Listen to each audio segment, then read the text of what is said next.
Hello! Finally, we're here. It has been a morning. But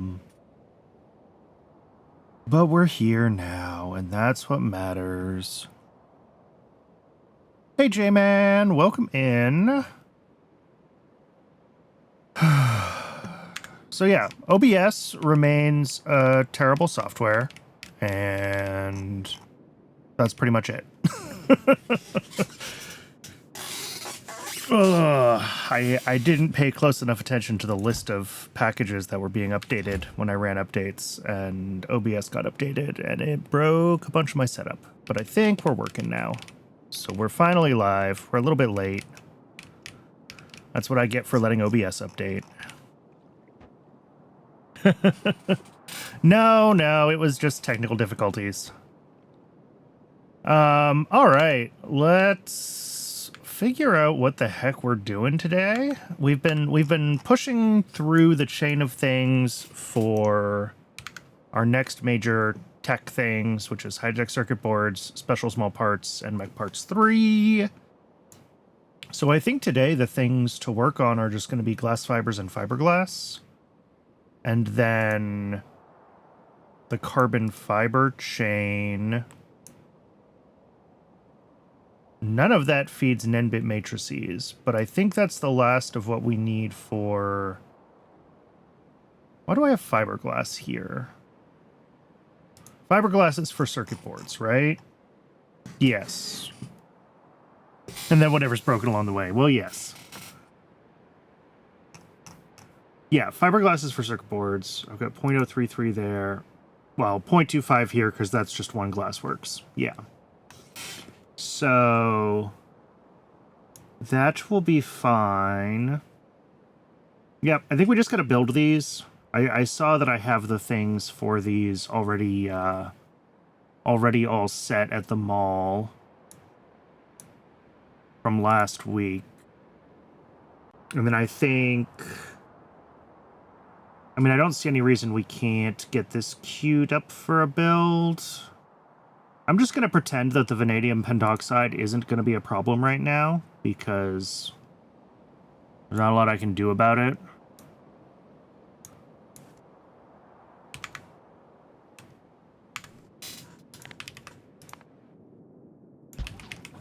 It shouldn't be a problem, realistically, because...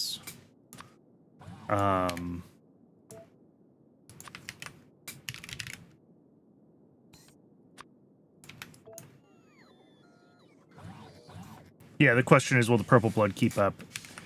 But also, like, we scaled a lot of this stuff for peak demand, right? And everything in YAFC is peak demand numbers, and we know that. And we try to be able to handle the case of, like, every build turns on simultaneously and wants stuff. But it's fine for some things if we can't handle that. It'll come out in the wash in the end.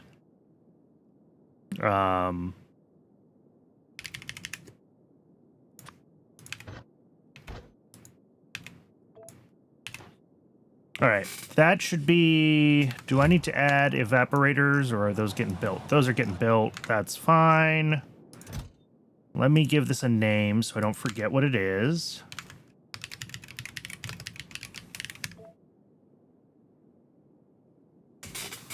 Anything involving AL is such a spaghetti monster of dependencies that there's no telling what happens. True. All right, and then carbon fiber. Import this one. I'm not sure how many beacons we're going to want for this one.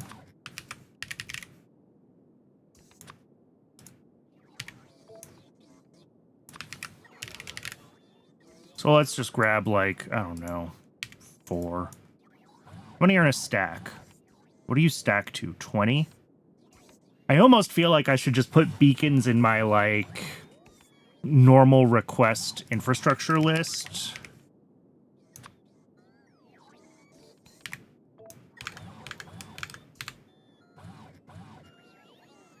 But 4 should be more than what we would ever need for this, because there's only 4 steps that are beaconed and they're all one machine, so I should be able to cluster things around the beacons, hopefully better than that.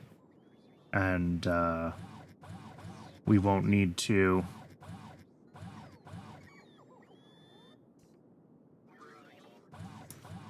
Yeah, almost.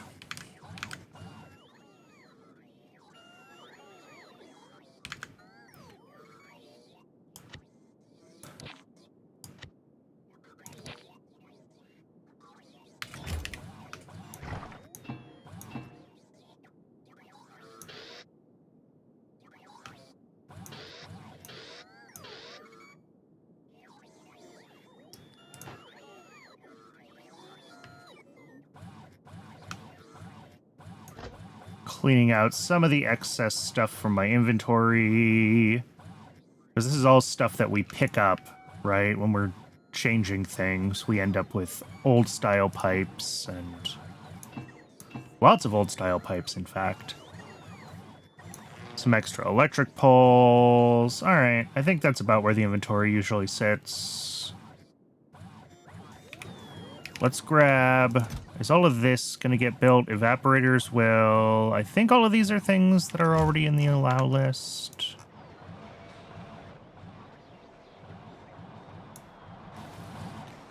What might be worth setting up is, well, this won't tell me everything. The problem is I have separate allow lists for each module. And I was trying to think about if I could somehow get, like, a collection of... Okay, I can reach the allow lists over here. That's fine.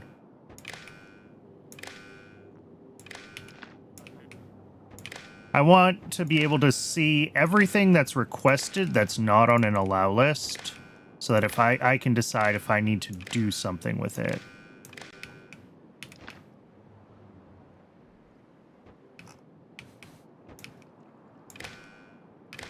I think it depends how big the cupcakes are. Okay. So red signal here is all of our... everything that's on the allow list. And then I want everything that would be requested. That's not quite right. Is it right? Yes, it's right. Okay, yeah. Let's get some combinators in here. I'll make this work.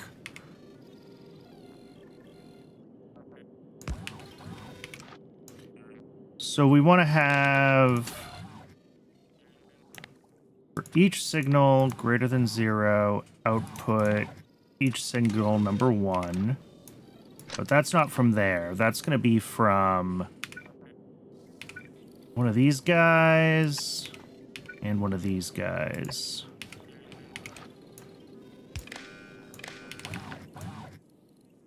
Read logistics requests. And the ghost scanner. So this should output everything that's being requested by the system at 1.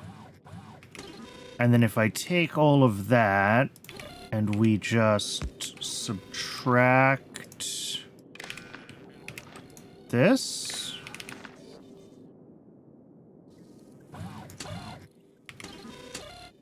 So that's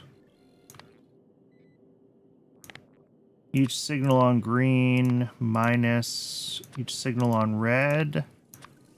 Output each signal. And then, oh, I need to filter greater than 0. Ugh. There's probably a better way to do this. What if I just multiply? Right? Because then this will only output a 1 if anything is... Yeah. What I'm trying to do is I want to have a point where I can look at the output of a combinator and see anything that's being requested that's not on one of the allow lists, so that I keep doing the thing where I'm like scanning. I'm like, is everything getting crafted? Is there anything I need to put in the allow list? So instead of doing that, I'm trying to get like a listing of uncrafted things. So we've got our inputs. I don't know why this RoboPort's not getting made. Are they, for some reason, not on the allow list? The worst part is the allow list doesn't work until the allow list is built. The logic is built. So I'm not sure what's up with this RoboPort.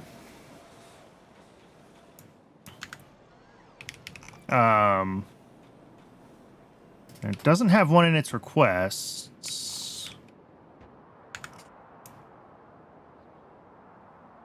I don't see construction bots, although we had issues with some latency on the ghost scanners, so that might be the issue, is that it just hasn't been queued up yet. But like there's 29 things being crafted, and that's fine.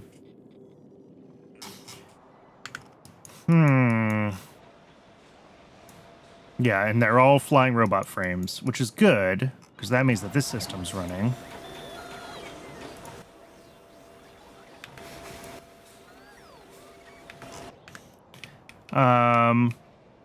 Yeah, I think the ghost scanner's just being slow again. What I could do, actually, is add a request to this for RoboPorts. Just keep a stack of them at all times, and that should get some crafted. And the bots will figure it out from there. That's probably for the better anyway, to keep some RoboPorts in a buffer. But then what should happen is all the requests feed into this thing. And this is just a decider that sets every request to 1, right? Anything that is being requested greater than 0 is output at 1. And then we multiply that with the allow list, which is either 1s or 0s. And we end up with... No, this is the opposite of what I want.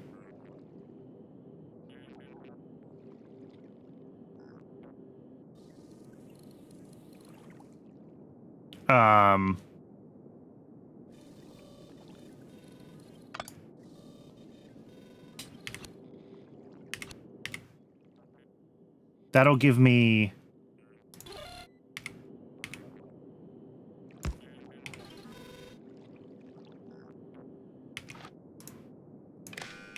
All right, so this is our allow list, which is going to be each signal inverted.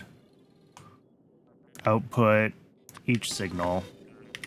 And then I just need one more decider. That filters each signal that's greater than 0 and outputs it. Okay.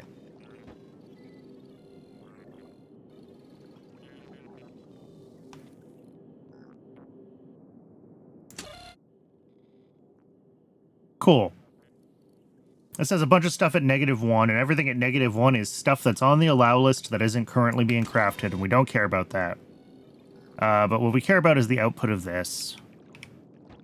And if I hook that up to a power pole, then I can just look at this power pole now, and this will tell me whatever is being requested but not...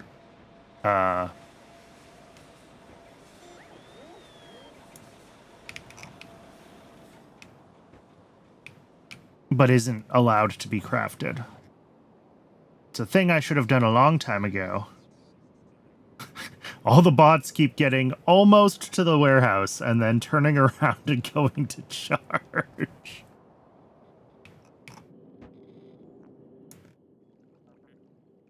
All right, so this is set to read requests. So should be outputting...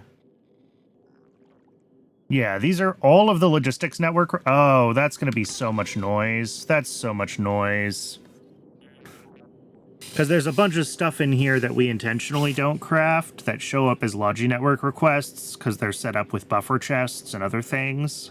Everything that's on Rails is set up with a buffer chest.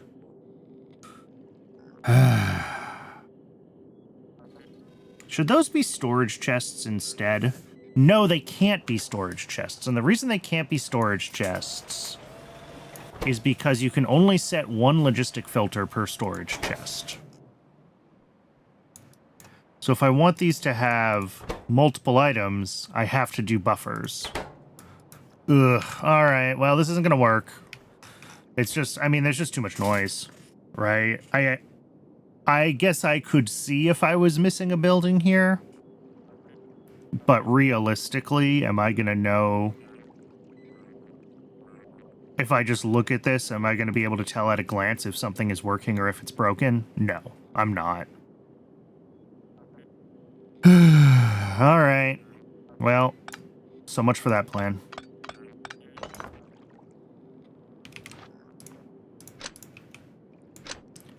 Can I do a deconstruction planner just for red wires?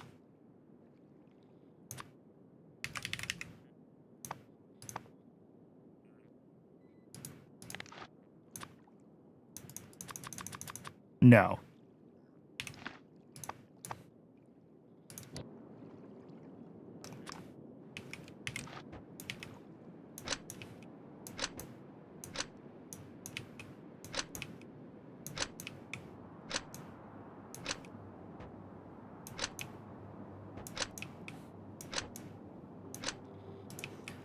If I didn't have all of those buffer chests as part of the rail system, then it would be fine.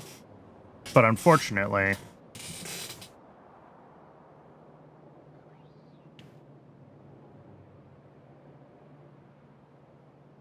I could change the way I do these, and maybe I should. But I think refactoring that is a lot of work right now that I don't really feel like getting into. Oh, how'd I end up with you? I mean, probably the thing that we should do is change... not have so much stuff that's stored right on rails. Because, like, in theory, we could have, like, one bulk station with a... that's an active provider with all of our requests, and then feed the Logi network contents back into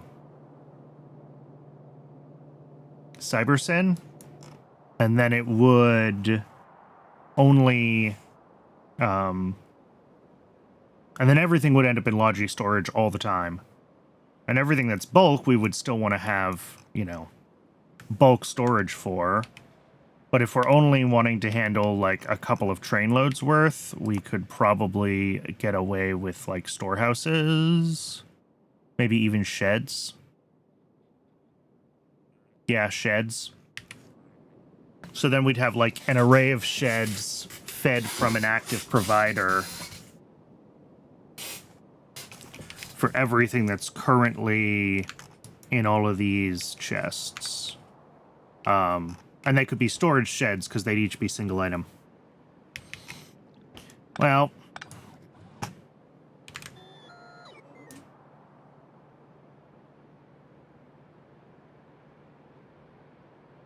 unfortunately, that's not going to happen right now.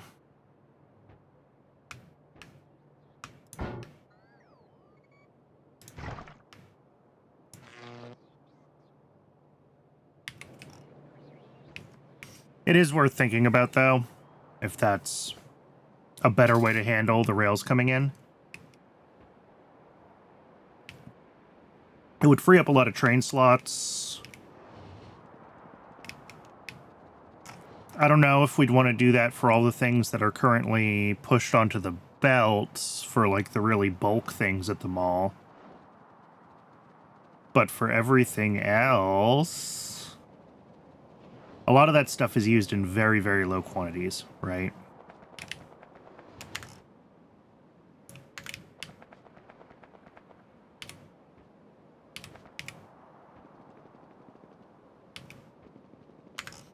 Okay, what do we got down here? We've got...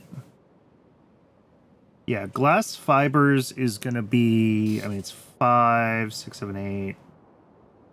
13, 14, like 15 buildings, and how many train stops? A fluid in, a solid in, although that's a lot of sand. You're a new viewer, what is happening? So right now we're working on the prerequisites for blue chips, which is the grand sort of main goal is to get to blue chips right now. I'm working on glass fibers and fiberglass. I've got all the stuff in my inventory to get those builds done. More generally, we are at... yeah, have you ever seen pie before? That's really the question. We are just past chemical science, which in Factoria would be an afternoon, but in the Pi mods has been... Where are we at? Yeah, 800 hours. So Pi is...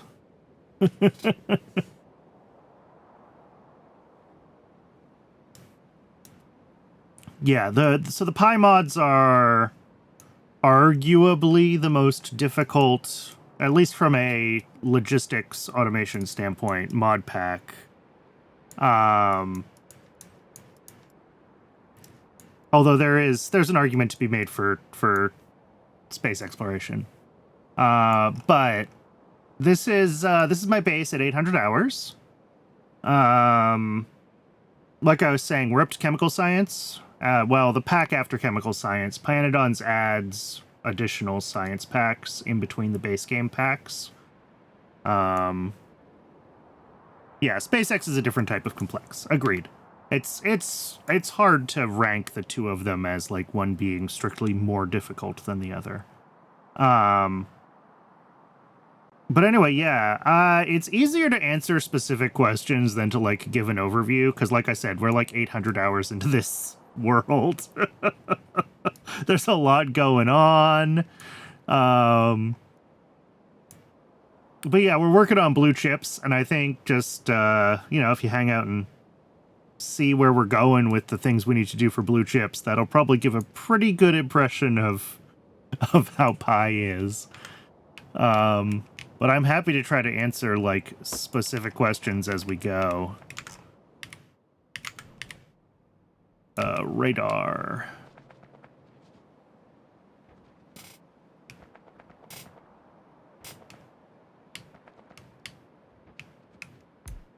I think that's right.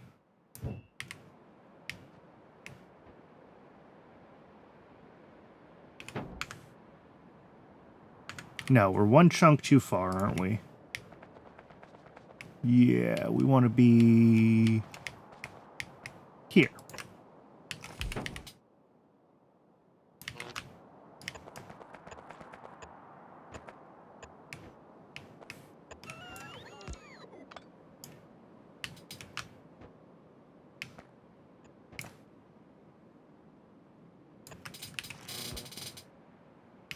Yeah, the hard mode thing, what makes it Pi hard mode is the lack of voids. And there is a lot of time spent in the spreadsheets, in the build planner, just because the processes are so complex and there's so much... Ooh, we're not going to do that there. There's so much going on that, like, it's very hard to wing it and end up with the right amounts of any of the products. So you kind of have to, you do have to do a little bit of planning ahead. I try not to plan too far ahead, because the Pi mods are really good about generally giving you better processes. So building a huge factory for something early on is almost always the wrong choice. But also, you still need to figure out how much of each thing you need right away. And like, if we go back to, blue chips here, more than just red chips, green chips, and sulfuric acid. It's, it looks painful. I mean, it's fun in the same way that normal Factorio is fun, just more so. It's...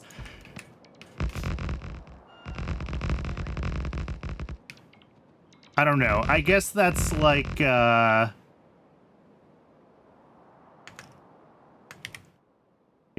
a 5K is fun, then is a marathon fun?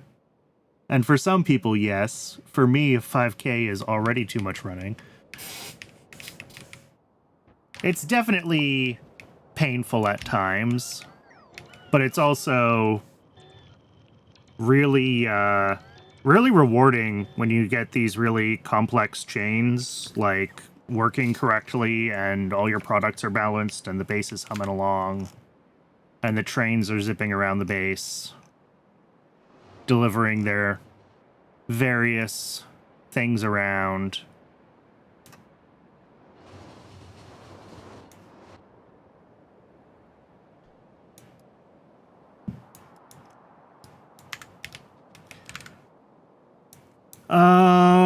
Okay, glass fiber has not a standard train setup. No, I am doing my trains stupidly because I can. Or did you mean CyberSyn rather than talking about my 1-1 nonsense? Both, yeah, fair. I don't think the 1-1 nonsense would be reasonable without some sort of train logistics, though. Like, I can only get away with that because CyberSyn lets me get away with it. No, I didn't need to drag this power pole out here.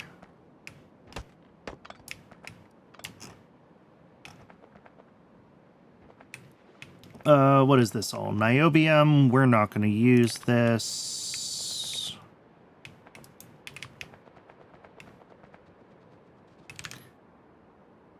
All right.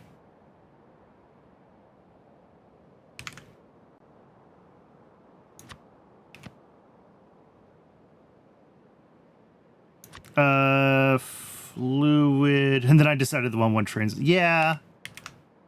Most things are low enough volume that I can get away with the 1-1 trains.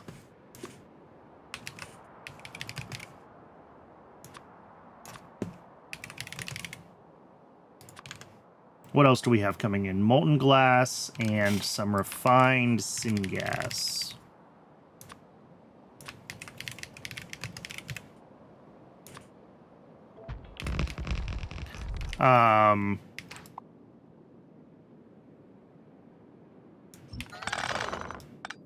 Yeah, the trains are definitely a choice. Would I do the trains the same way were I to start over? Probably not.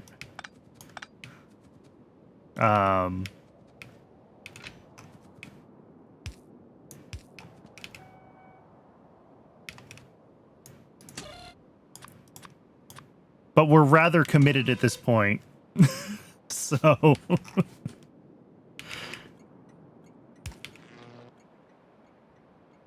I mean, I guess that's not true. Space is infinite. We could run off to the, like, northeast and start a whole new base and rebuild everything, but that sounds awful.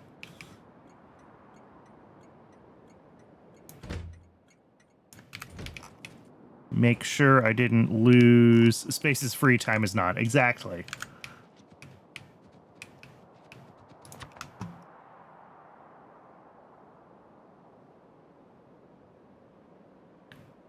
Let's see. Normal, solid, drop-off.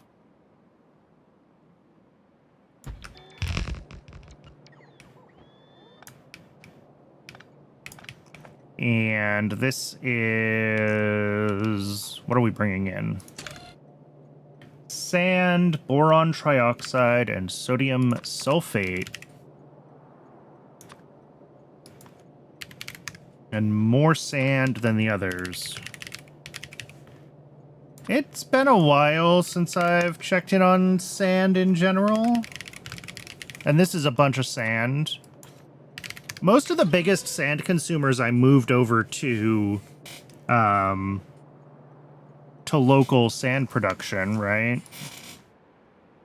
Stuff like this. Which now means they all depend on molten iron to get their iron sticks. How is the... where is it? Stone to gravel, gravel to sand. Not a lot there.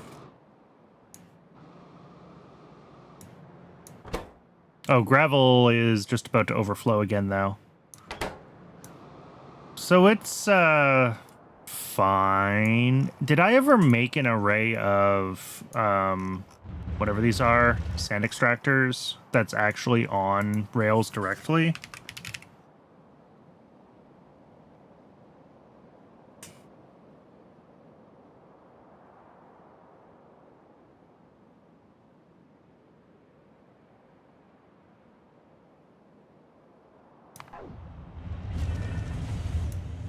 Yes. No? Yes. Yes, we have plenty of sand.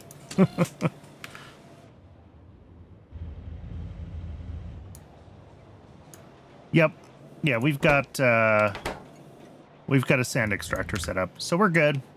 We're not backing up on sand, and we are not behind on it. It's fine. Sand is one of those things that I don't really want to think about in the spreadsheets. It's like metal processing, right? You just build it in bulk, and if you need more, you get more.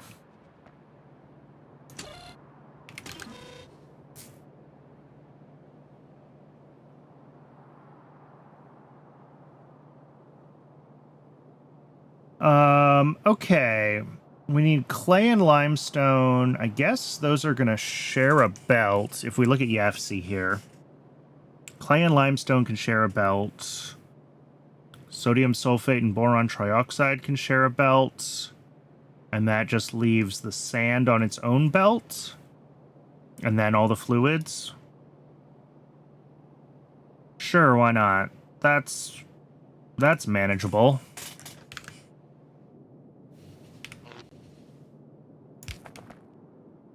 Let's leave ourselves some space and see if we can get this routed.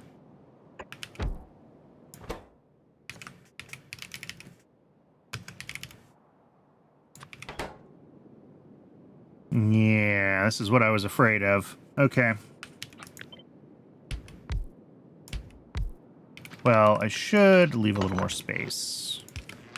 I'm gonna leave a pipe between each of these, just so I have a little more room for, like, inserters.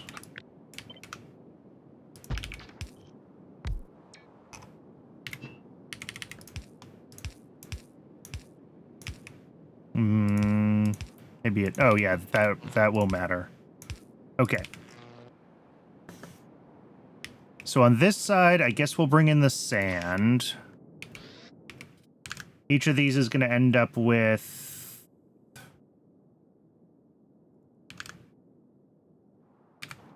the fuel is fuel oil.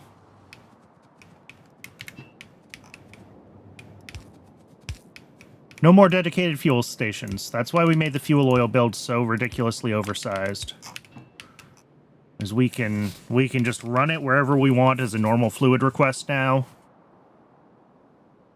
At some point, I should go through and refactor other builds so that they no longer...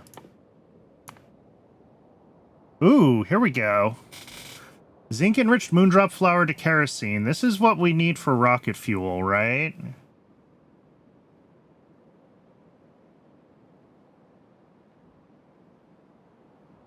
Ah, I just missed that in the request. Okay. I wonder if this is worth it to try to move to rocket fuel for trains. Because this is what I ended up using for the fuel oil, right? Is we use the moondrop fuel oil recipe. How bad is zinc biomass? I don't know. Is it worse than iron biomass? Because that's what we've got here.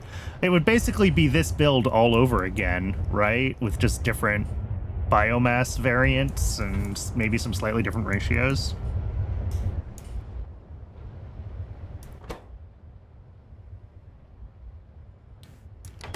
Yeah, what does zinc biomass look like?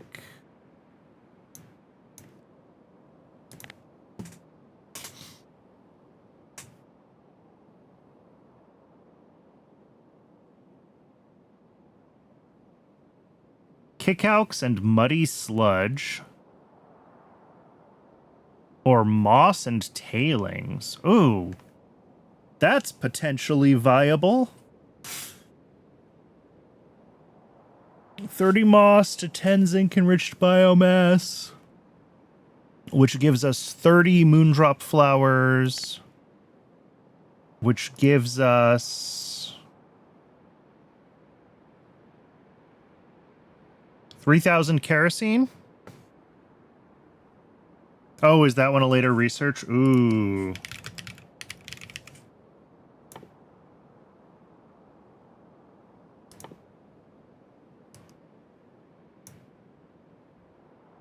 Nope, we got it. That is something that Pi does. No, you're right. Yeah, and there are some later versions. But we're good here. If I'm ambitious, I could upgrade it in place.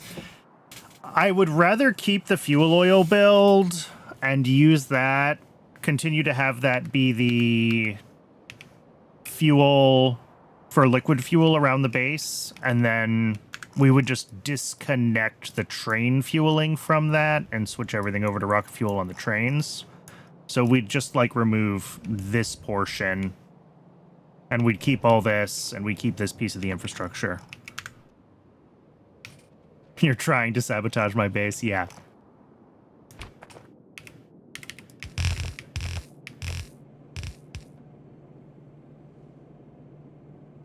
Kerosene has such better fuel value.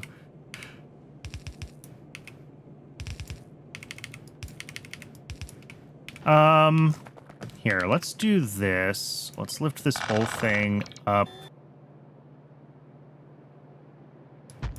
Here.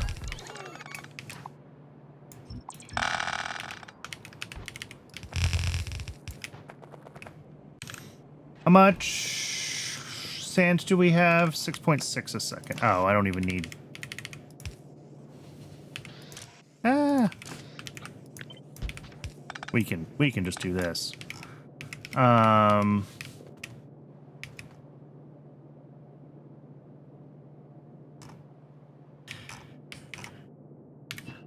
Even I have limits when it comes to the spaghetti in this base, and that squiggle was too much.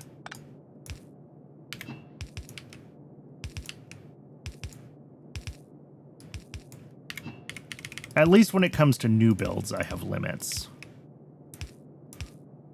You know, when we're retrofitting something, I will do whatever it takes to make it fit, but...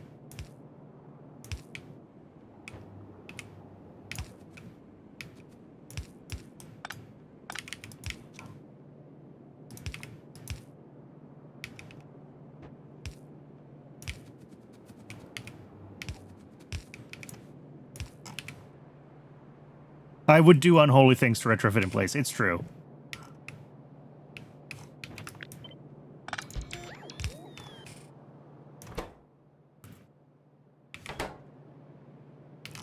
Oh.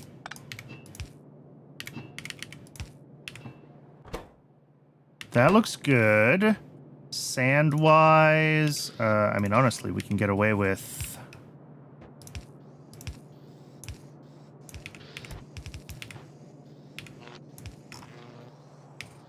Morning! Welcome in.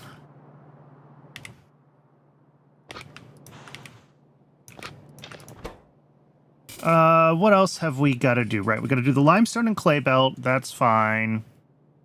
And then sodium sulfate and boron trioxide. 2 a second boron trioxide, 1 a second sodium sulfate. All right.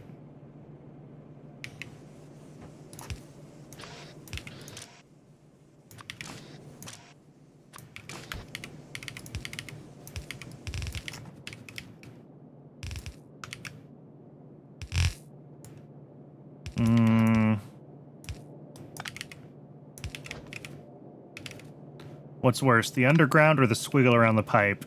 Neither of them are fantastic.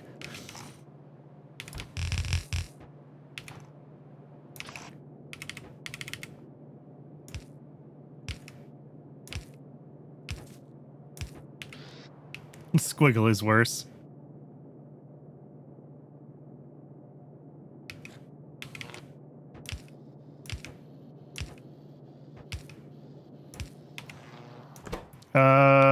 Cool. So yeah, now we just need...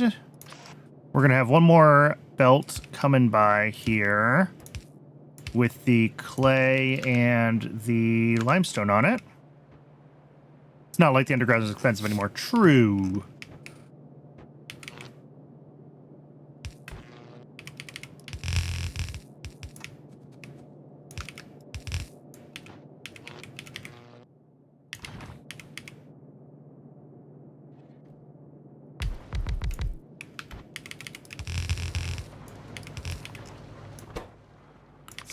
Limestone, cover the trees, clay extractor,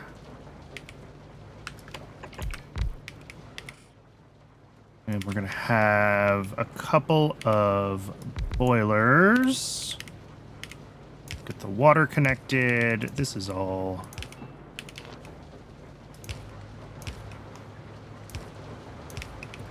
fairly straightforward.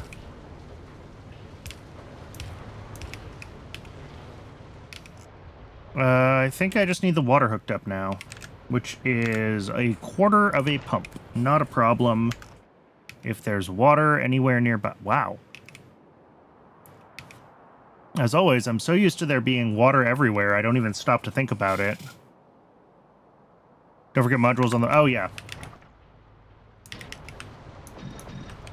And also on the... Ooh. I forgot to put modules in my requests for the boilers. Okay, we're short a few modules. We need 6 more modules down here. Because I didn't put it in YAFC. I will just tack those on here. That's fine. Because this is going to be built, like, right next door anyway. We're going to keep pushing the build in this direction, so... We will be coming right back in this direction, and we can grab the modules. Here, I'm going to take these ones, though.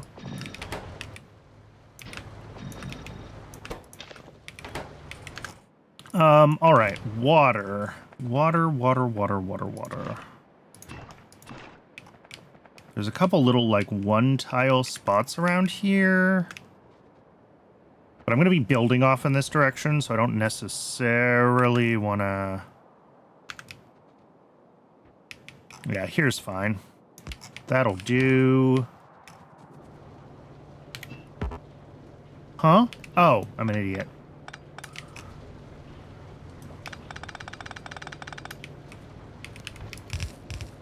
Turns out, you cannot connect steam and water pipes because they're not the same fluid. Who'd have thought?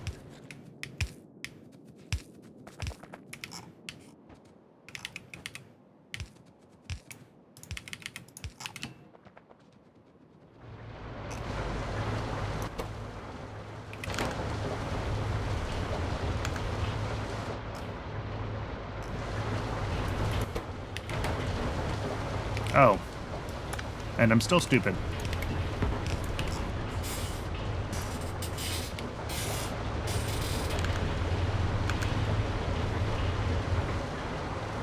There we go. And these should start as soon as we get...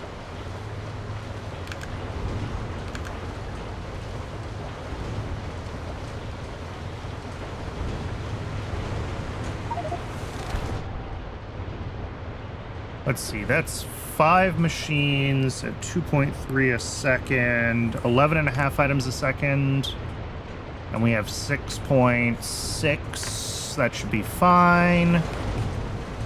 Oh yeah, first class fibers. Woohoo! I didn't know we were going to get a milestone for that one. That probably means that we're going to need a lot more of those at some point. Let's finish getting this built. Pick up right here.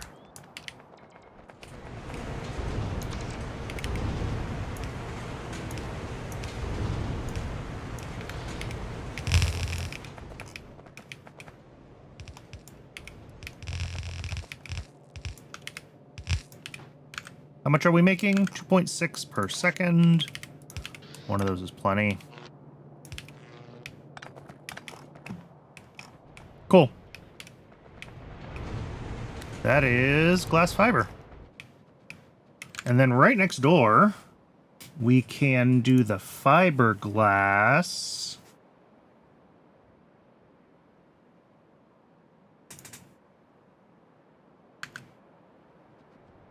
Yeah, that's a good question.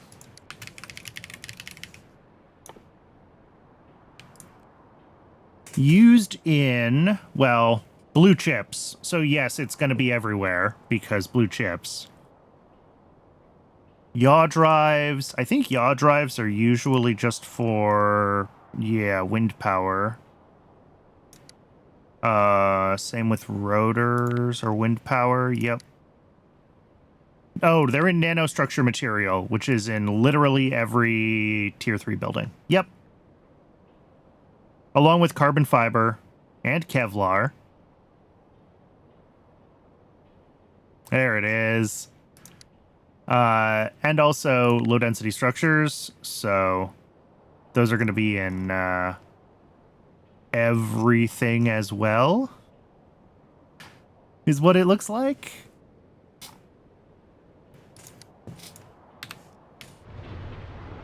Yeah, 2 tiers. Well, and they're telescoping recipes anyway. But, like, we're going to use LDSs are in rocket parts, right? So...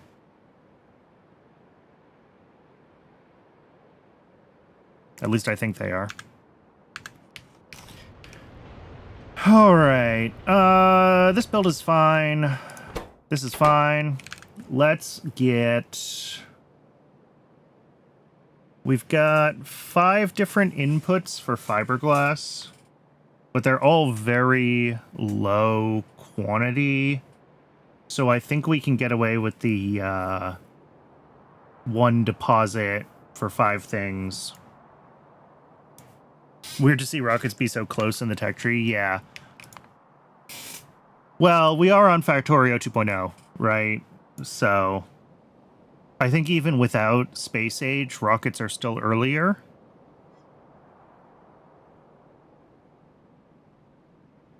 I don't know. I haven't actually played Vanilla 2.0 without Space Age. But I thought they had unified some of those tech tree changes. I am going to cheat a little bit, and we're going to use the same station here for our boric acid. I don't want to bring in boric acid. Well, you know what? No, I changed my mind. We'll do a separate one. It's better to do separate ones.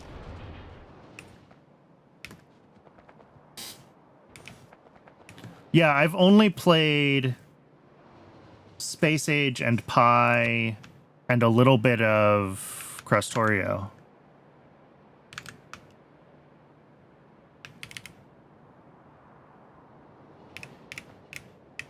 I've not tried Vanilla 2.0.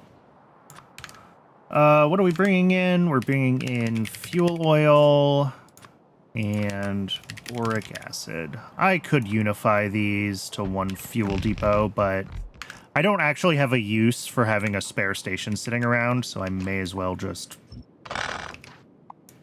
have this be its own build like it ought to be.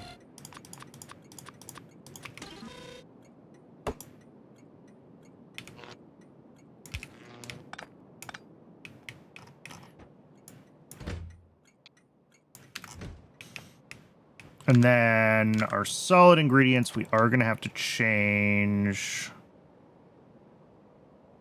Solid drop-off. We're going to change this to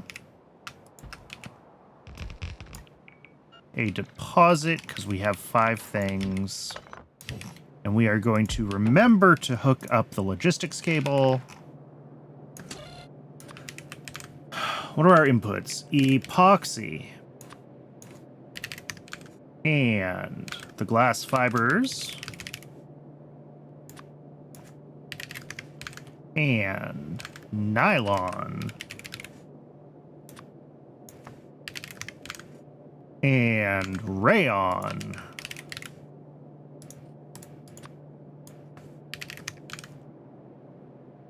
And fiberboard. Oh. Do we have enough fiberboard? Did I check fiberboard when we were looking at this? Or did I just kind of not even process that that was an input? 2.4 a second. Maybe I did look at this.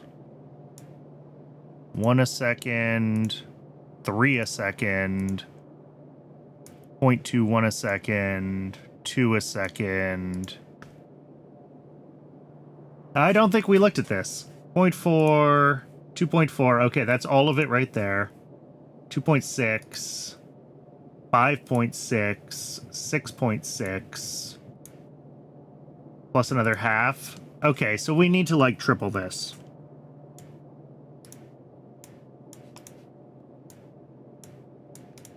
Is there a better recipe we can make at this point?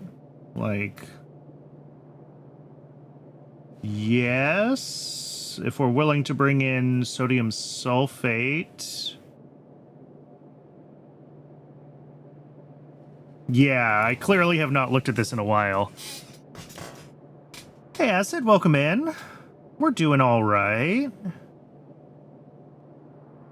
The other question is, do I want to use a better recipe? Because, like... Are we relying on our black liquor byproduct? Probably not a ton at this point, right? We have better ways to make acetone now. Probably hasn't been updated in a few hundred hours. Yeah. Alright, let's just design a new build, and then we'll decide if it's worth trying to upgrade in place.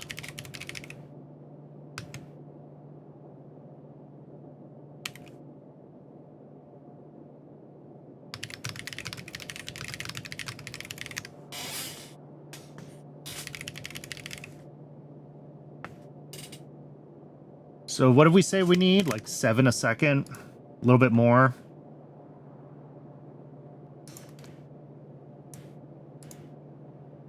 If we're willing to run this one, even without any modules, 24/5 is... What? 4 point... No, times 2. 9.6 a second? There we go. Times 2 for the machine speed.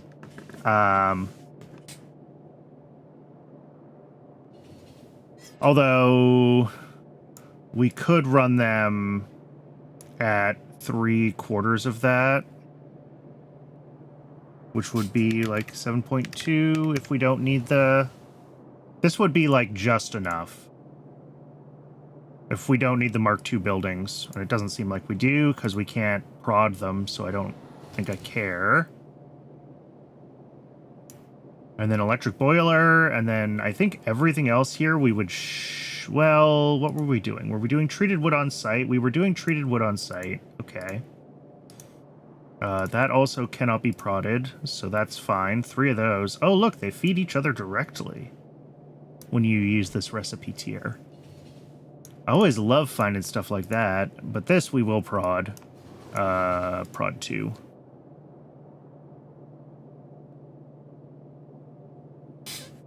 If I do Mark II buildings, I won't have to mess with it for a while. That's true.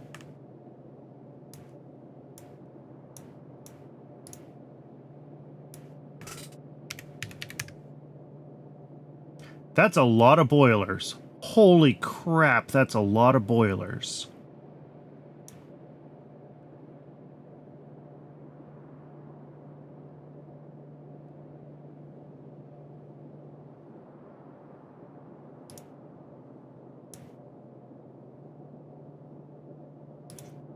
We'll definitely put efficiency modules in those.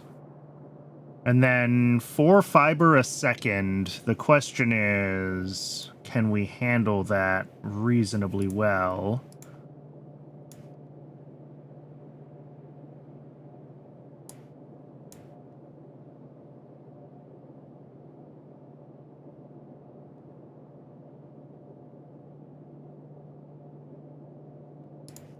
I mean, if we do the wood recipe, and then the raw fiber also into fiber, it makes a bunch of biomass byproduct. But we literally have a separate build that's doing this for us already. The question is, can we spare this much fiber from it? Or are we going to break something?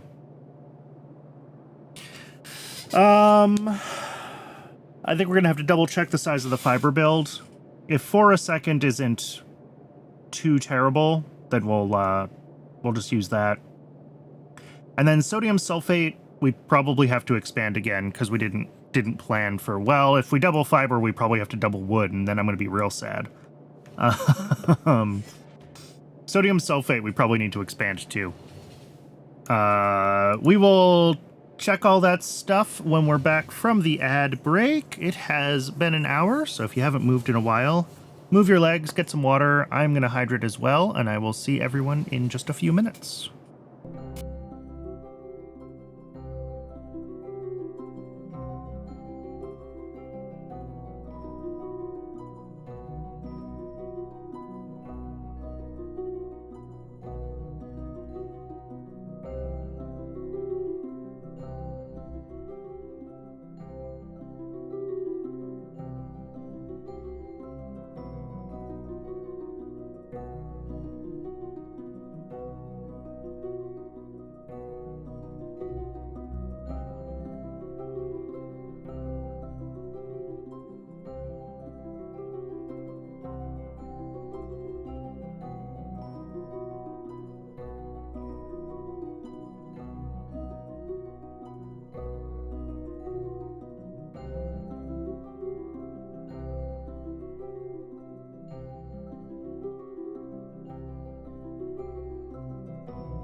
Welcome back, everybody.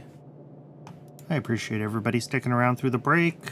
All right, let's check some of these other inputs. Yeah, the ones I'm worried about are anthraquinone. We make 100 a second.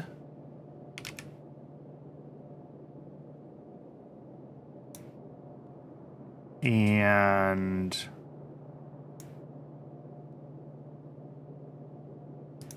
whoops. Save. I just completely moused to the wrong corner and clicked the close button. That was exciting. There we go. We're fine. We're fine. Yeah. That's just a few pixels different. All right, anthraquinone ingredients is only used in a couple of places. Hydrogen peroxide and Nextlit batteries. Of that, we use... No, it's fine. I'm kind of constantly tapping Control S in the background anyway, so... If anything was weird... So it does look like we're going to be a little bit oversubscribed on anthraquinone, although I don't know how much we're relying on that hydrogen peroxide. I guess that is the only peroxide right now. Which is probably also very oversubscribed. Do we want to find out how broken hydrogen peroxide is right now?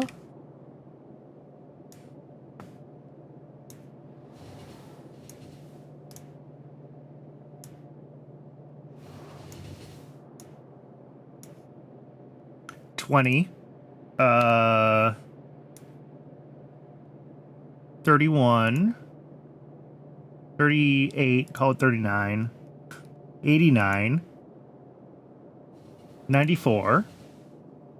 100. And then some more in high-tech circuit boards, apparently.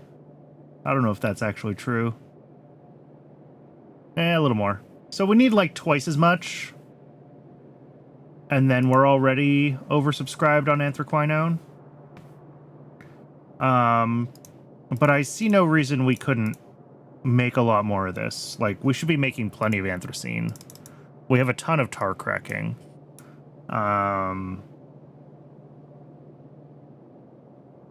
Let's check on our tar processing really quick, just to try to see if I'm right about having lots of anthracene. That's naphthalene. Where's the anthracene? Oh yeah. This is full up on anthracene. The next one down here is also full up on anthracene. And I've got a third one that has some slight differences in its priorities, so that it preferably makes creosote. I don't know if this one spits out anthracene, though. No, I don't think it does.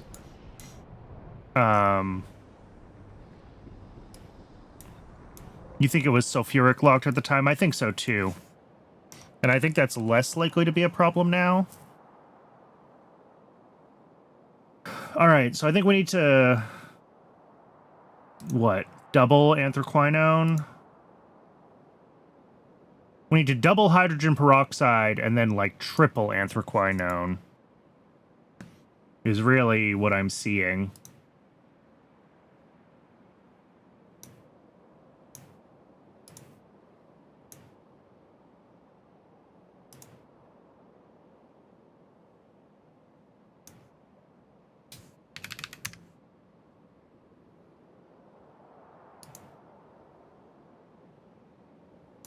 Because, yeah, that'll pull 222 just on its own. So then we'd want to do, yeah, like triple. And neither of these takes prod, unfortunately. 5.99. What is our actual number here? Oh, 2.7 seconds. Is that supposed to be 2.75, or is it actually 2.7?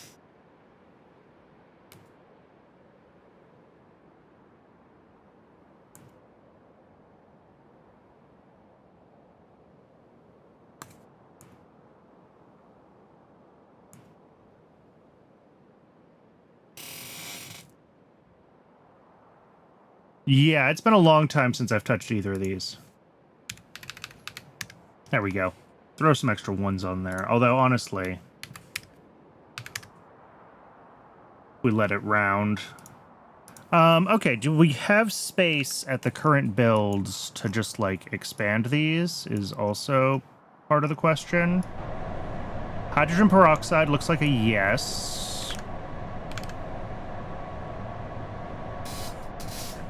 Jedi 2, welcome in!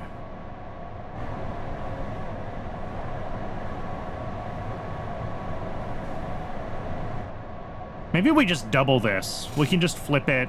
It'll be mirrored. It's easy enough to route the belts and the pipes to do that.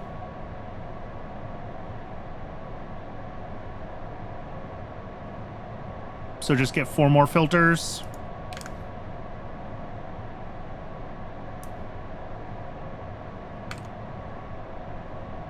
Wait, there's 4 filters here. Did I have 3 before?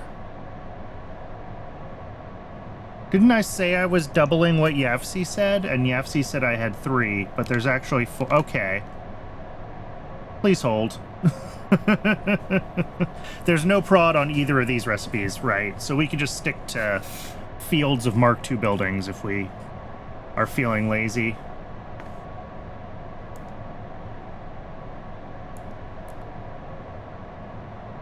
All right, so with 4 of them, it's 74-ish a second. And then if we double that, we'll be at 148.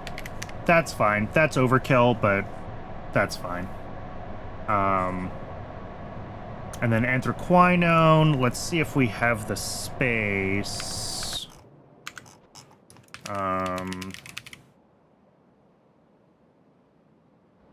Oh, yeah, we can do whatever we want here. We have a ton of space. Okay.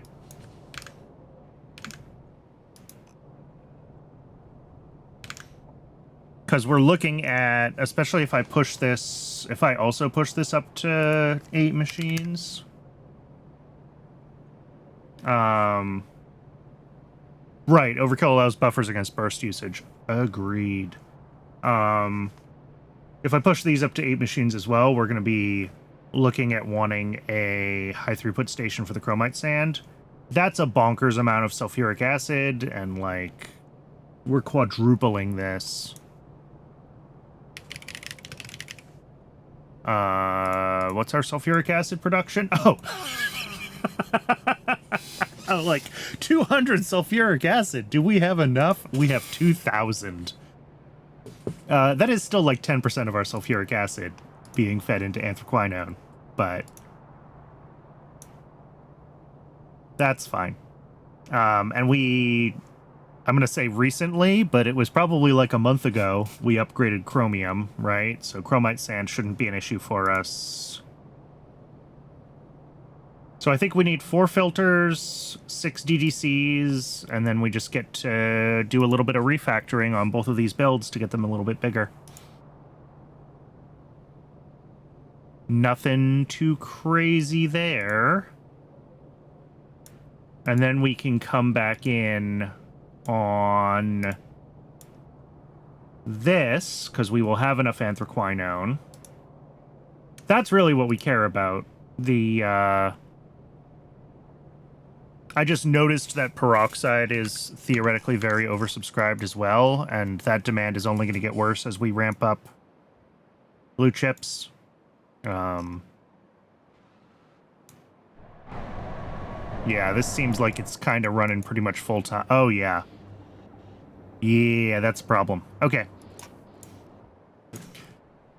So yeah, well, we need to upgrade the anthraquinone for the new build, and then hydrogen peroxide we caught, hopefully before it's too big of a problem.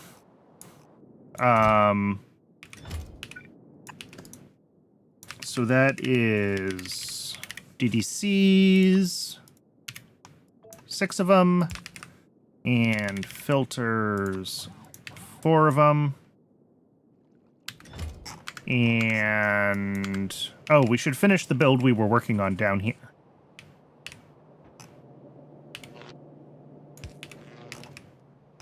I got distracted, but we should finish fiberglass.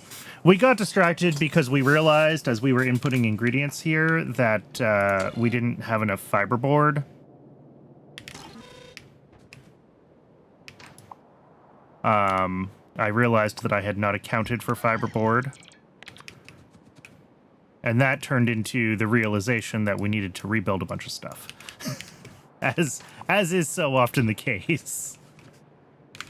All right. Fiberglass has 5 input things, which is just such an awkward amount.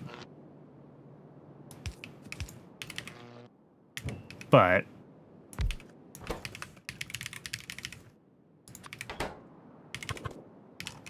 We'll try to figure it out. Boric acid.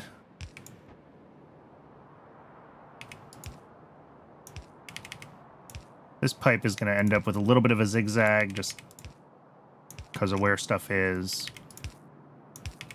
I don't want to have too much... what am I trying to say? I don't want it to be too close through here because we have to get belts out and route all the inputs and outputs around. But...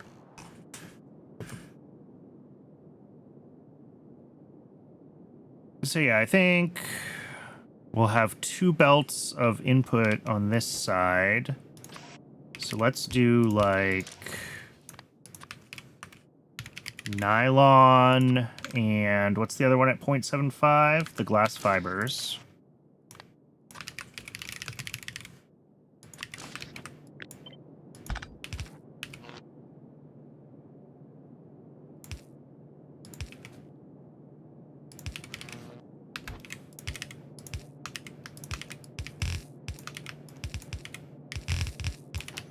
And then outside of that, we will have fiberboard and rayon.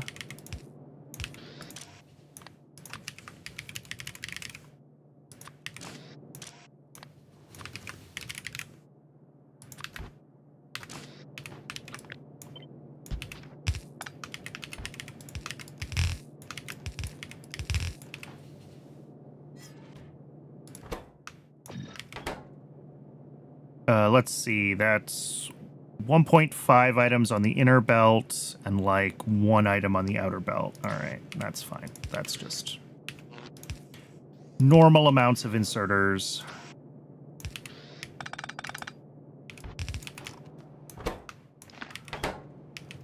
And then we have epoxy, which can just come out here.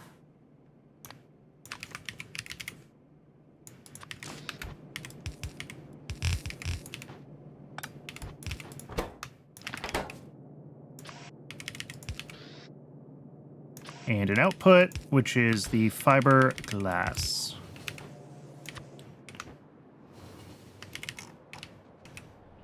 To a pickup station. And I actually planned ahead when I built these 2 stations so that the output from the fiberglass is a short train trip over here to be dropped off. I've screwed that up before where, like, the first product is sitting at, like, the output of the train area, and it has to do, like, this and come around to another station and turn around. But I did this one right.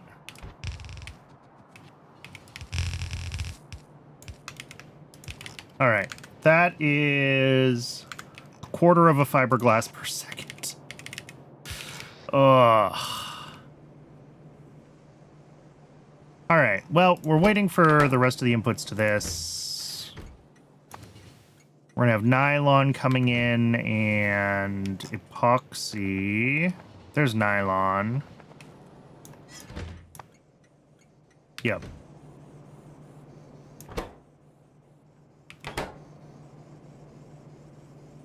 Oh, and rayon. Yeah. So 3 trains with the stop. We've got nylon here. That looks like rayon pickup, and that's near where epoxy gets made. Yep, that one's going to epoxy. So that should be everything we need. This is still running fine. I think we're good there. We got to remember that the efficiency modules for those boilers are tucked into one of the other builds. We need more fluid trains. Okay. We'll keep an eye on that.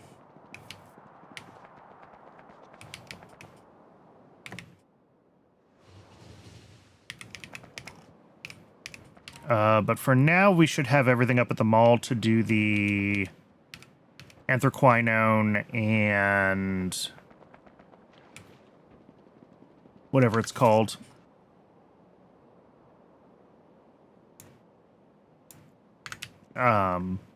Hydrogen peroxide upgrades.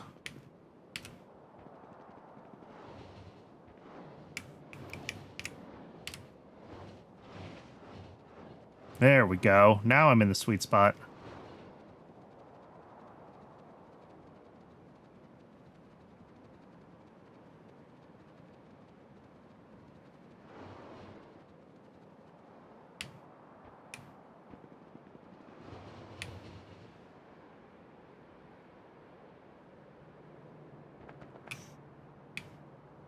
How are we doing on, Oh, they are still running. Cool.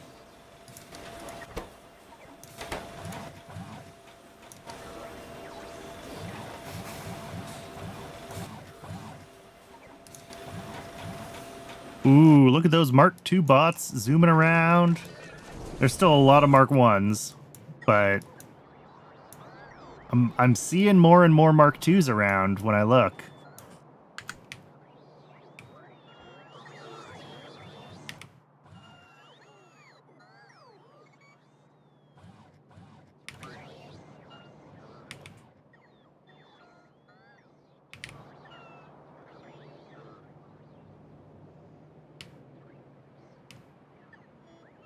All right. Does this have everything in it that we need? It does.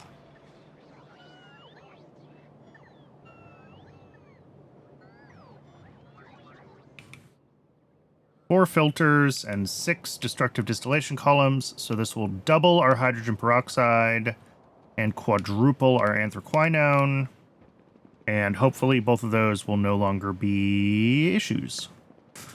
Because sulfuric shouldn't really be a limiting factor for us anymore in producing anthraquinone.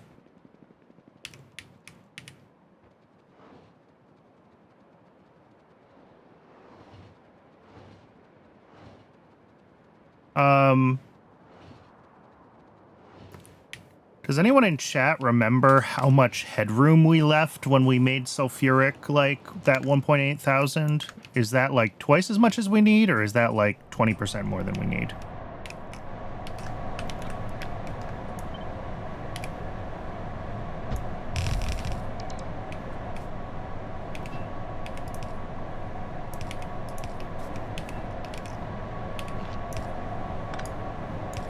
No clue. Excellent.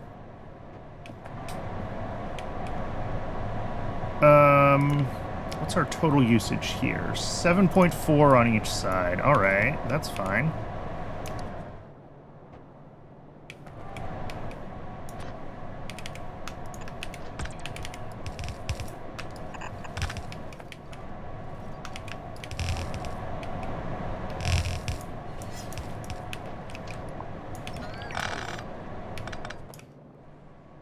At the time it was, we can just forget about this for a while. That probably means that it's, I mean, at least 20% overkill.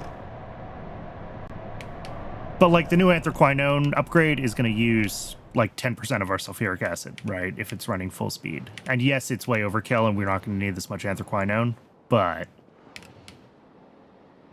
if we only overbuilt by a few percent, then...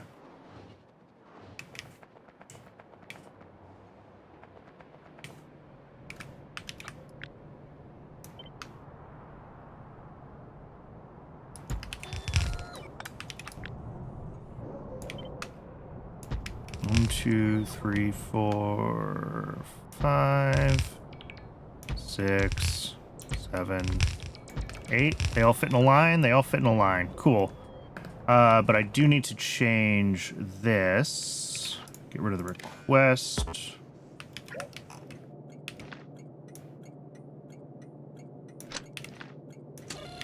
Make sure there's no train coming. Well, I guess it doesn't matter.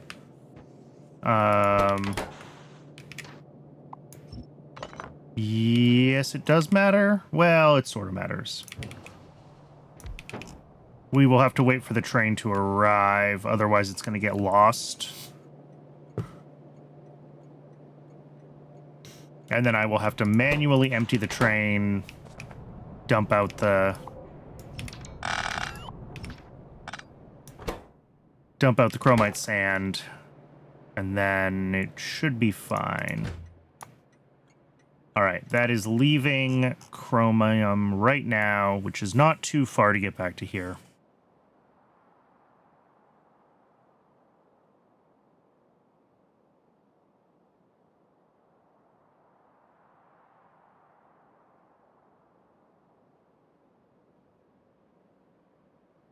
Ooh.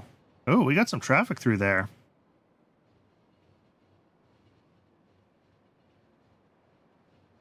Yeah.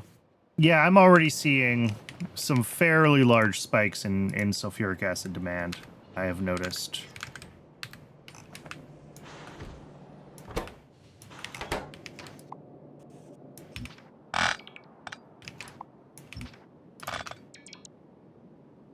Let's see. High throughput drop off.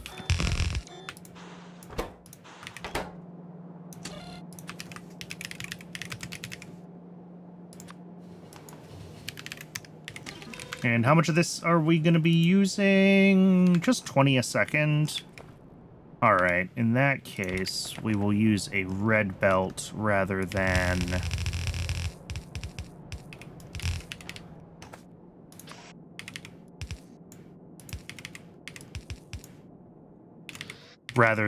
trying to stack.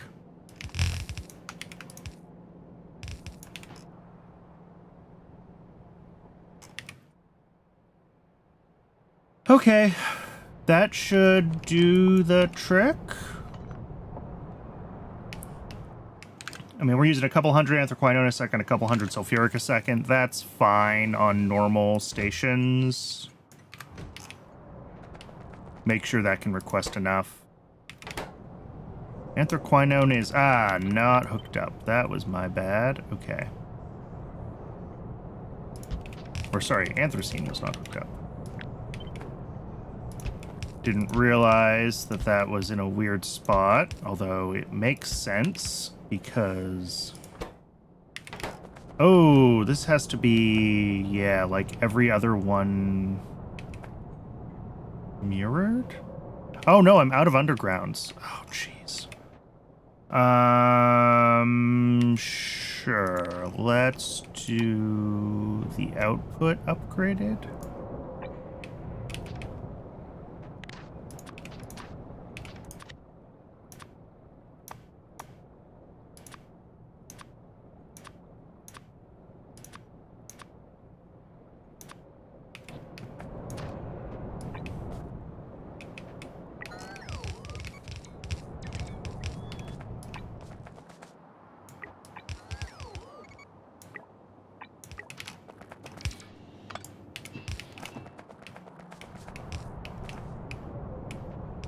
And that should get all the inputs connected. There we go.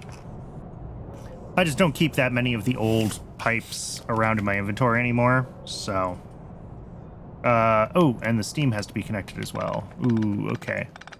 We might have to do more pipe upgrades. We will see if we have enough.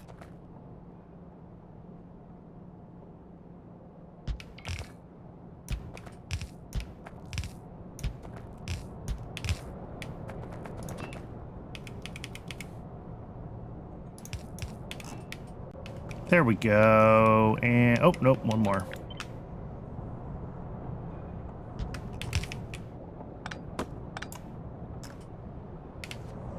Now are they all running? Now they're all running. Okay.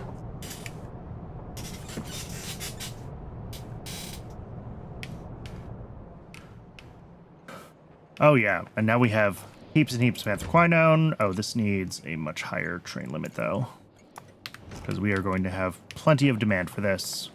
Okay, anthraquinone's done.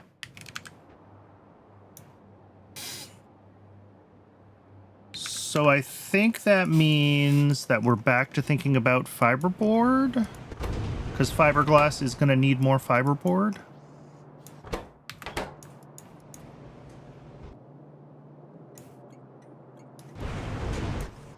Yeah. Let's be back to thinking about fiberboard. So that's plenty of anthraquinone. I think it leaves sodium sulfate and possibly fiber as our issues. Do I have a dedicated? Yeah, so fiber is like 8.5 per second. None of this prods. Well, the wood step prods. Okay. Actually, that's worth thinking about. But if that's the only step that prods, then... God, this is such a huge build. Do I... Oh, and this says it has its own fastwood forestries? Is that true? Is this a real build that exists? Oh, it's this build, isn't it? Yes, this does exist. It is a real build, and it can hurt me. But I have a separate fiber build as well over here. And this one pulls in logs from outside and then runs everything through here. Do I have the second one in YAFC?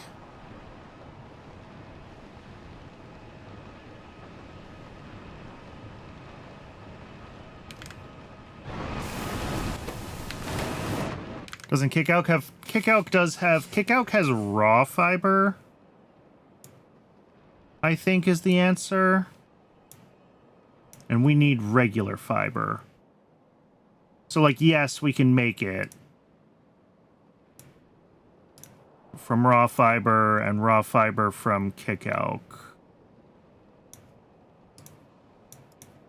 Neither of which prods. It's only a couple Kickout a second for what we need here. That's actually not bad. And the building's ratio, which is nice.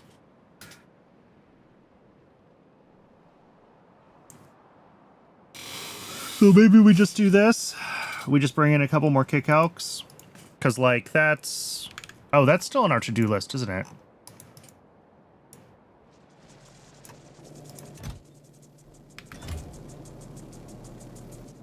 We still need another 300 Kickouts.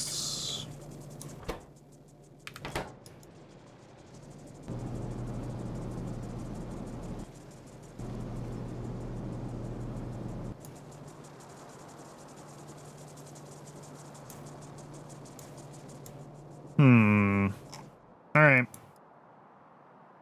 So yes, we could use the Kickout recipe. There's nothing stopping us.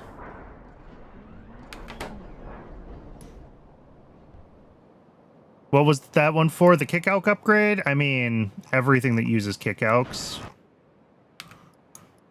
But specifically, I think we wanted it for...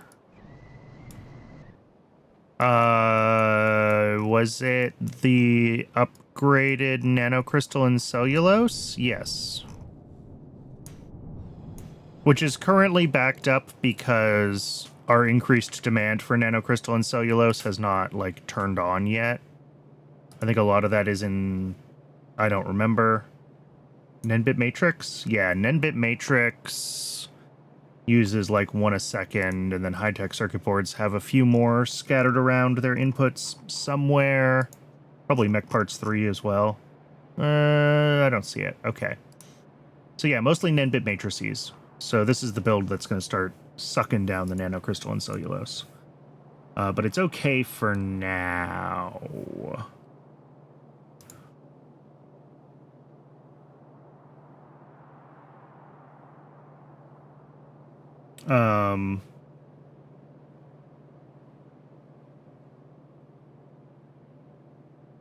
I think this is the build that I have that's the fiber build over here. Yeah, it's supposed to be raw fiber. We just process any excess into fiber for the sake of having more fiber, but it's a secondary source. Right, low priority, yeah.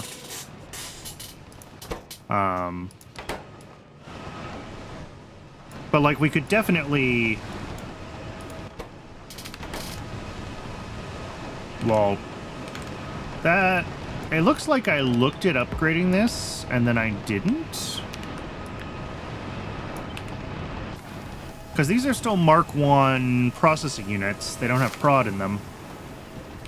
So this is pulling a lot more logs than it has to, is what I'm saying. I should upgrade these to Mark 2s and put prods in them. Because that would be the identical throughput amount. So that is worth doing real quick. It won't take long to do.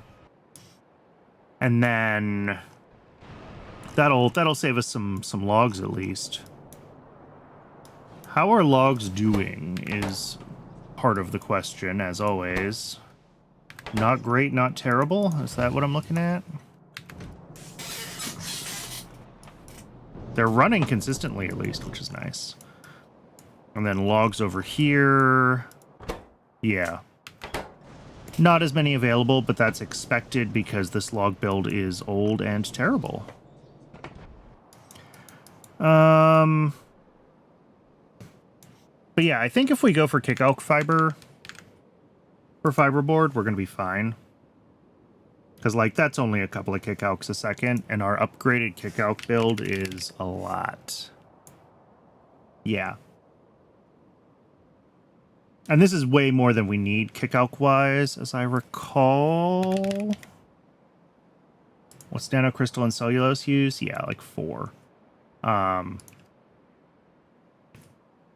The upgraded kick elk build is just like what it looks like if we upgrade to the latest recipe and latest building and latest module on the same scale build.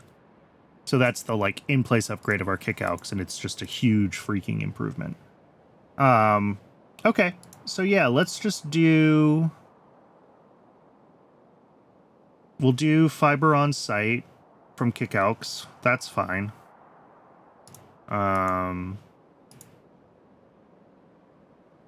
And then what else? We do still need wood on site. That's the only reason that, like, it might be nice to do wood fiber, is that we're already bringing in logs. But whatever. I don't think it's better necessarily. Okay, that's fine. Oh, excuse me. Ugh. Okay, and the other thing to look at was sodium sulfate. Burn the biomass for extra steam. Can I?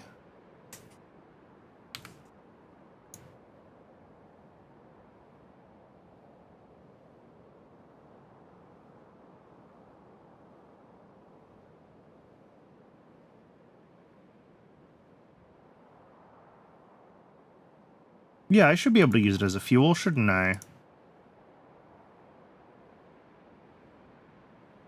But it would be...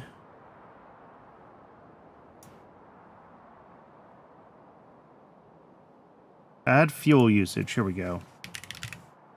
Yeah. It is... I mean, not really worth it.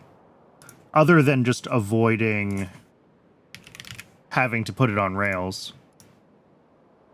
Which I guess is fair.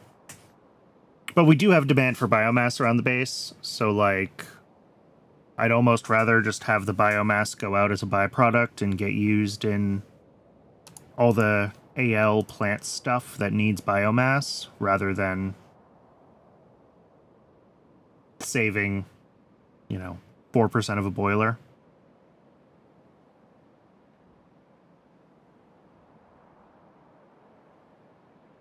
All right, what's the sodium sulfate situation? How much are we making? 6.7. How much do we use? The problem is this is also going to include bisulfate. I know that we just looked at this, but 0.8 is a pretty big amount relative to what we're actually, like, using. 3.5, 4.5, plus 2/3, 5 and change. That's bisulfate. That's bisulfate. So 5 and change plus 0.8. I think we're just under still. But we're going to be right at the limit of our sodium sulfate. If anything else comes up that needs it, we're not going to have enough. All right, let's switch this over to prod and efficiency 1s. And then grab our shopping list for fiberboard.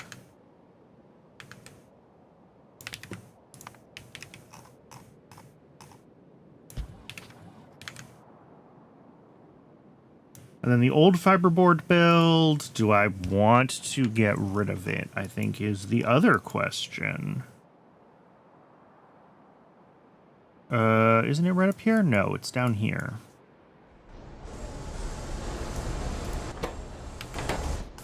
I mean, it's fine. It's working.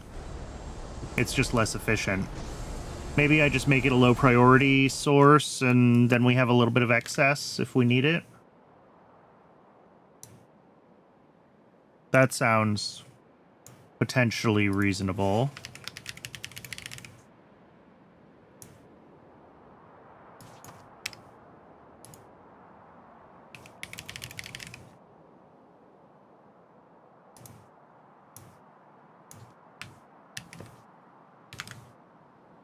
All right, so we got the builds for fiberboard, and then for ammonium oxalate and carbon fiber as well, ready to go. I think carbon fiber is really just special small parts, right? Not circuit boards. Yeah, I don't think we need carbon fiber in here.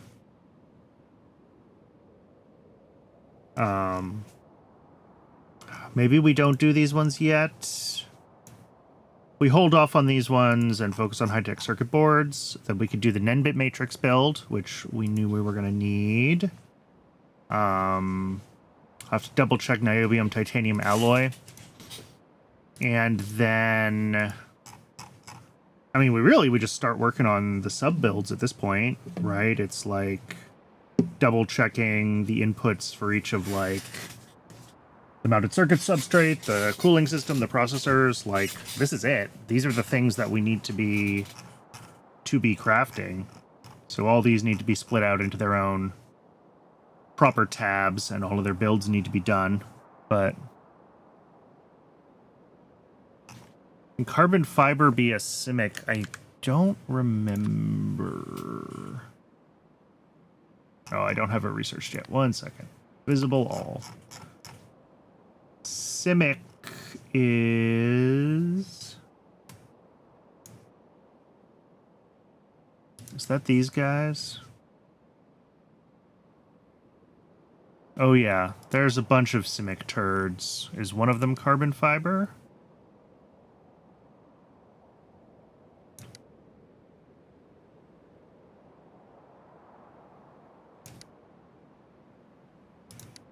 None of them look like carbon fiber, but maybe it's alphabetically somewhere else. First or second? Did I just miss it? Glass core, high-grade copper, unslimed iron, sodium aluminate, coal pulp, tin concentrate, molybdenum, high-grade chromite, boron trioxide. So we could get glass fiber from them, but I don't see carbon fiber.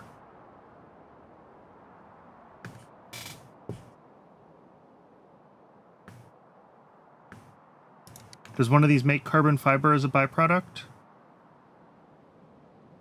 Ah, there it is. The coal pulp. Okay.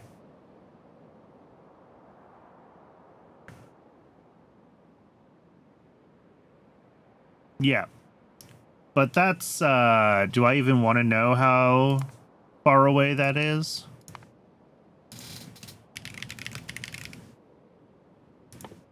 Oh, it's in this tech level. Okay. So it's, I mean, it's past CIMICs, though, so quite a ways before we could even be there.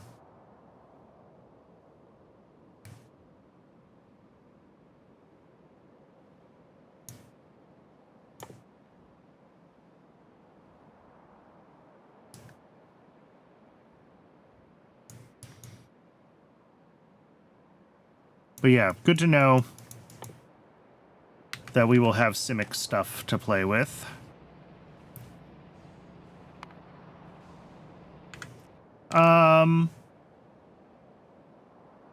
All right. Let's, I think I do want to hold off on doing the ammonium oxalate, and this one is carbon fiber.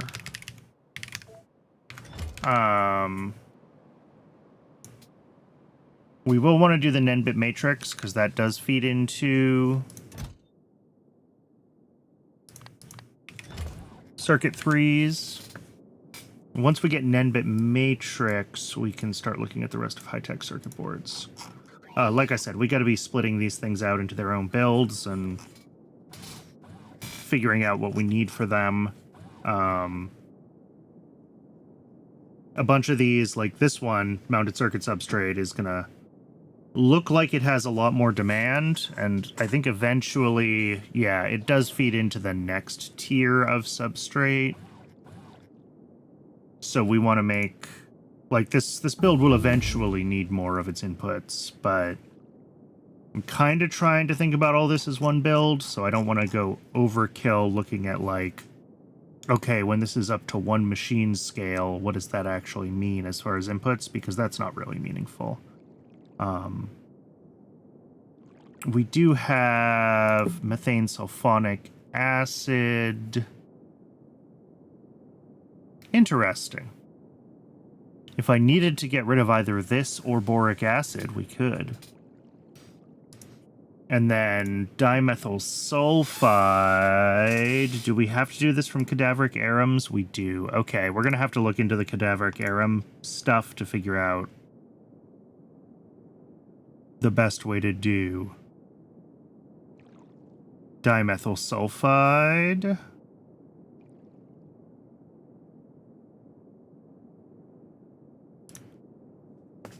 Red chips are only like halfway overbuilt. Well, they're built to one assembler scale of the circuit board machine, but everything else, I mean, is overbuilt at this point, right? We've, I think, rescaled everything to 1 or 2 total machines for all the subcomponents, but that's just because we have demand for those at this point, so it was worth taking the time to do that.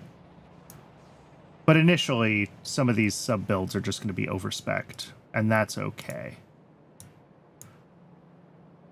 Because, like, if we scale everything to one machine making mounted circuit substrate, that's twice as much fiberglass, right? That's twice as much optical fiber.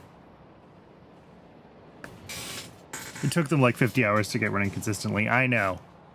Hopefully we're not going to have that problem this time. Although, no promises.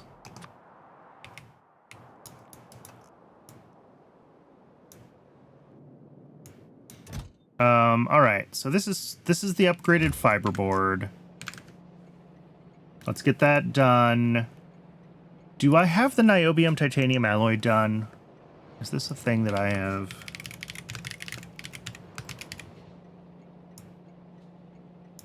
I have 2 a second of it somewhere.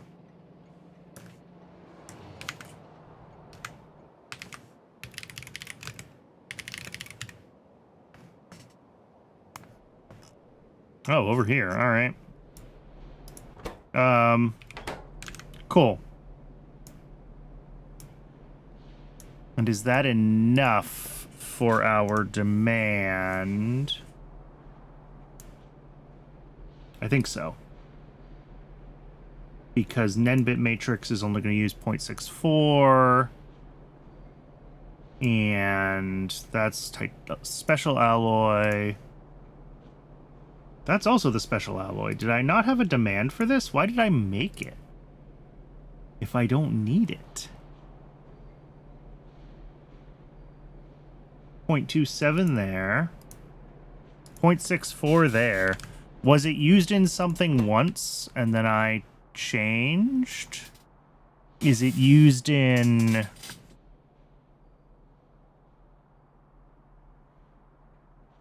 Oh, it's used in Dilmo pools. Okay.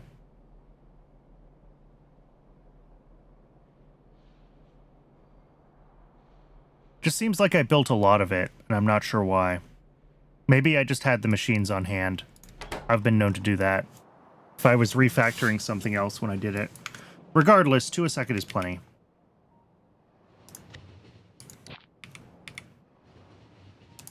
Oh, whoops, I may have recreated my, I didn't realize I had one of those in my inventory. Okay. Let's head back to the mall. Let's grab everything for fiberboard, and I guess for Nenbit matrices as well. Let's get that shopping list set up.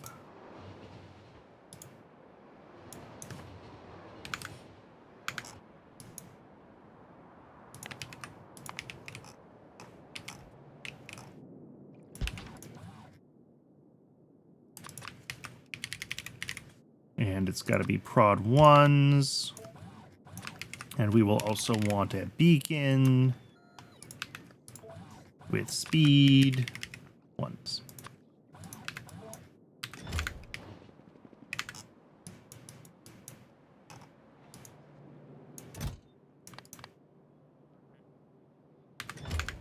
And that will... We're gonna have to find all of our speed 1 beacons and prod 1 builds that we did in YAFC and get them all upgraded to Mark IIs. I don't even know how we're gonna go about locating every build that we did that for. It might just be a fix them as we find the bottlenecks kind of situation. Yeah, we're designing around T2 prod, but we don't actually get T2 prod until we have Mech Parts 3 built. So we've got to get blue chips and then blue mech parts built, and then we can go around and upgrade everything to the tier 2 modules.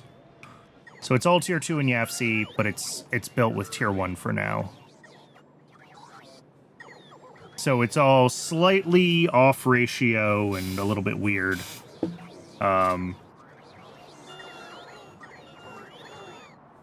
But it'll work well enough to get enough blue chips and enough mech parts to build the modules. Yeah, we gotta do blue chips and then blue module. Well, I don't know if we actually technically need blue chips for... Yeah, we do need blue chips into blue mech parts. Utility boxes. So yeah, we gotta do the blue chips first.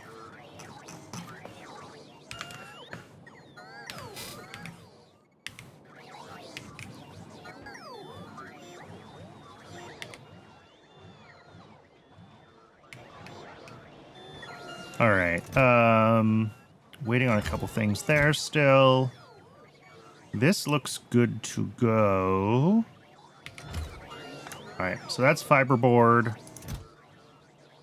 And then as soon as we get the last automated factory, I'm seeing so many Mark II bots zipping around now. I'm very happy about that. How many? If we look at all time,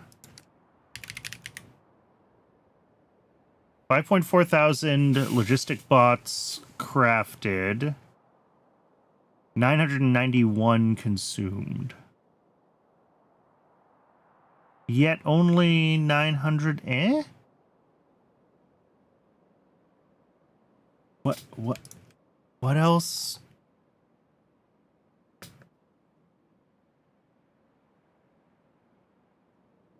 Well, I certainly didn't do that. I don't have that turd. Why is this off by 1? Was the question. I don't think it matters. So we've got like 1,000 Mark II bots almost. So almost 20% of our bots are upgraded.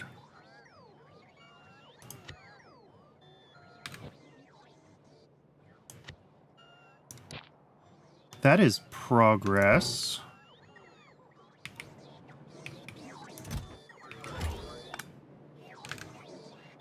Okay.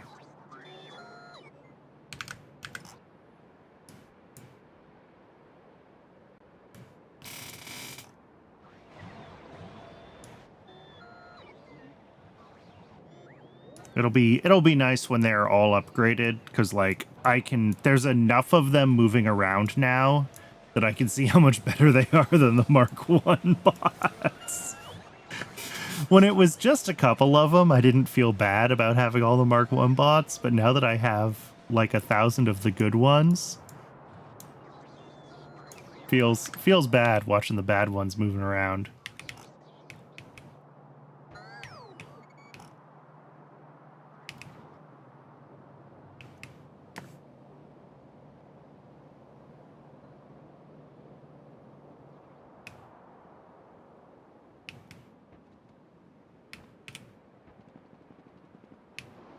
All right, fiberboard is gonna live where? Do I want to do it with circuit stuff, or do I want to put it over here somewhere where I've been doing other generic builds.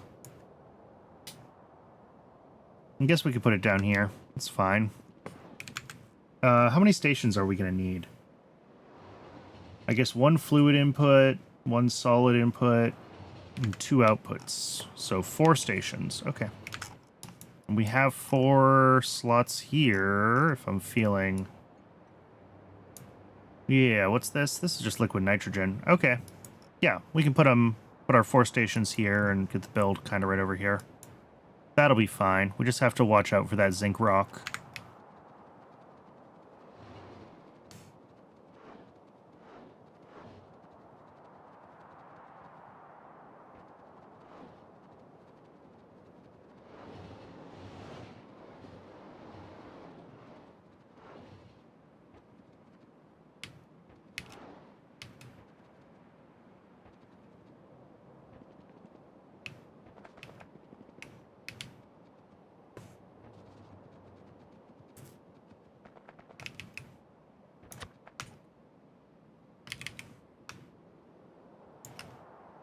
All right, we need anthraquinone and creosote.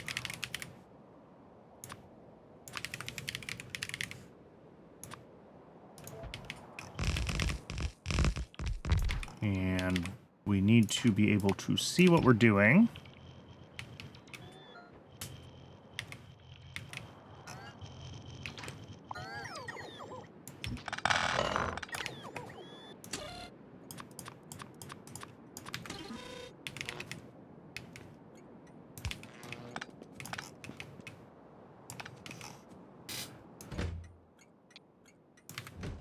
Okay.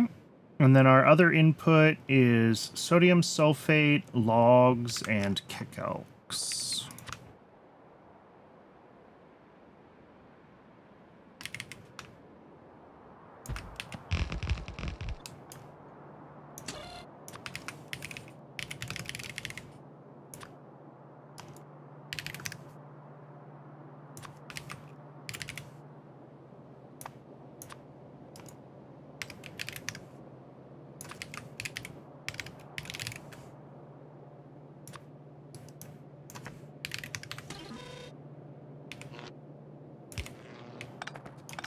Beautiful.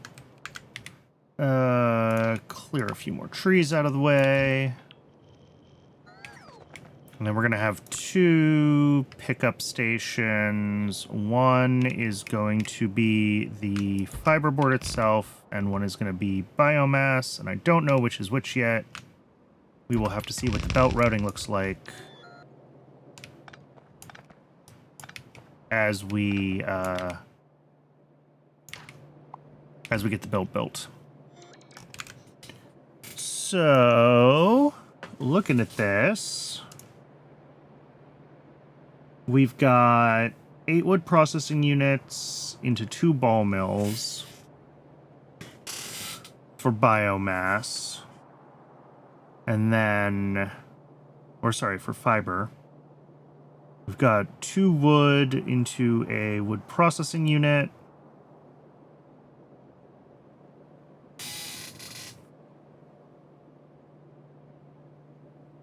Oh, well, did I forget sodium hydroxide in my input requests?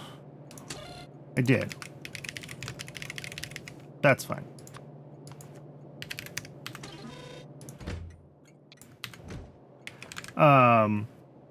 The sodium hydroxide and the sodium sulfate can go on 1 belt together.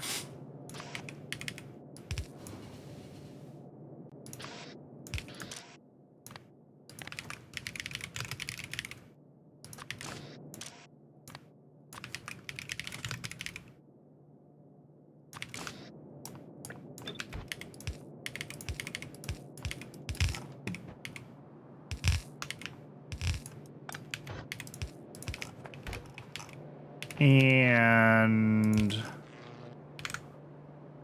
I want to come over to this side for the build, or do I want to build it over here first? I think I actually just want to build it going left, and then we'll bring the outputs back to the right. I think that will be easier. So we'll be doing something like that. Okay, Twitch is telling me that it is ad break o'clock again. I'm going to step away and get some water. I recommend everyone else take the chance to hydrate. Stretch your legs if you haven't moved in the past hour. Take care of yourselves. And when we return, we will finish this build up. I do run just the one ad break an hour, just long enough to keep pre-rolls turned off, so I appreciate folks sticking around. I know the ads are no fun. I wouldn't have them if I could. But I'll see everyone shortly.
Welcome back, everybody.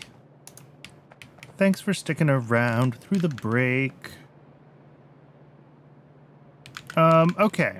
So this part is just making the fiberboard. So this is just the pulp mills coming in here.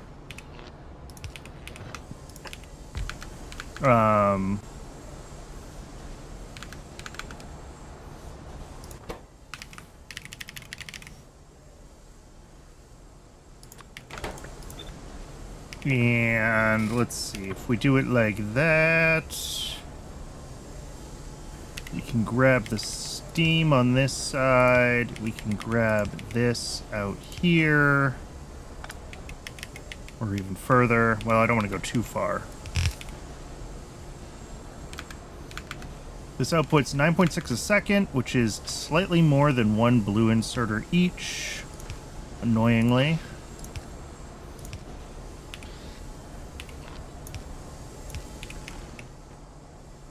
Oh, but that's also not gonna fit on one belt, is it? There we go.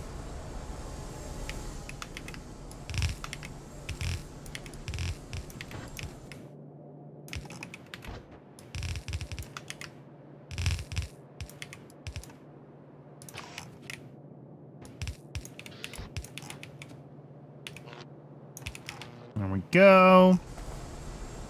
And then input-wise, we've got 2.4 items off of this belt. So that's fine.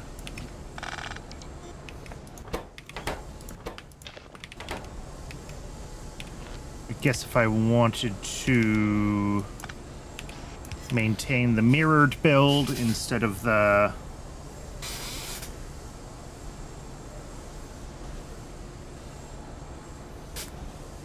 flow through the manifold build, we'll do it this way.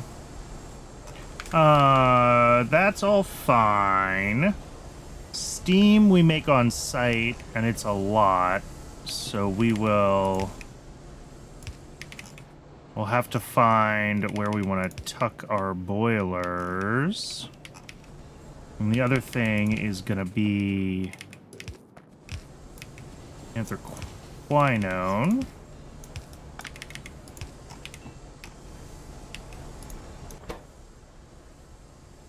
And then we have to make the treated wood and the fiber, both of which are 2-2. So that's 2 inserters on this one. Right? Yeah, 2 of each. Okay.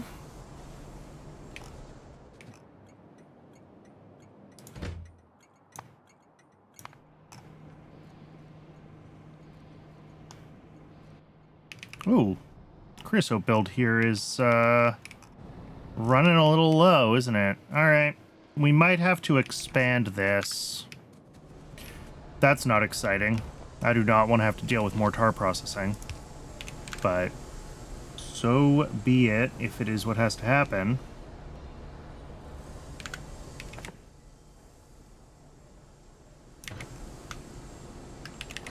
Let's see. Tar processing units. Yeah, these don't really tile well, do they?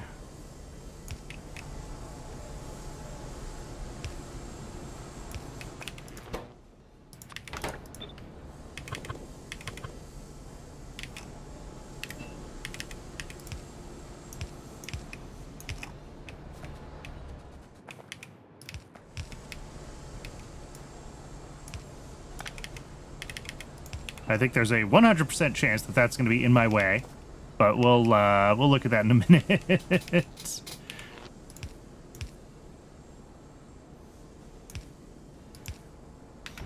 And then output, each of these is 2 a second, yeah.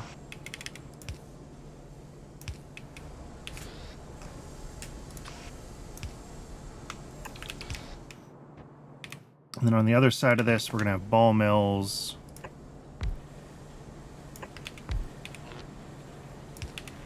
Which are significantly smaller. Making fiber from raw fiber. Oh, but that also outputs... that's fine. We'll deal with that. So the fiber will come out on this side. And then the biomass will come out on this side.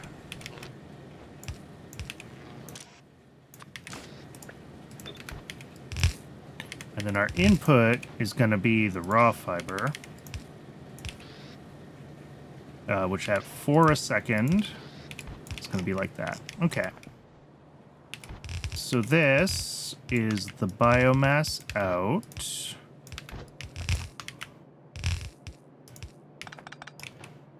Which is 4.8 a second. Slightly more than 1 blue, so unfortunately that's 2. And then... yeah, we gotta get the wood input here. And the fiber input here. So I need 0.33 logs a second feeding just one wood processing unit. It's so close to actually, you know what? We're going to make this fit. We're going to do this in like the worst possible way. But it's going to work.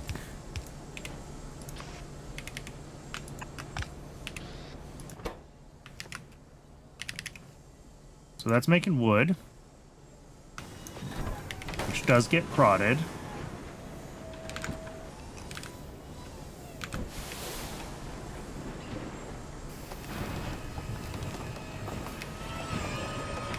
And then for the fiber, we've got 8 of them.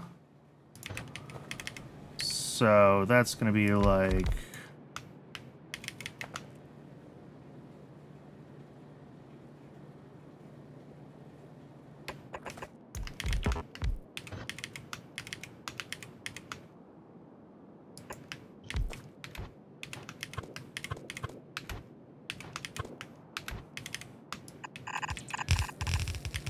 something like that. But it's only 1.6 kickalks a second. So we can sneak those out with just one inserter here.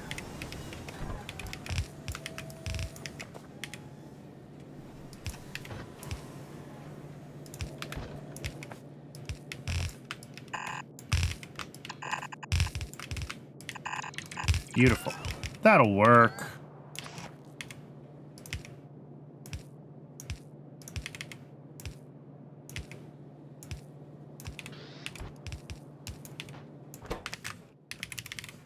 Fiber from kickalks.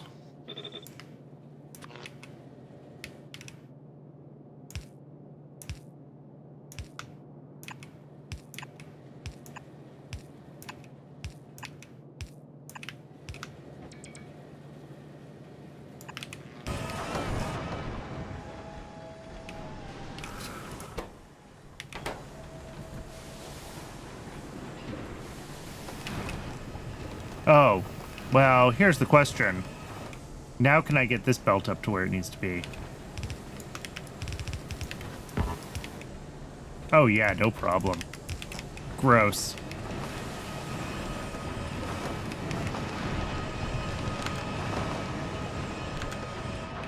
Alright, that works.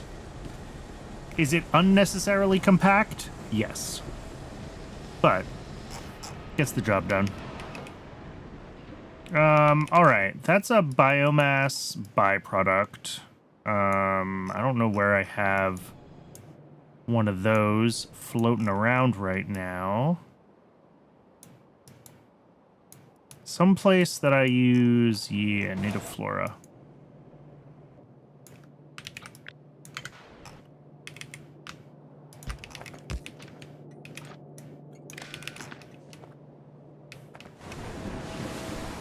Alright, so that'll void that properly, and then the fiberboard itself... Oh, I don't have steam hooked up yet. Okay. Let's do that. We're gonna have to bring it over here.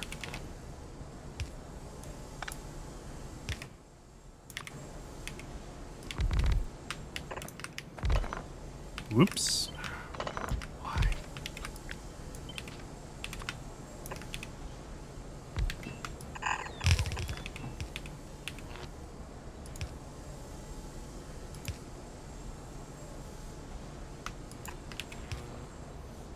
Okay. Let's move this whole thing there.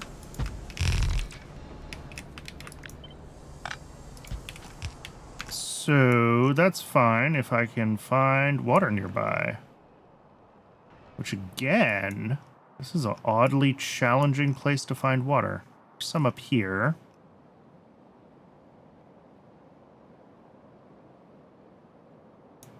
I mean, there's plenty up here. It's not really a problem to grab it from up there and route it down. I think that's what I'm going to have to do. Which means we'll move the pipe up to the north. And,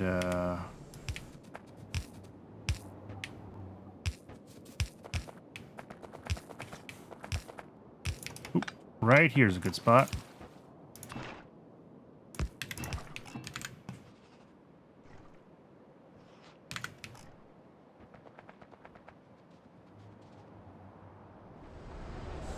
That should do the trick.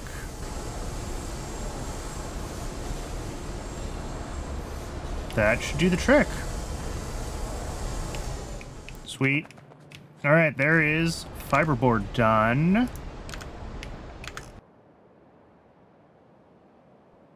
So the next thing is the Nenbit matrix.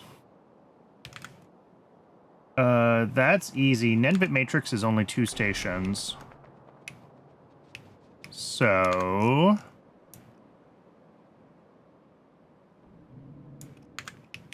wonder if we can just do it like right here going north.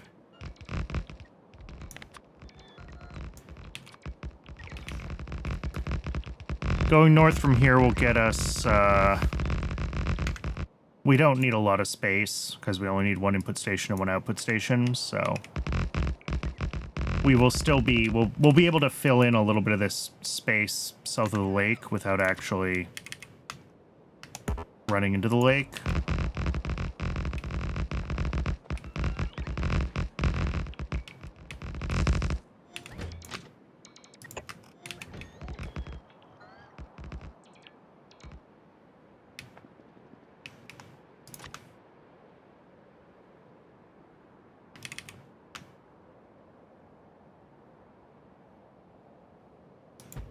Drop off on one side, pick up on the other.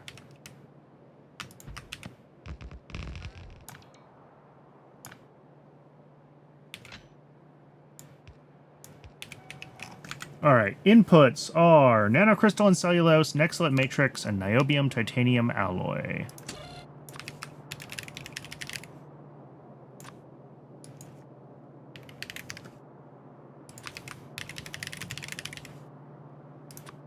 And we need a lot more of the nexalate matrices than anything else. Yes.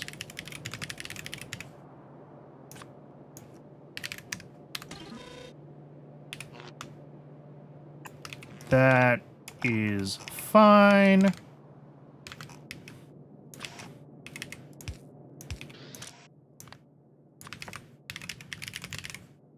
Nexalate matrices. Let's actually do these here. And then other ones here.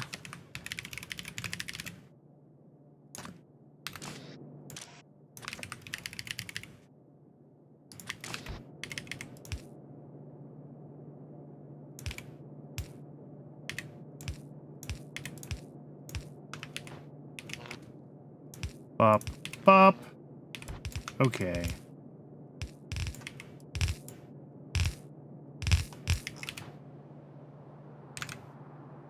Two automated factories, but we want a beacon between them.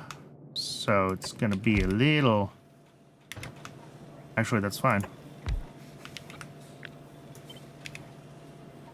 There we go.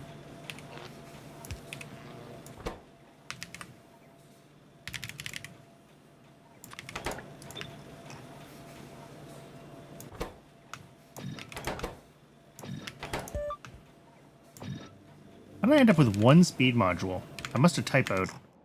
That's fine. We will add a speed module up here somewhere where we can request it.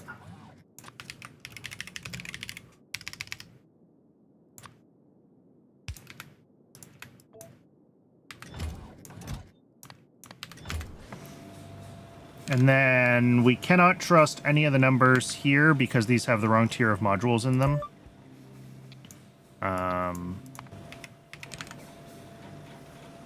Oh, AM5, FM2 is what I've got written down here. Okay.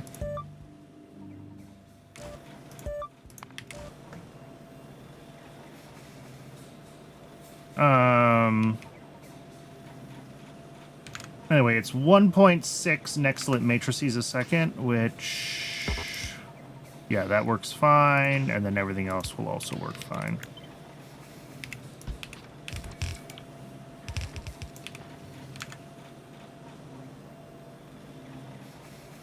.32 plus 0.48 is 0.8, and yeah, plenty of capacity on the long-handed inserters. Okay.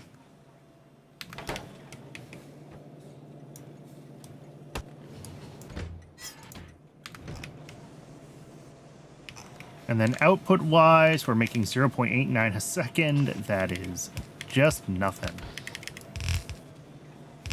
It's a lot of inputs for very little output, but I guess that is high.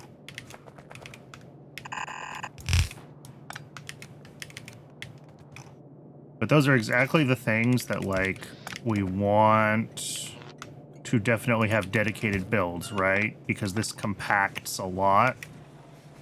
It's way easier to deliver one n-bit matrix than to deliver 15 other ingredients. All right, I think that's n-bit matrices. See if these actually turn on now that we've got the last ingredient coming in. Yeah, of course. No issues.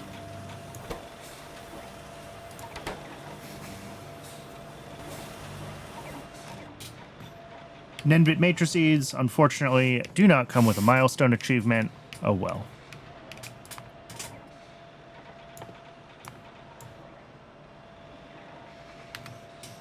So let's pop into YAFC. I don't want to do... Well, where do we start, I guess is the question. We can really pick any of the subcomponents and start getting the dedicated builds for, like, the diodes, the resistors, the whatever else built.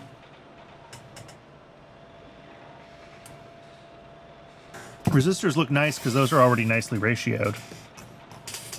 So maybe we go with that? I don't know why I have so many resistors requested. Wait, this needs 0.05.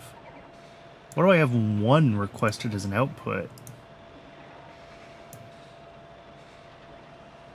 Does something else need low power resistors?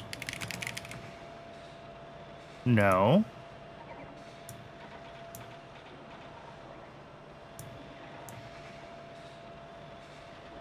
Does this predate me reconfiguring this for prod 2? Maybe.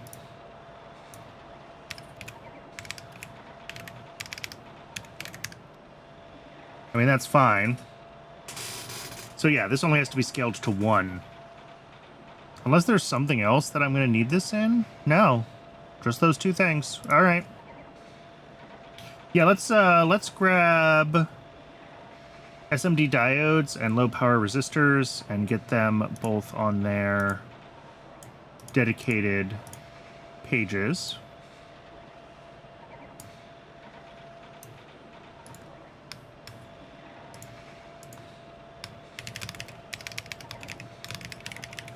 SMD diodes.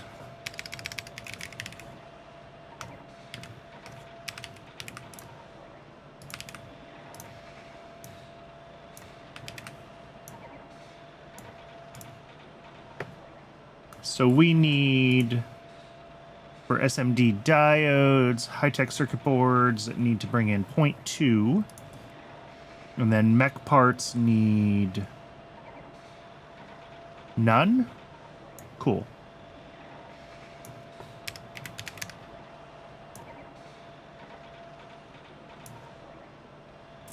Yeah, all right. So we will make 2 factories for these, I guess.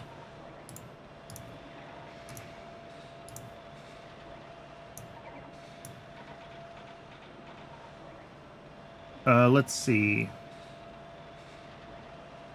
Makes 0.25 times 4 times 1.4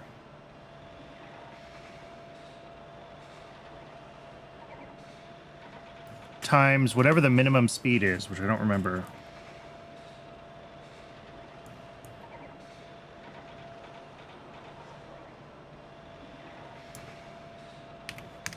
There we go.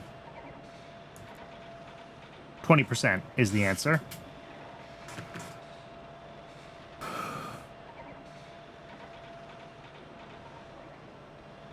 All right, that's an easy one. And then Low power resistors.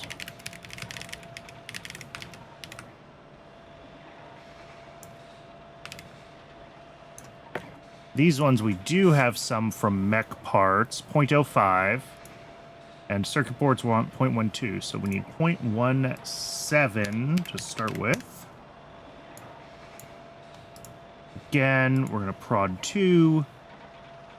And that's just one machine. All right. No, that's 0.5 times 1.4 times 0.2.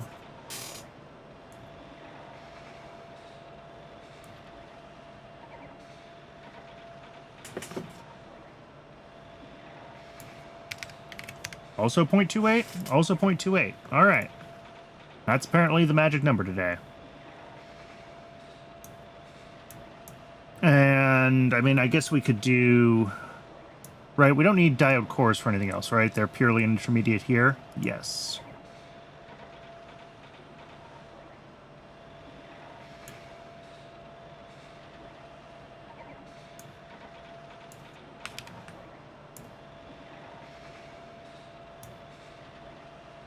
And high frequency SMD inductors.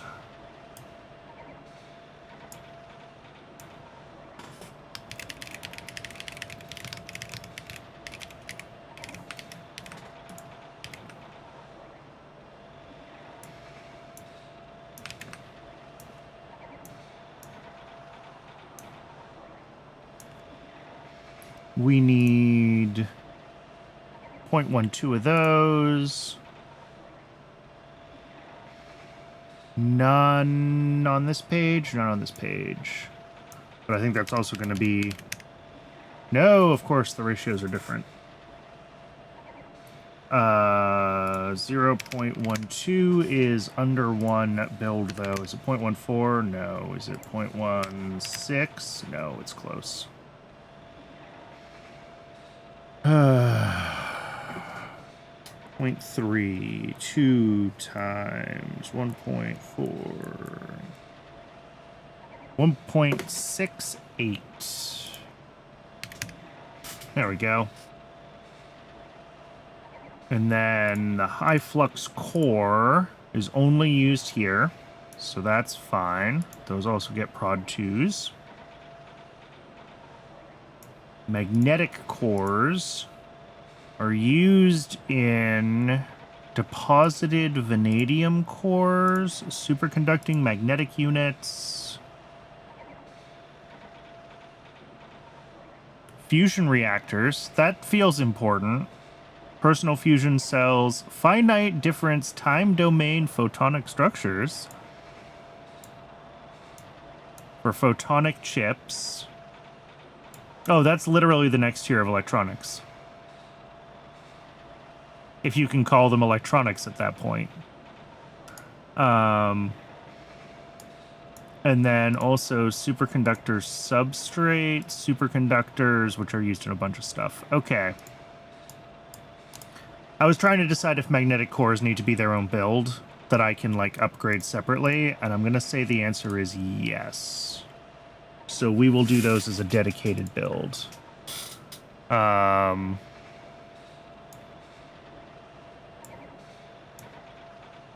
Tinned cable, though, we will do on site. Okay. So this will be the high frequency SMD inductor build, and then magnetic core will be a standalone build just because it's a lot. Oh, vacuum.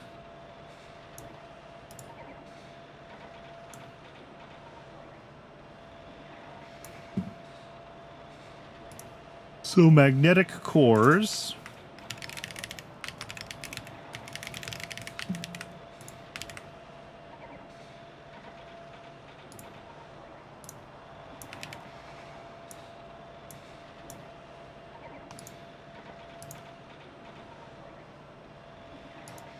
We need 0.033 a second. Yeah, that's all right. So it's going to be 2 factories worth initially.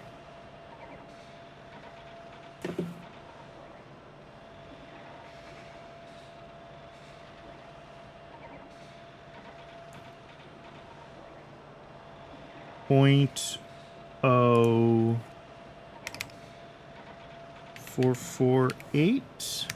There we go. And then superconducting coils. Did I already have those split out on this side? Yes. All right. We've already said that we want superconducting coils to be a dedicated build. And I'm assuming that's because these are also used in a bunch of whatever.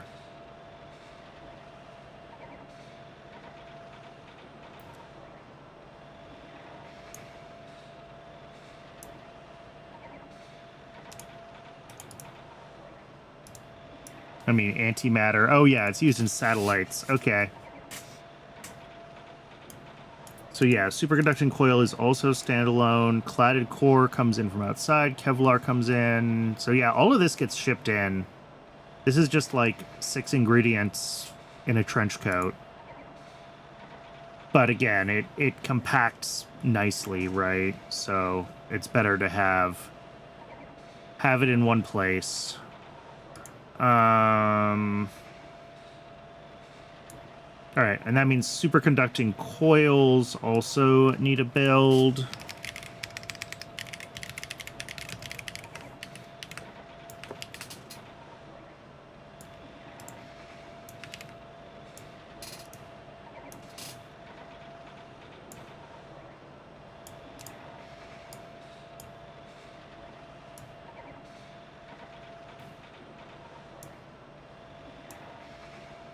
And we need, what, 0.064? Do we need any in mech parts? No. So for now, we just need the 0.064.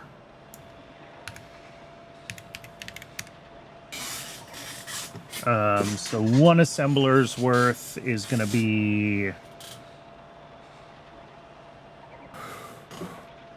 0.2... 0.0112? No, 0.112.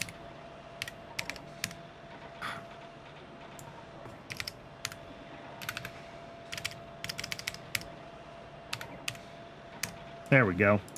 0.112. One assembler. That's fine. The coil core is not used for anything else, so we do that on site. Copper cable, we do on site. We can prod that stage. We can prod this stage. We prod everything. And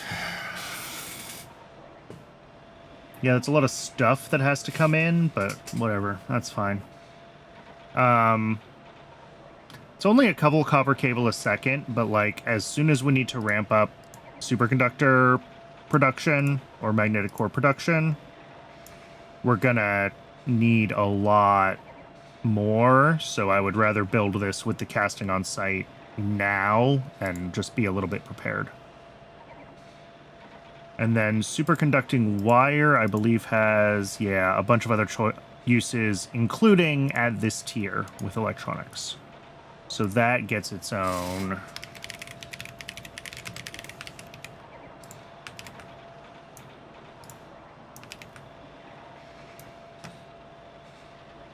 Which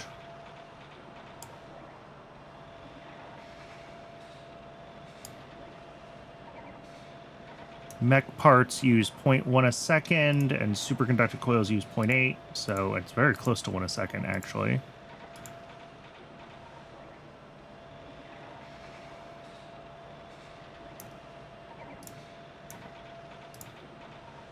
Let's see.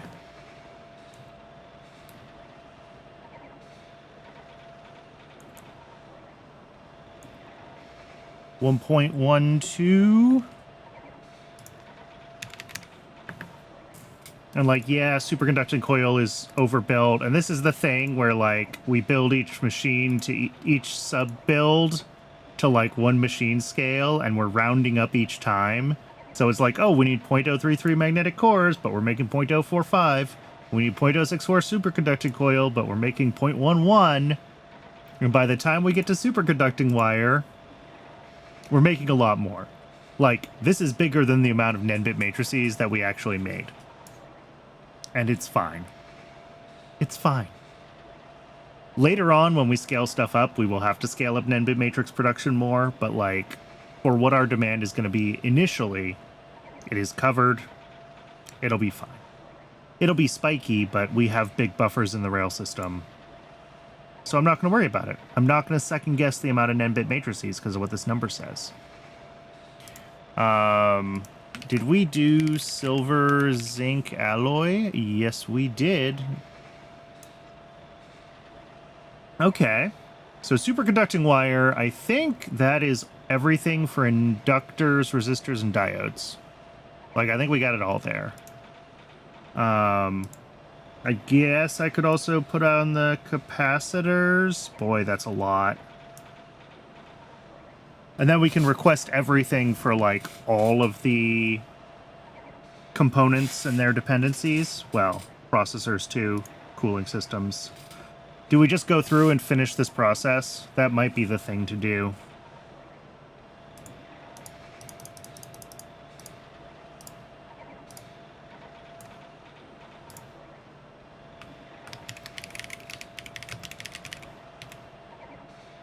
Multi-layer, SMD.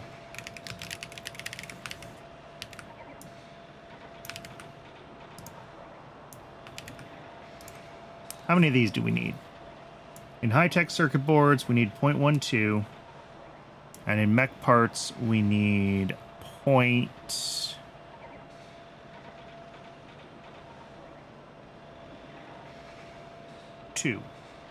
So we need 0.32.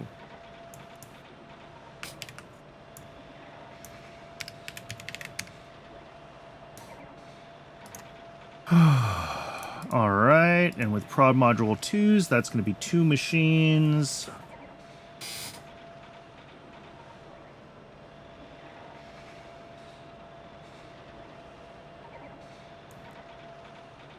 Which is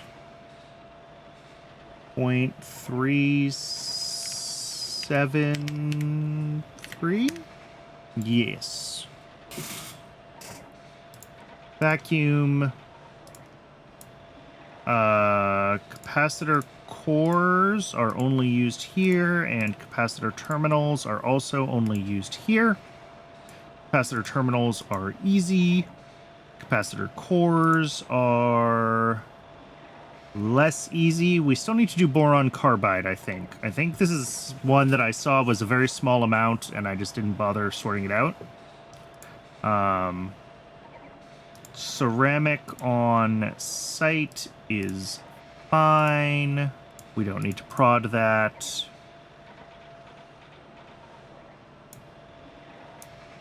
Although I guess we could. It would use less steam, even less power. Get it down to 500 kilowatts in the boilers. Woohoo. Whatever. Doesn't matter. But it probably uses enough extra power. Yeah, it's worse because it uses its own power. And then copper coating, we don't currently have anywhere useful. It's built as part of Kevlar coating, but I didn't build it standalone when I built it before. So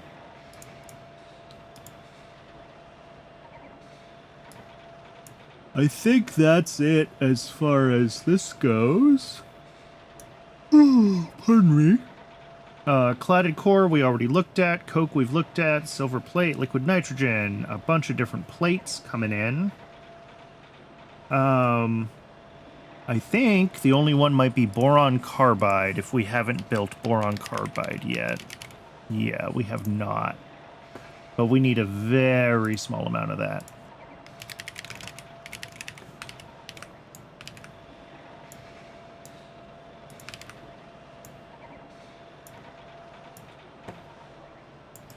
And we can prod it.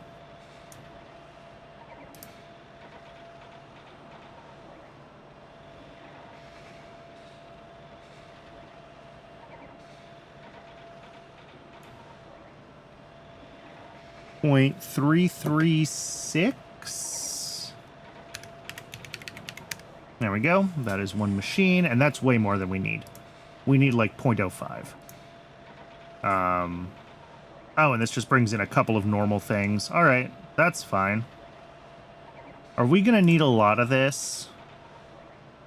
Yeah, we also need it for a bunch of the Mark III mech parts. How much more? Oh, I've got it here.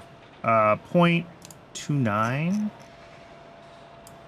0.29 plus 0.05 is just about this. Okay, that's fine. Maybe we build 2. I mean, why not?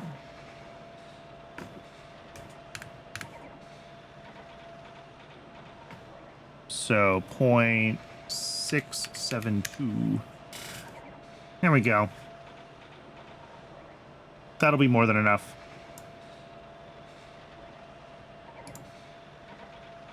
Processors are also not too bad. And cooling systems.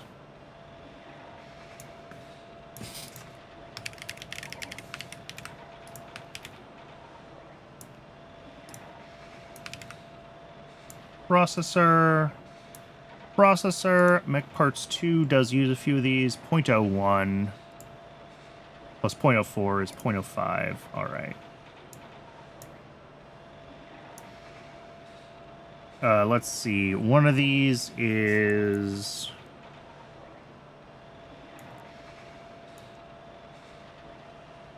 0.056. Yep, and that is enough.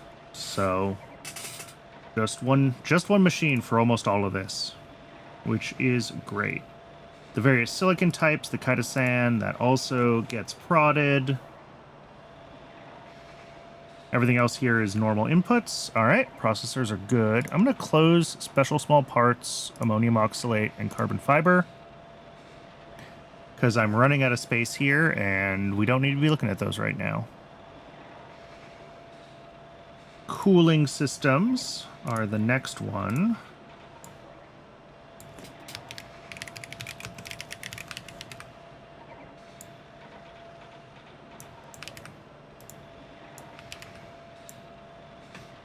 And cooling systems, we need what?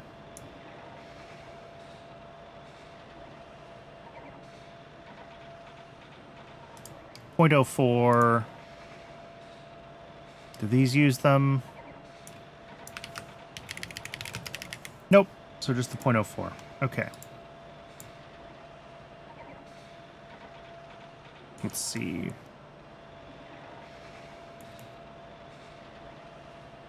I think this is also the same rate as... Yeah. So one machine is plenty. And there's nothing that needs to be made special for these. It's just a bunch of ingredients that we have to get to one place and get around a single machine. So that's fine. And that just leaves the mounted circuit substrate.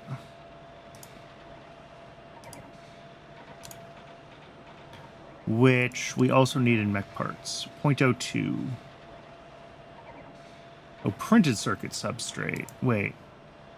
Mounted circuit substrate, printed circuit substrate. Ooh, okay. I think I almost did that wrong.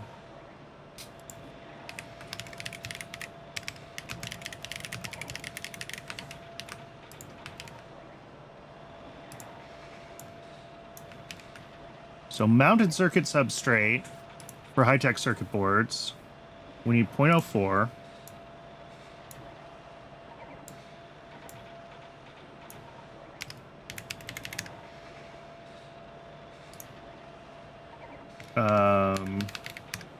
There we go.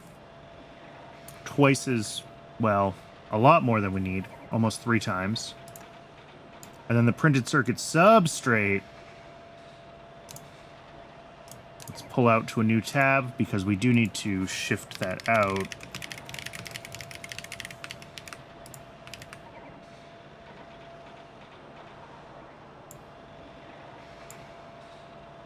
Is that what we need?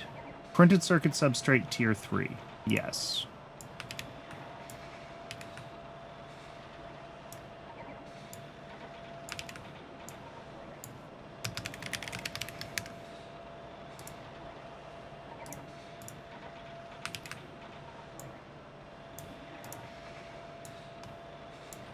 So we need how much here? 0.08 plus 0.02 is 0.1.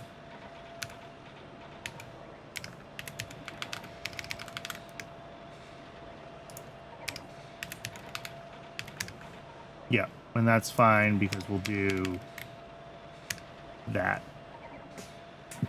Okay. So that just leaves the methane sulfonic acid, which I think we could just do on site. No. If we're planning ahead for like a bunch of the superconductor substrate and stuff at the next tech tier, then we want to split this out onto its own thing. Fiberglass, copper plate, tin plate. All right, besides the methane sulfonic acid, this is all good.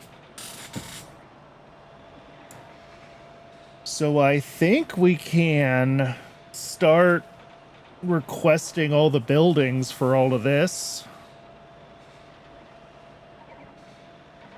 Oh, this is gonna be a lot.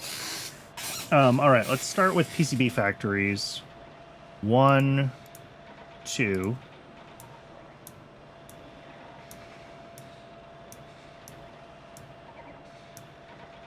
All right, just 2 PCB factories.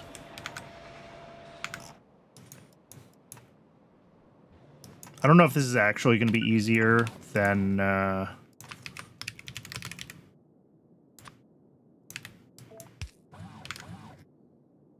going through and exporting all the shopping lists individually, but like 1 electronics factory, 2, 3, 4, 5, 6, 7, 8.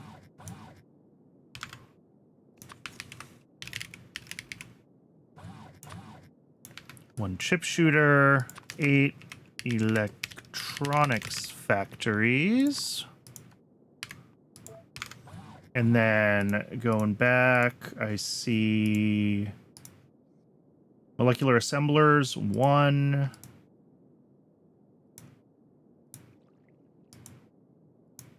2, 3 molecular assemblers.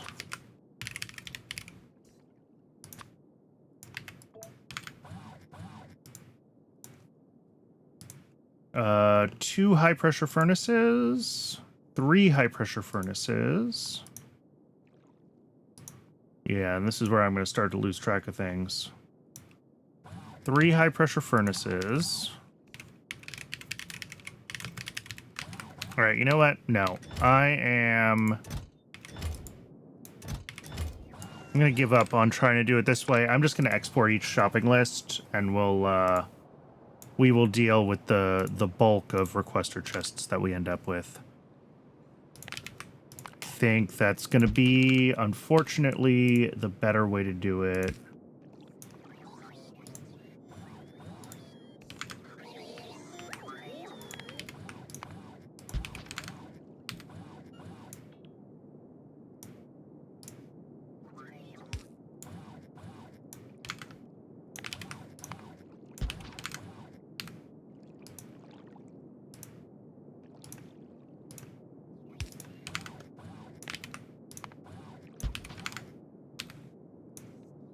Boron carbide.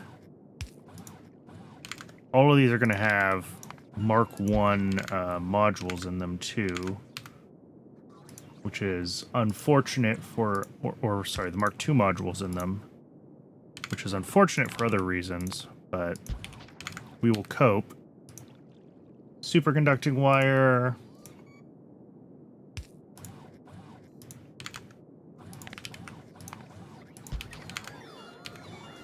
Superconducting coils.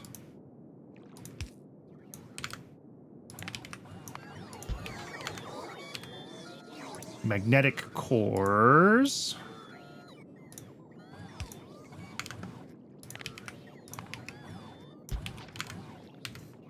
high-frequency inductors, and then we just have resistors, diodes, and the boards themselves.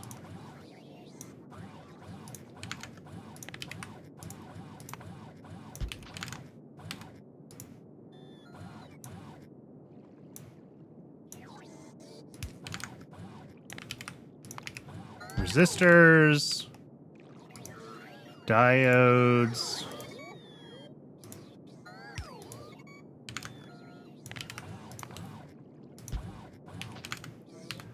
and the boards themselves.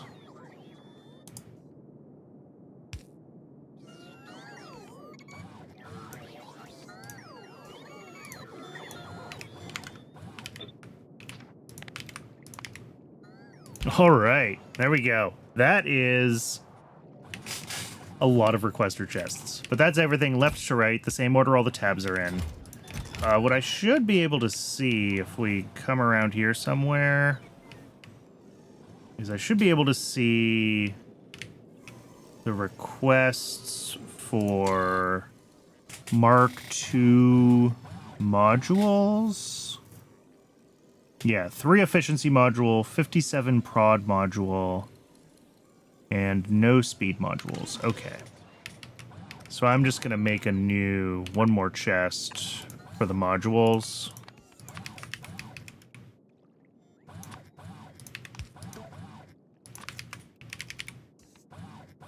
We'll just take 2 stacks of prod modules and move on with our lives. I think that's probably the saner choice, since we're going to be more than a stack anyway.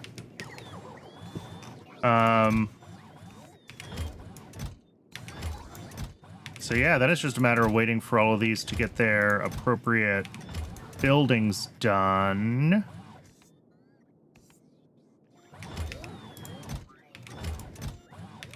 And they're moving pretty quickly. Those Mark II bots are really, did I want prod 1s or 2s? I'm doing all the calculations in YAFC as if we have 2s, but we don't actually have 2s until we get Mech Parts 2 done. So we're putting 1s in everything to start with, and the ratios are going to be wrong, and we'll fix it. Grab extra stack of each module as a personal request. That is probably a good plan. I should just keep them around so I have spares.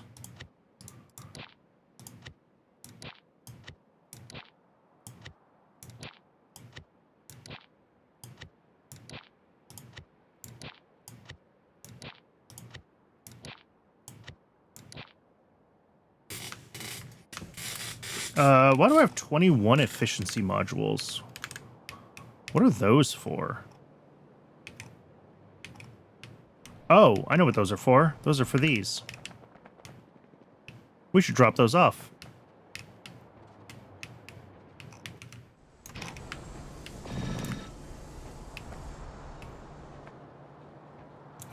Let's see. Why are we backed up? We're backed up because we're out of creosote. Ooh, all right.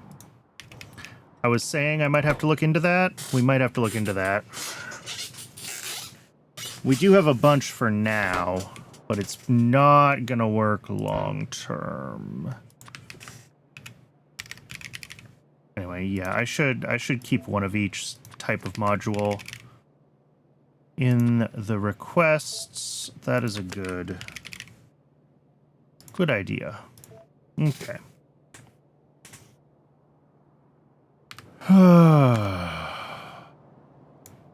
All right, so the only thing we're still missing is the methane sulfonic acid. We need to get that figured out. That's going to take, I think, some upgrades to our cadaveric arums to be able to output the methane sulfonic acid. Or the precursor to the methane sulfonic acid, right? Because it needs... yeah, the dimethyl sulfide.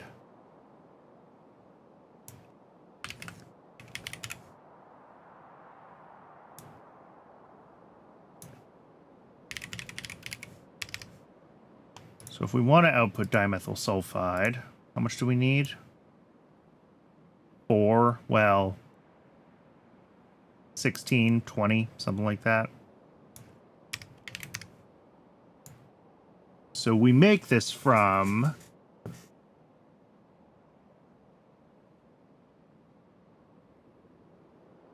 acid gas, 2 arums into 2 seeds. What's our ratio right now? 4 arums into 8 seeds. Okay, so they do make fewer seeds. So, like, if we add that in,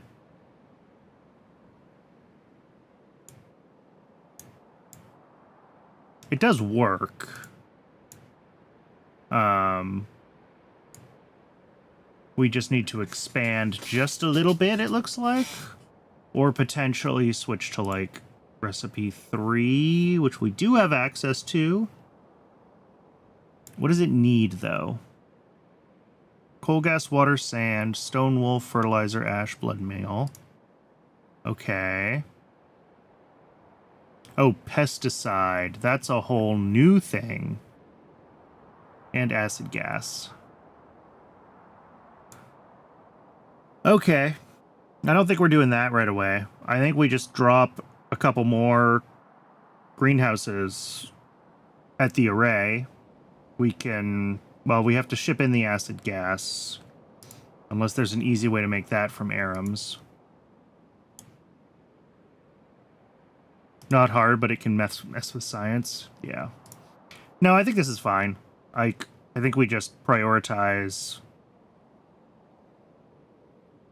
the dimethyl sulfide. We overflow to whatever. Let's see how much we actually need if we're going to have one chemical plant making methane sulfonic acid.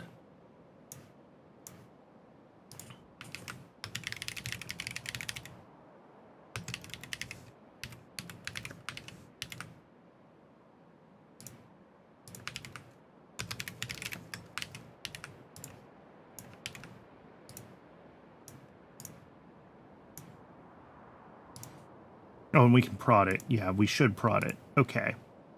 So if we want 8 a second... Yeah, we're going to go up to 1 plant. That's fine.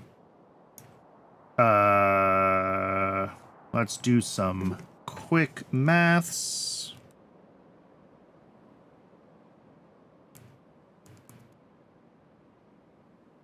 $9 1/3 a second. Hey, there we go. Okay, so we only need like 3.33 a second DMS. Okay. But we'll ratio that to like 1 whole botanical nursery, which is 7 a second.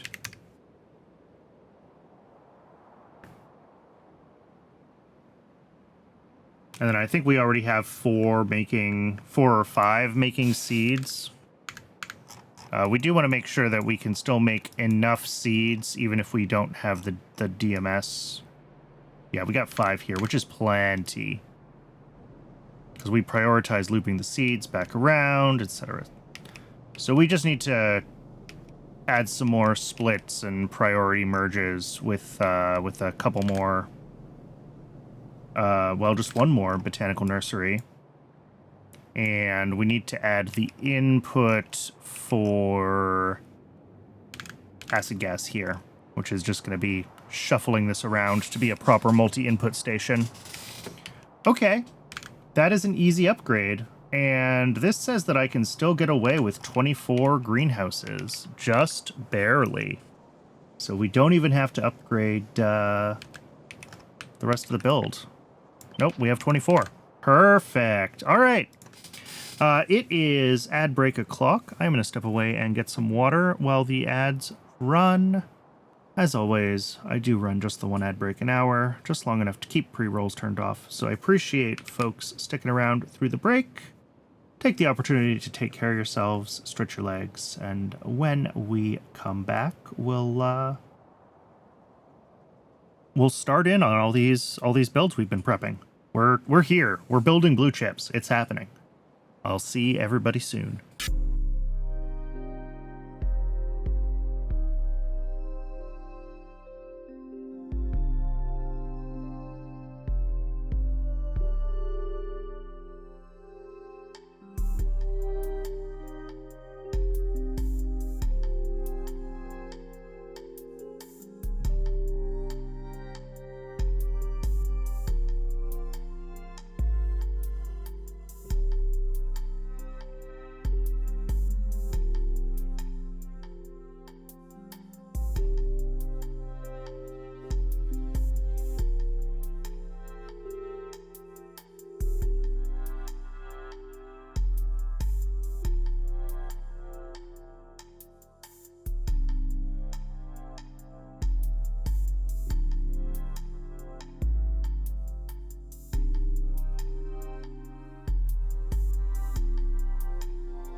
Welcome back, everybody.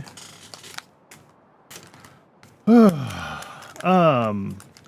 so cadaveric arums, I need to plug in just the one nursery for the arums? Okay, I'll take that. Let's, and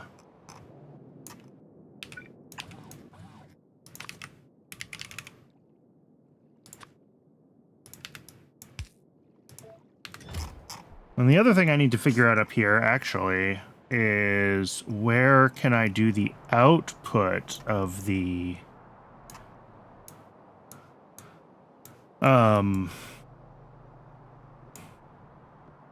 the output of the DMS production, which might mean extending this out. Yeah, I think we're gonna have to extend this station out, and then we can put it right up here. That'll be fine. We'll route that, no problem. Okay. I think we do that first, just so it starts to run. And then we can start looking at the actual, I mean, it's pretty much just start left to right, right? Going through each build, getting them done. We'll grab more than one at once. We're not gonna just sit around and run back and forth to the mall. Most of them are pretty small, so they should go quickly. And if we start left to right, then they'll be able to work sort of through their dependencies first and push through the chain. So if we're lucky, we will see first blue chips today.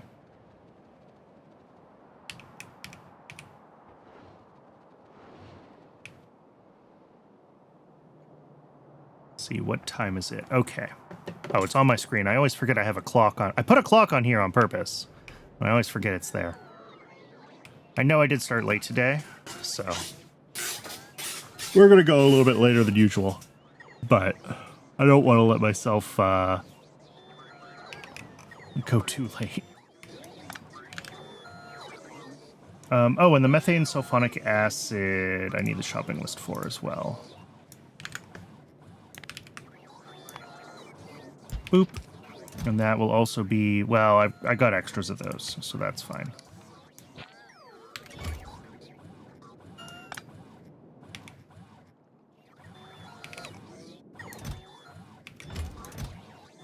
All right, methane sulfonic acid, check. Printed circuit substrate, one machine. I'm just going to double check all of these as I go. One machine, check. Mounted circuit substrate, one more machine, check. Cooling systems, yet one more machine, check. Processors, two machines, one of each type, check and check. Boron carbide, two high-pressure furnaces. Check. Multi-layer SMD capacitors. Lots of stuff. Let's go through it. Two electronics factories. One gas processing unit. One automated factory.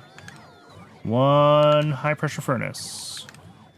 One clay pit. Electric boiler. Electrolyzer. Pressure pump and offshore pump. Yes. Although I always keep offshore pumps in my inventory, so we'll dump the spare. Superconducting wire is 4 research centers. Check. Superconducting coils. 2 automated factories and a casting unit. Check. Magnetic core. 2 more automated factories. Double check.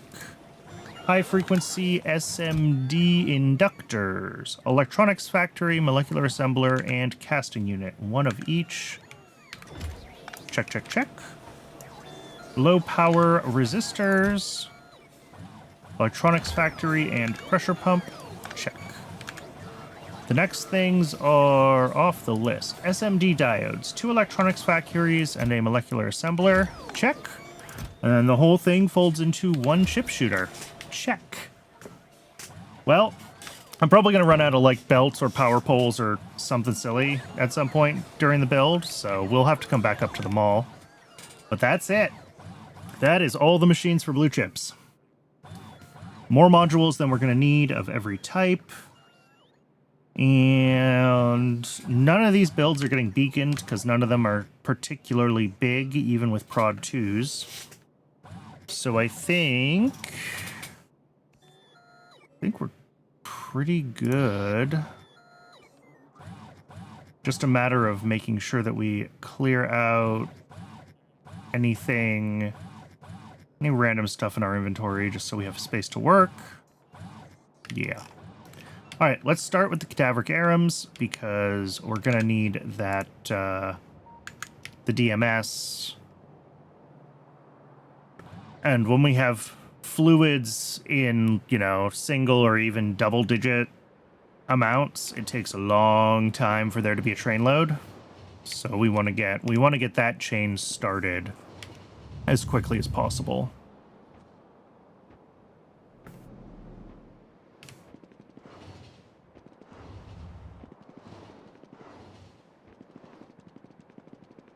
So I think this branch here, we just need to expand, and we'll make room for some more stations.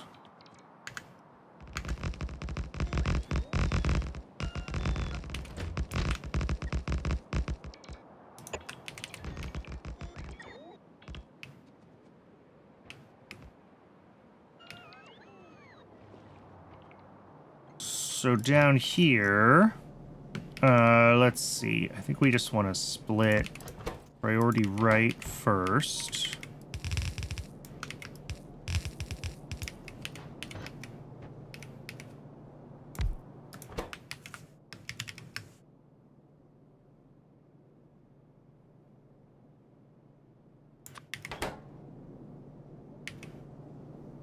All right.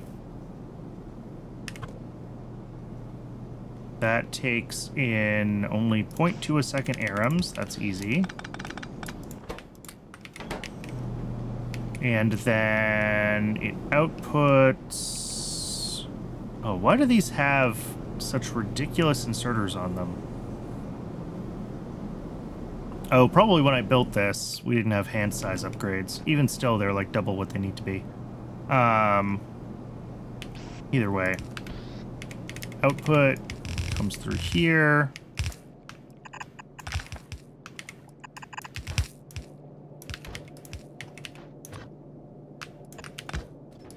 Input priority right, output priority filter.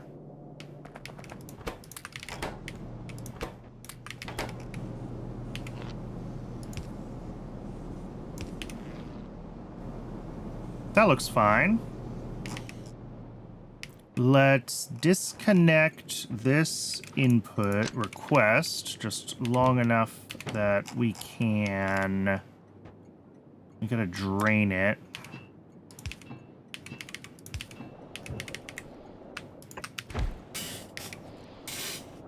Because we gotta swap this over to be a multi-requester. And also bring in acid gas.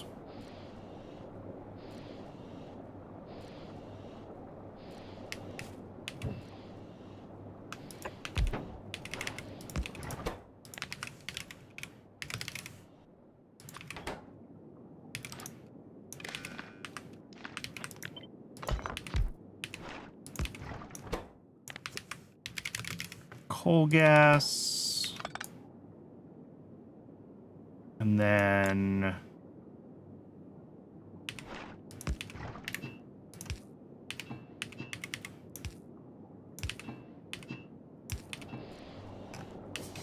pump that all back in before we turn on our requests.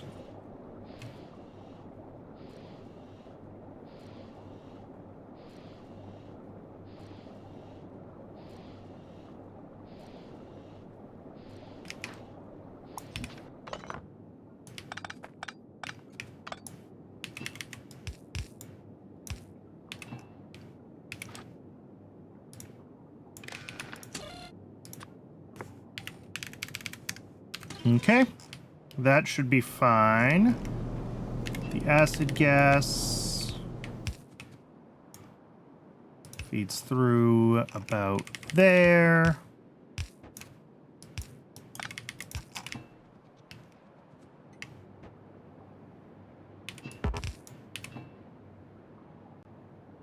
Okay, that should be fine.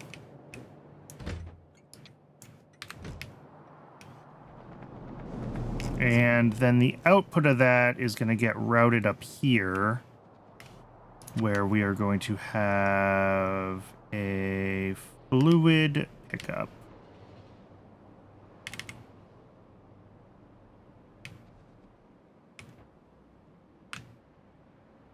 Ooh, and if we're lucky, we can even manage to, like, weave it through without screwing up this other pipeline, which is great.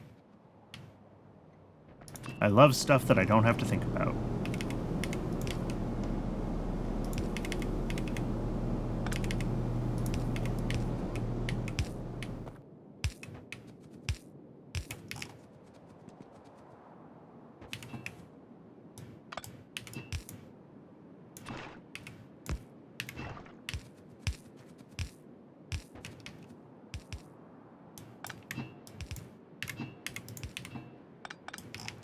There we go.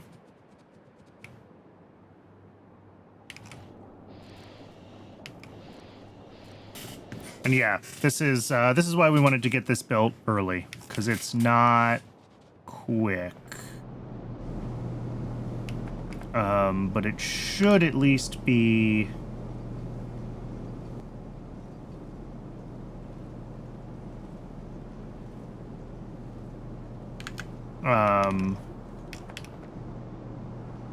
it should be running pretty consistently, because it's the priority input for the seeds. And I don't think it makes enough seeds for itself. Or maybe it's break even. Either way. It should always be running.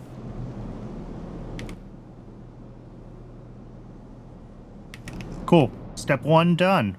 Dimethyl sulfide.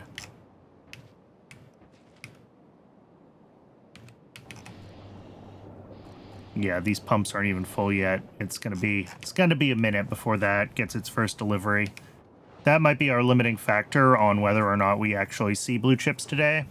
Is the dimethyl sulfide.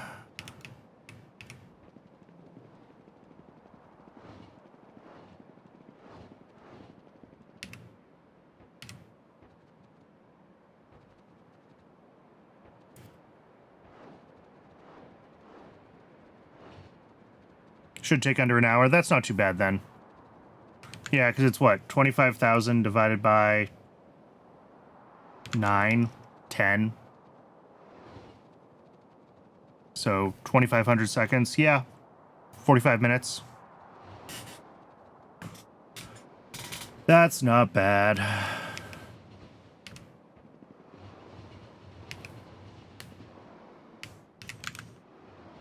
All right. So next, we've got methane sulfonic acid, which is easy. I think this just comes right over here.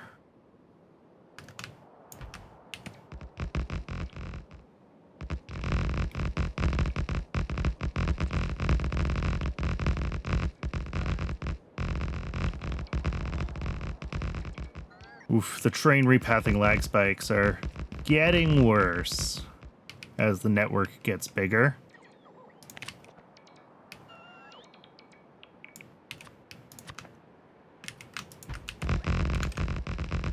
So this is just 2 stations. We're gonna build a whole, like, 6-station area here. Because we expect that we will have other things to go in this area. So let's grab fluid drop-off, multi-fluid drop-off specifically. And we need, well, the DMS. We need peroxide. And we need... Ugh. Whatever I typed, the game was not happy about it. I think I missed a Control F in there.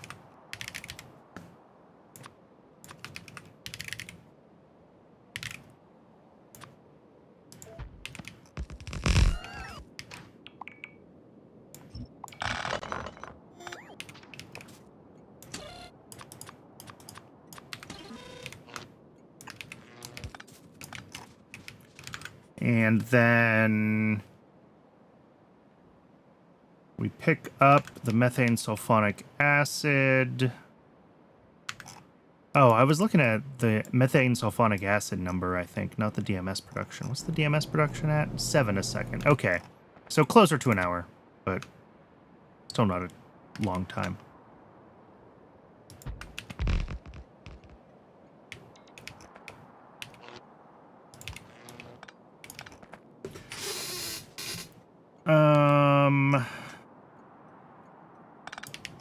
I mean, this is just a, I mean, it's one chemical plant, right? We just kind of drop it where we want it. We say we're making methane sulfonic acid. And then we just have to route in our...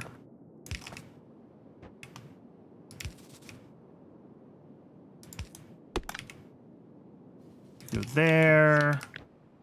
Come here and here. And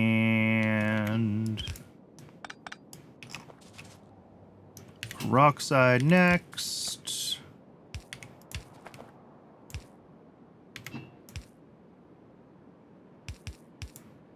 And then chlorine. And then an output.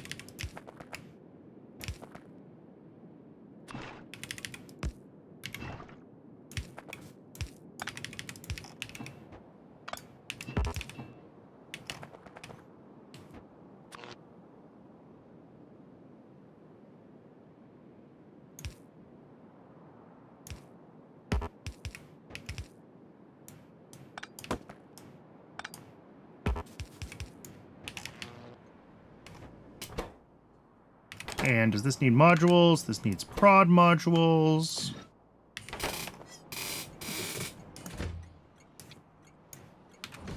All right.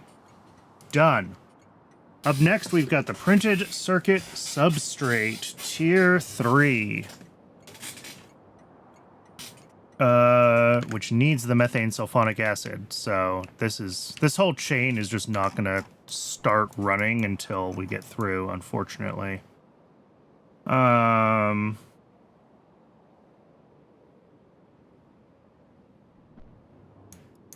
Make sure that this is starting to accumulate. It is accumulating slowly but surely.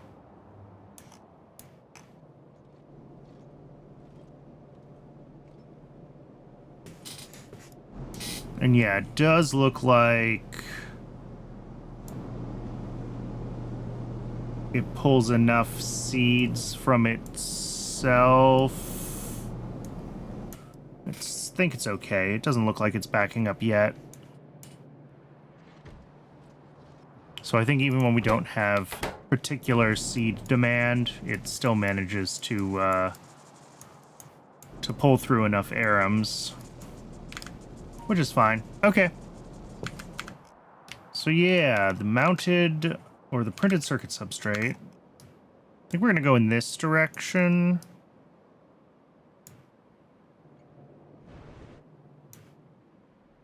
I guess it doesn't really matter. But I did want to eventually get this, like, looped up and connected over here somewhere, so, like... I'm kind of putting the things that are more generic over on the right and the things that are more specific to circuits on the left, and that's really a vibe-based distinction. There's not a clear delineation there. But that is the method to my madness, at least.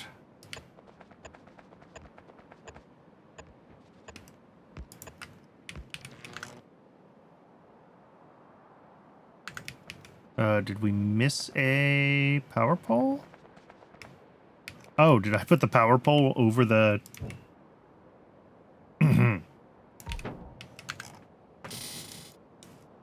I may have put the power pole over the radar.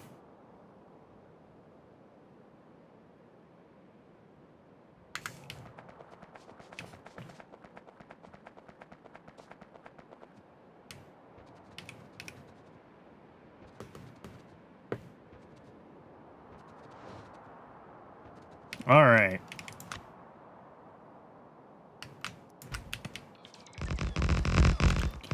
So, printed circuit substrate is 4 solid inputs, 1 fluid, and then its output station.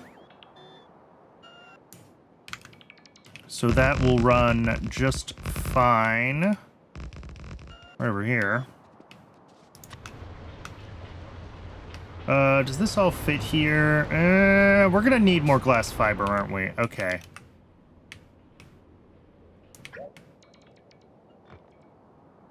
We're gonna do this.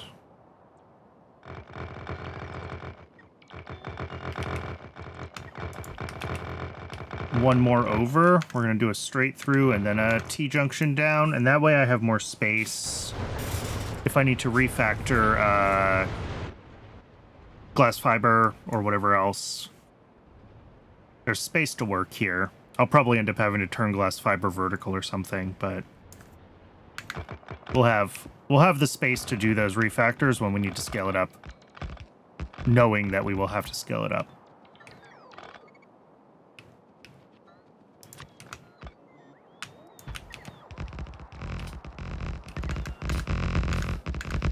Ooh, and of course we hit...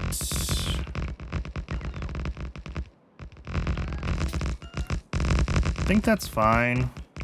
Ish.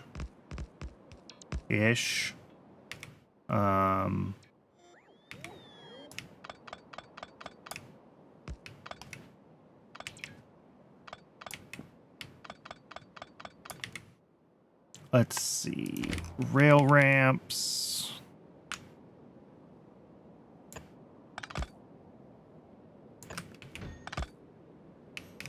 And then if we clear this all the way down to the bottom, can it manage to connect itself without needing to destroy? Oh, yes, it can. Look at that. The only problem is we can't squeeze a signal in here. But I guess that's fine. It just means that this section is long.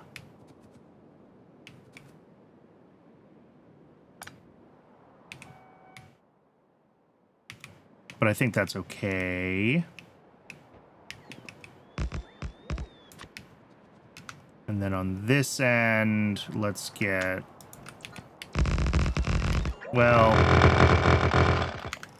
I'm not sure if that's going to want to be another T with some more weird adjustments. So maybe we leave that for now.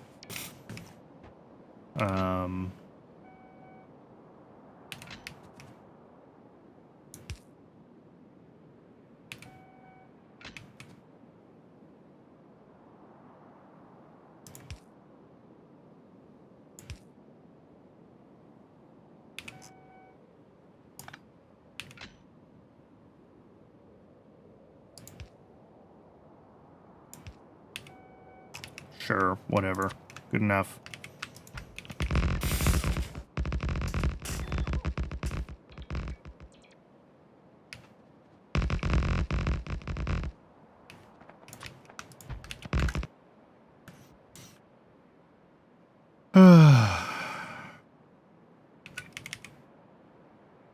That's also a really long span. Is this even gonna work?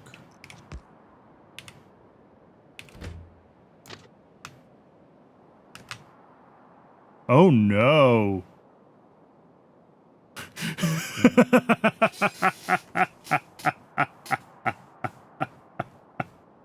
The answer is no, it's not. That's too far.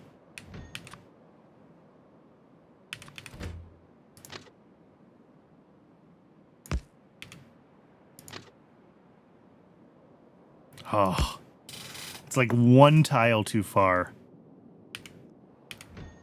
How unfortunate. Can't, no, these are right up as close to... I mean, I could try... Yeah, well, when I tried having it auto route, it's like, to get the foundations where they need to go, it needs to do this. But if I'm willing to, I think, pull this second ramp further back, it can probably find a route that's just an S-curve. It just needs a little more space to do it, because this thing is huge. It goes all the way up here. The hitbox on it is ridiculous. We'll worry about that later. Let's work on the build first.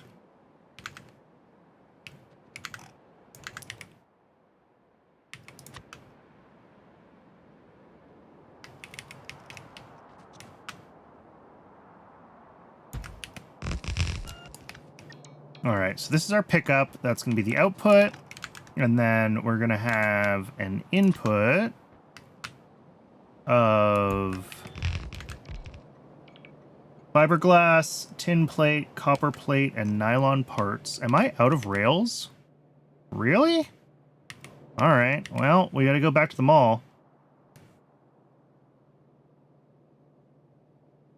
Maybe we will request some extra rails for the duration of this project.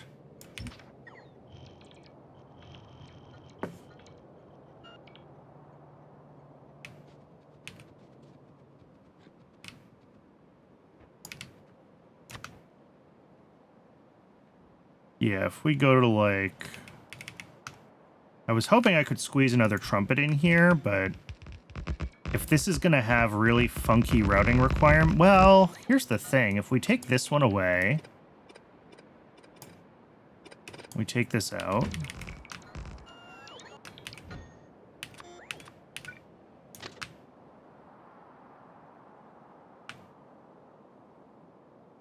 yeah, how far does this need to go before it decides that it can, like...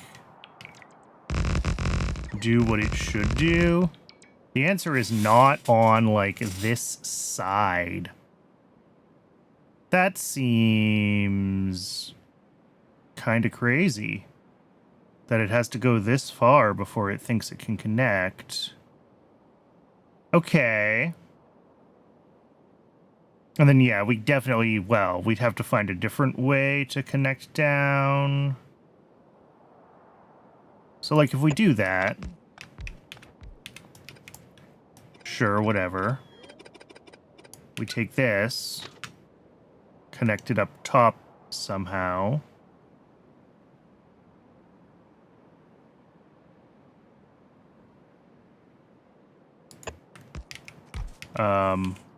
That's a little funky.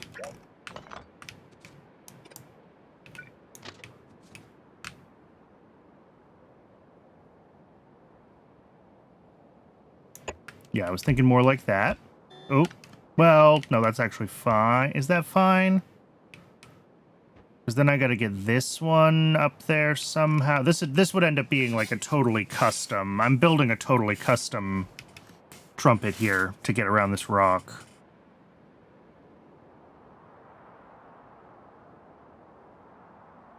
Which is fine as long as like the inputs and outputs are all appropriately on grid.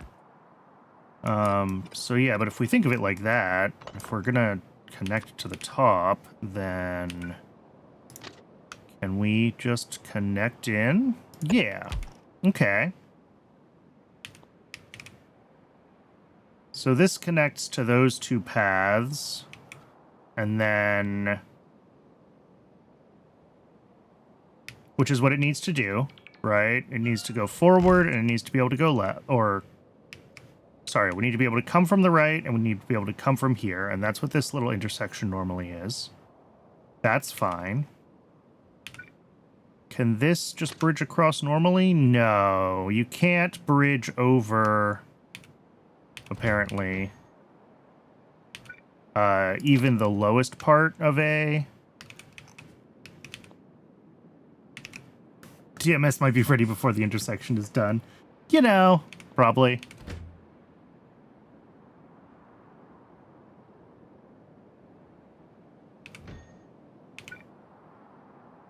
That's too bad that you can't bridge over, like, the lowest part of the slopes. I get it, but it does make this a little funkier.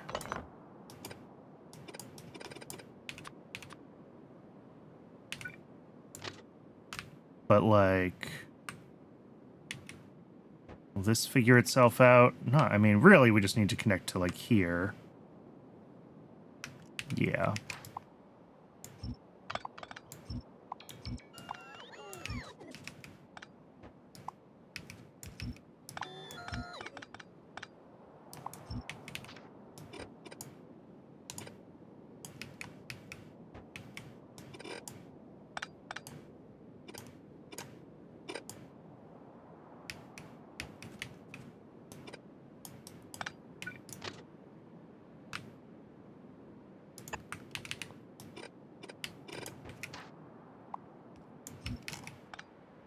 All right, so we've got those two paths coming in.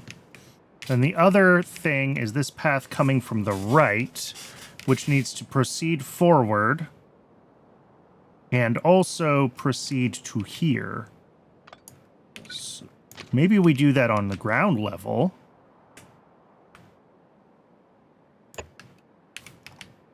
That's awful. And then, like, from here...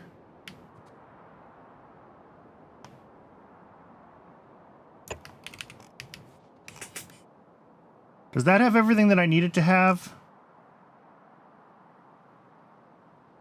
Traffic coming from right can go forward or it can make a left turn. Traffic coming up can only go right. It cannot go left. Okay, I need to fix that. Traffic coming from the left can go forward or right. So I'm missing the path that lets traffic from here go down here.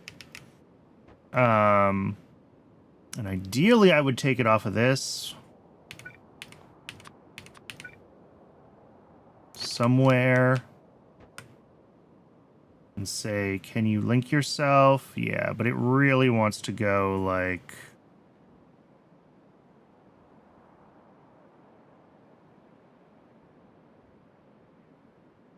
I think it'll be easier if we take it from here. Unfortunately. I was trying to take it post-merge or pre-merge, just because that's better for traffic.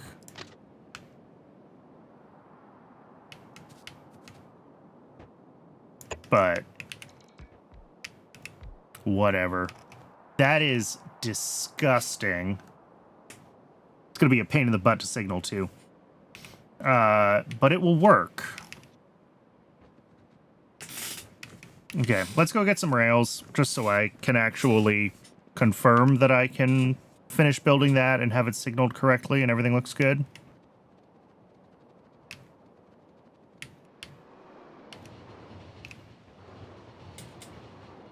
Why not wiggle the intersection to the right up one tile block?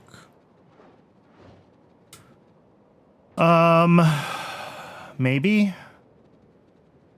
Would that clear enough of the one rail grid snap? That would clear the top rail, but the bottom rail would still be super weird.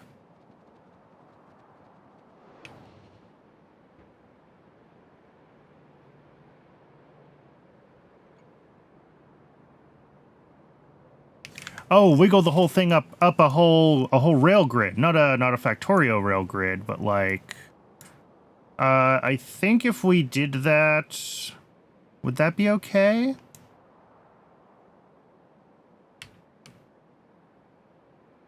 We might be able to get away with that, actually.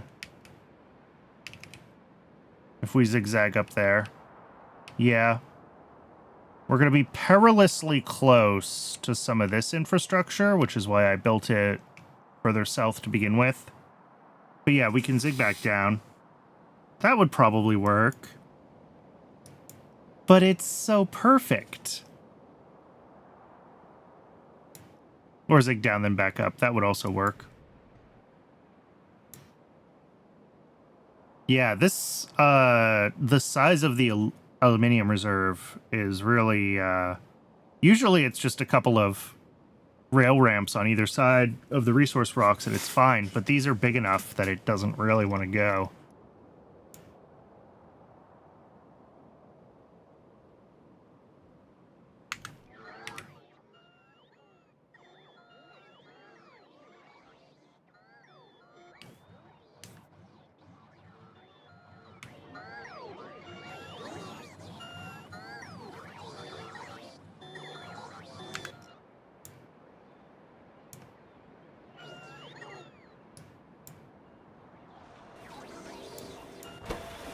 Oop, all right, it's running. It was waiting for some ingredient or other, but it is running now.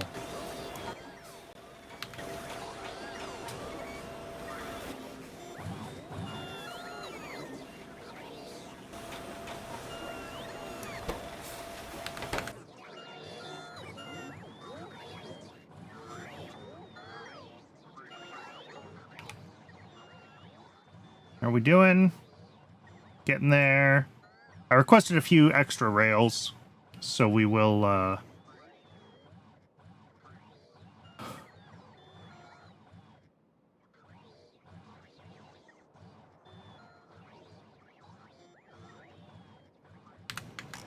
yeah, if we zigzag, what's that gonna look like? Either north here. I'm not sure if the trumpet will clear the... We can double check. The trumpet might interfere. It's gonna be real tight. No, it should be fine.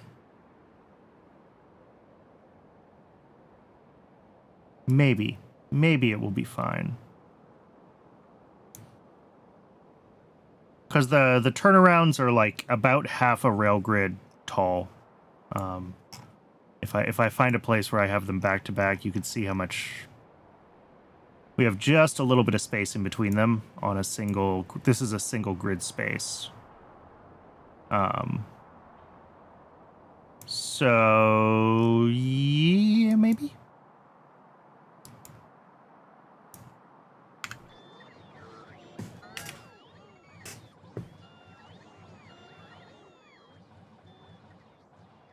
That is also true. We could make it a full-blown intersection there.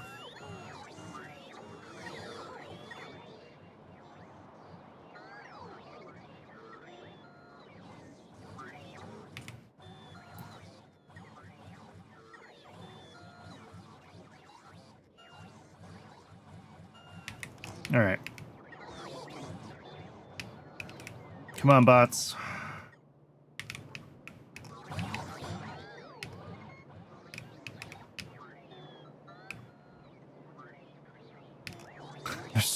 There's so many bots scattered around charging themselves that were trying to bring me asphalt.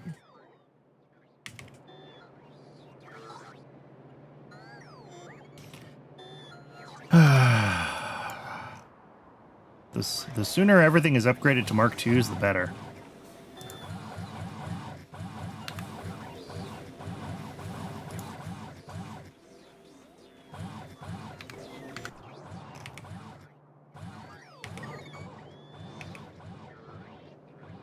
Alright, well, being near the asphalt doesn't seem to be helping at this point, because I think it's all been dispatched. So we're just going to run off. I think we're fine. Yeah, we're only 300 short.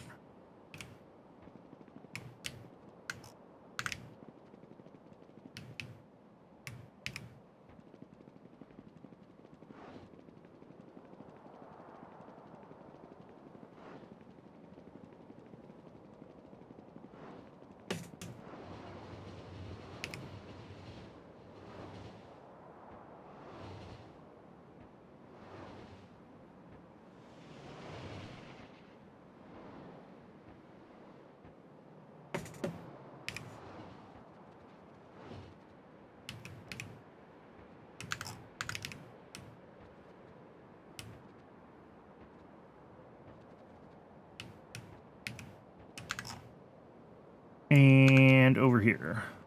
Yeah, let's Let's just clear all this out. Let's just start over here.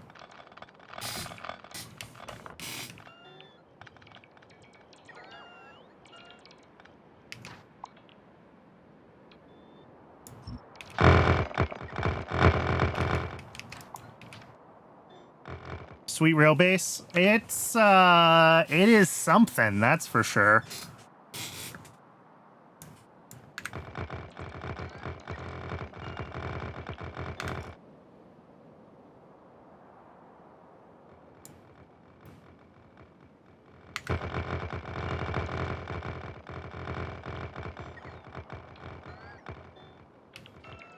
Yeah, let's see what this looks like if we try to...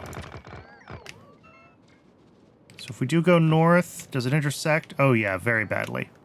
Yep, that's what I was afraid of. But we should be able to go south. I just have to move a bunch of stuff around.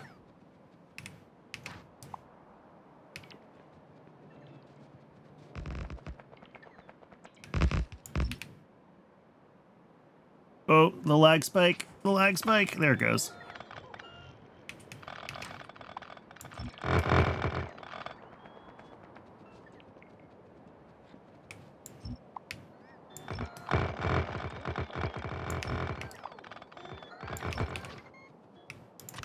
And then, yeah, if we curve south... Well, if we curve south here, are we going to be way closer to all this than I want it to be?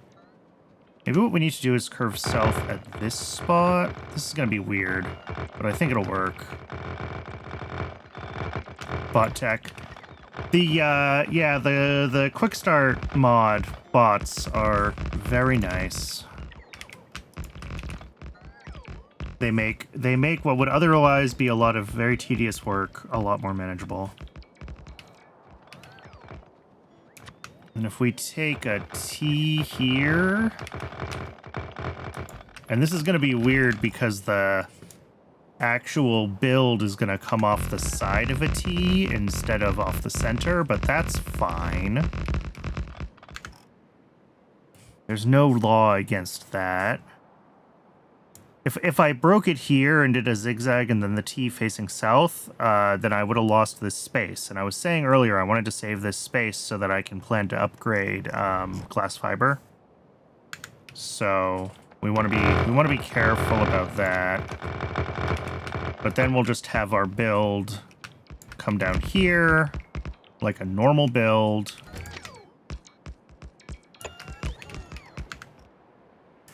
$70 bots do the job if you're not picking up hundreds of things. Yeah, for sure. I think I have 100 from the mod. Yeah, 2 stacks. And they are the high tier ones, so they move pretty quick.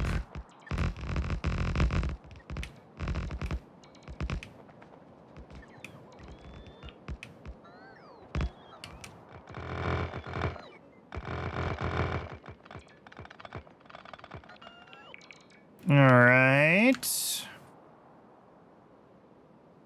And then either we stay at the new lower level all the way across, or I zig back up. This level might be easier. I'm looking at, like, all of these other resource rocks here. And it might be easier if we stay south.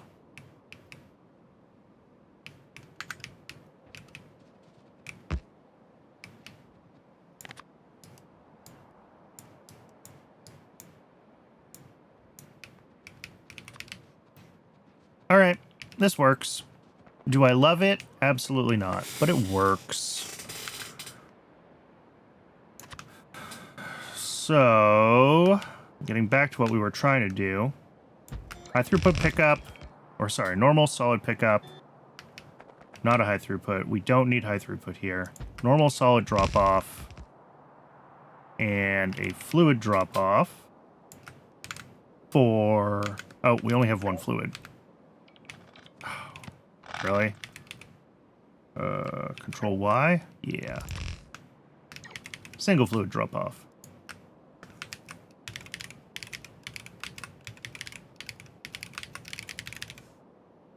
What are you? Methane sulfonic. I was trying to write methyl sulfonic. Halfway there. More than halfway there. Arguably most of the way there. Okay. We only need one PCB factory here. What are our solid inputs? Nylon, copper plate, tin plate, fiberglass.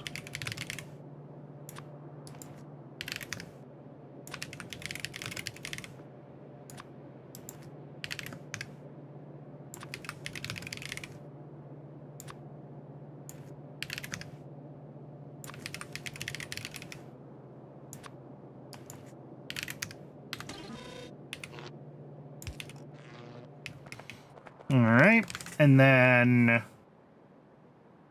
I mean, we have 4 things, so we're gonna do the nylon. Realizing how trains are all about space, yes.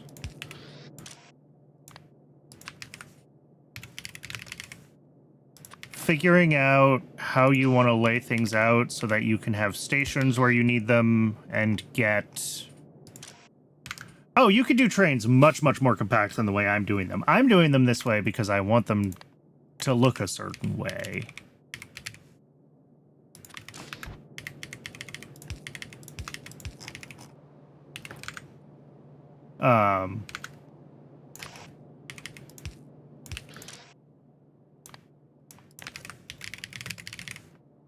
But yeah, train layout is all about figuring out where your stations are going to go, how you're going to get things on and off of them.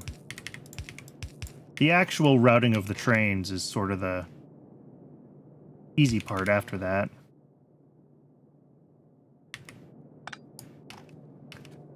Should be about 9. I mean, there are sometimes benefits to building compact. All right, PCB factory making the substrate.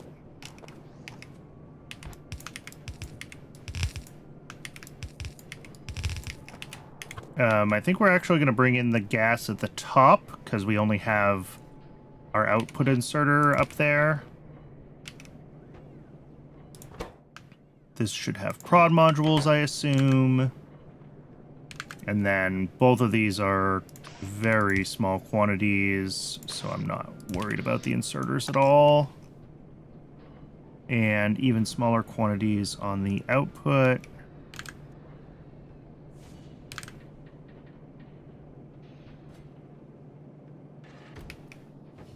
Ah, yep, that should be 10.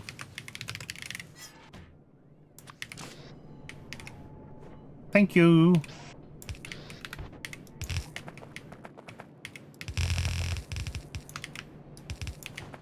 And there, and there. All right. So that is the printed circuit substrate. And then... Ooh, I should have done that on the other side of the rail. Well, I only need 2 stations. Okay. Time for you to upgrade your rails. That is not a fun process.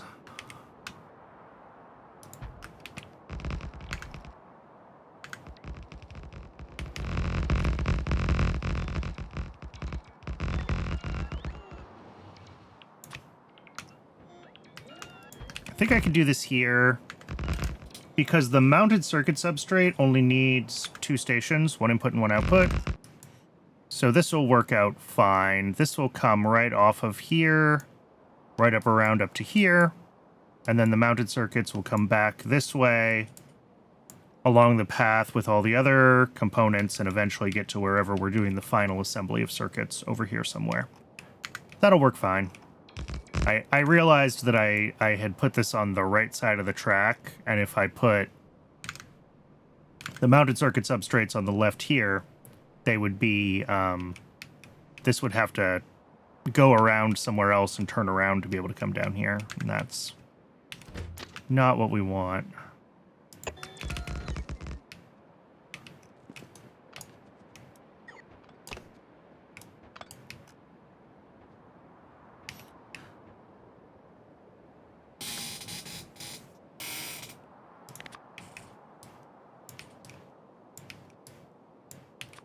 Oh, just the construction buildings for your rails. Okay, that's not as bad. Yeah, definitely upgrade that recipe when you can.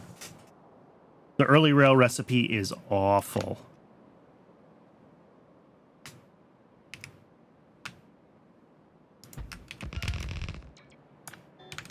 All right, so the mounted circuit substrate needs the printed circuit substrate, it needs batteries, and it needs optical fiber. And this is where we're going to find out how many of the upgrades we've been making for the past 2 months are actually going to work right. Because this is where we start to actually pull in, like, demand for all of the things that we've been trying to scale up. And it's going to be, like, the worst case, burstiest demand as all of these sub-factories start turning on for blue chips.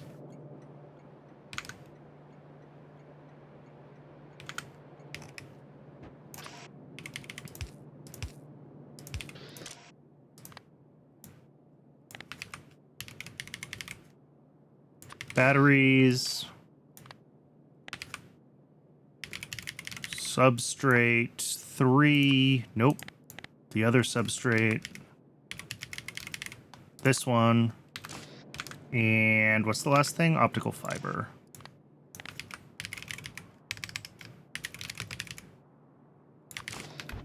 And all of these are in such small quantities that it doesn't really matter what inserters we use.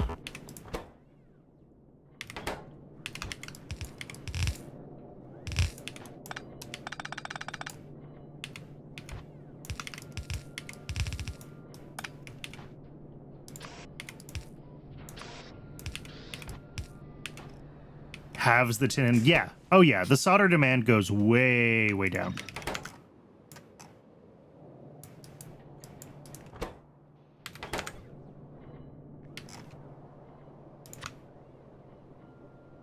And then a pickup station on this side. And our output. I don't really need power there. That's a single gray inserter, but whatever.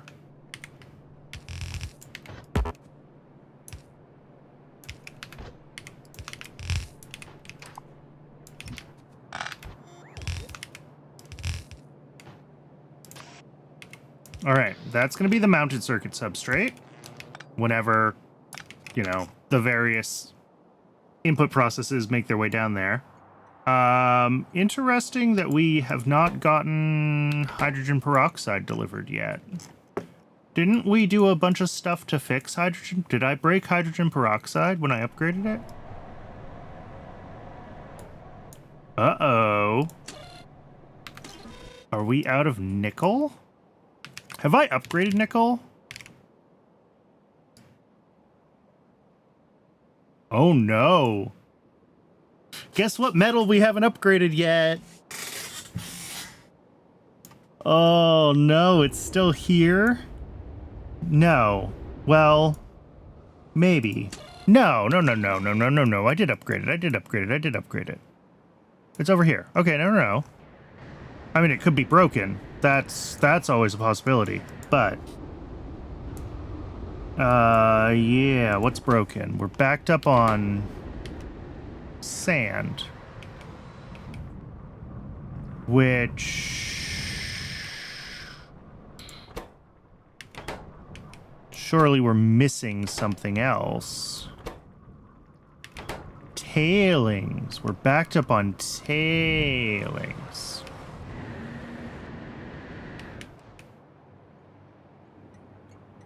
Yup.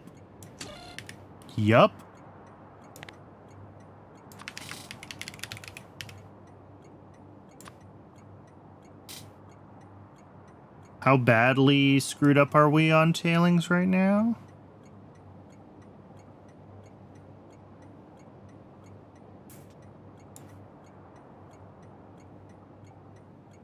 $240. Uh-oh, we're backed up on tailings in a few places.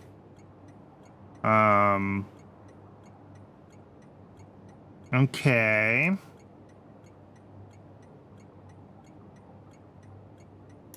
Is this the tailings? Yeah. Whoa. That is fully... Wow. Just wow. All right. We have a tailings problem. Cool. All right, well, Twitch is telling me it's time for another ad break. As usual, I'm going to step away and get some water. I recommend everyone else take the opportunity to stretch your legs, hydrate, take care of yourselves. And when we are back from the ad, we might have to take a detour from circuits and look at tailings again, because this is a lot of processing capacity. Oh, all right. I'll see everyone soon.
Welcome back, everybody.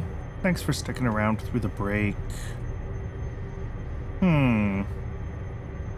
So... I mean, yeah, tailings processing just needs more capacity.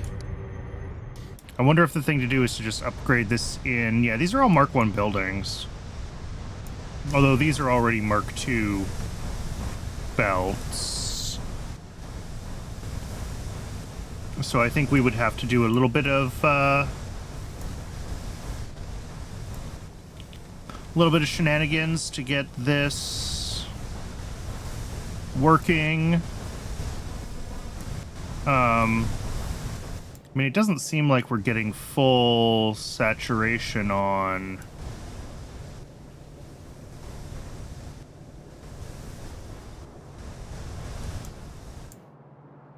Oh, there it goes. I'm not sure why it was briefly not, though, because, like, there's heaps of tailings in here. And this should be requesting all, yeah, 300,000. And Cyberson says there's, like, 200,000 en route at all times. So this is really running at capacity.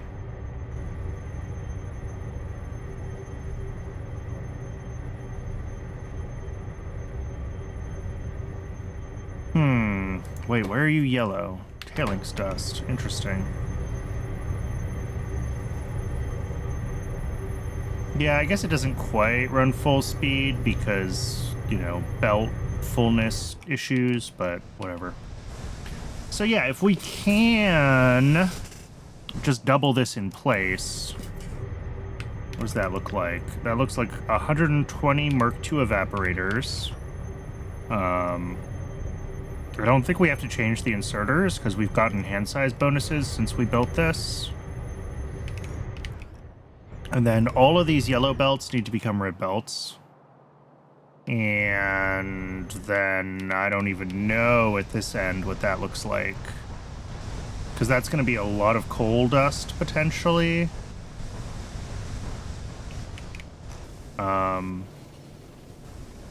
Yeah, these are all split evenly between the two. Why is this lane constantly... Oh, because this is the only one that goes here. Okay. That's fine. We don't have that much demand for tailings dust in the base, so it's fine if only one of the lanes feeds there. So yeah, I think it's going to be the coal dust that we're going to have to worry about, making sure that we're getting that out of the system. But we have plenty of inserter capacity, so it's really about... Yeah, because 6 of these is 30 a second. So if we double this, we're going to have 60 a second, which is too much. But isn't too much if we switch back to a yellow belt and stack it. So maybe that's what we'll do, is we'll do stacked yellow belts on the outputs of these, and then figure out the routing again from there. Okay. This is gonna be lovely. Lovely is the word we're gonna use. So 120 Mark II evaporators and 13. Well, we probably only need one of these doing this part. Probably only 12 Mark II.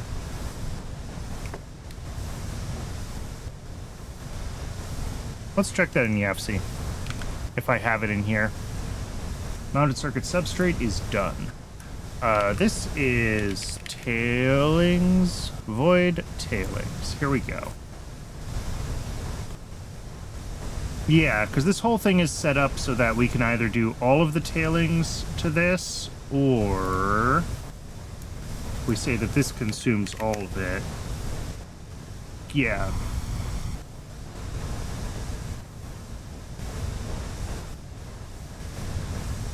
So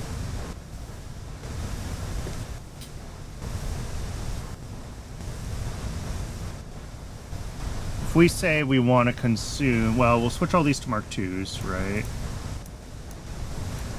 And then we say 4.5K a second. Yeah.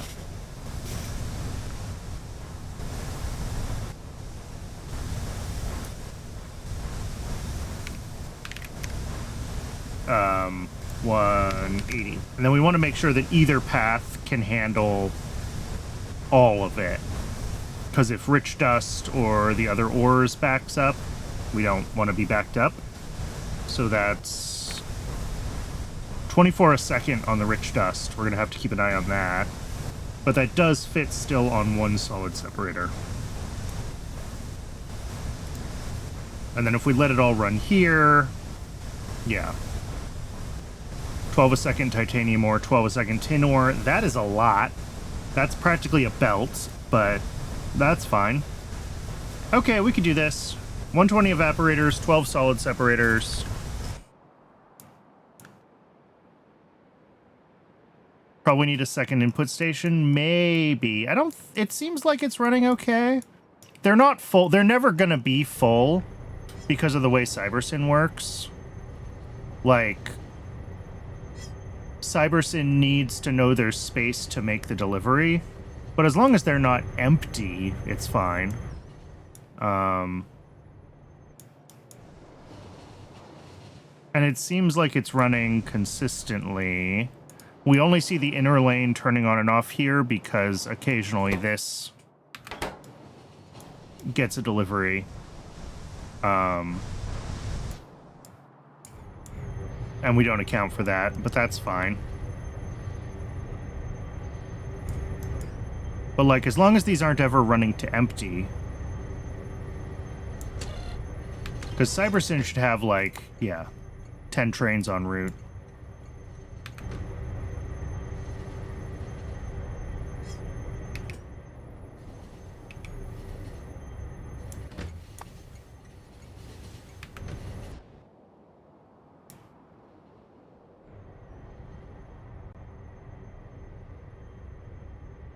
If we need for it to have more trains, I can drop another tank here.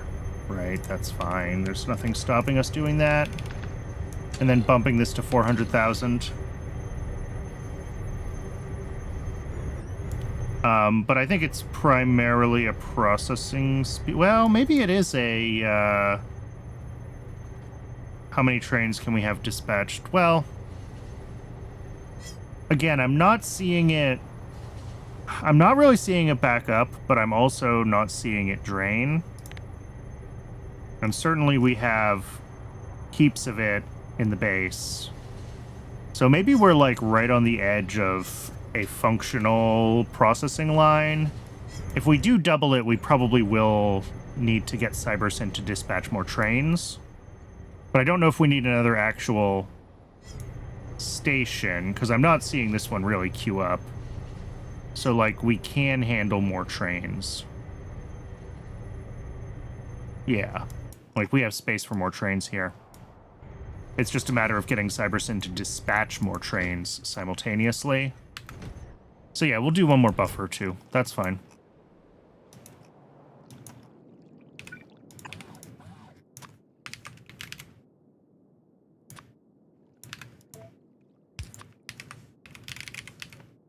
Evaporator Mark II, 120. And then solid separators. What do we say we needed? 6?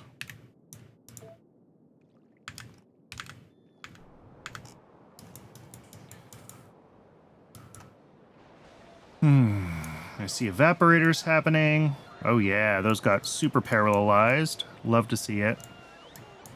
Is it 12? Is it 6 on each side? It is 6 on each side. Yep.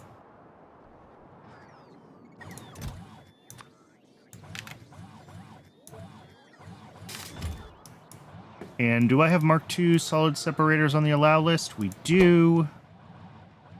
We have plenty of Mark Is coming in. Cool.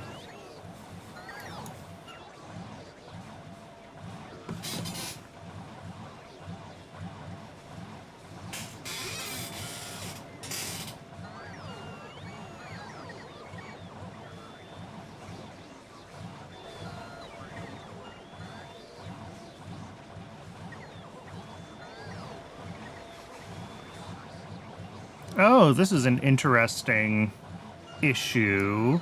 I guess it doesn't really matter here.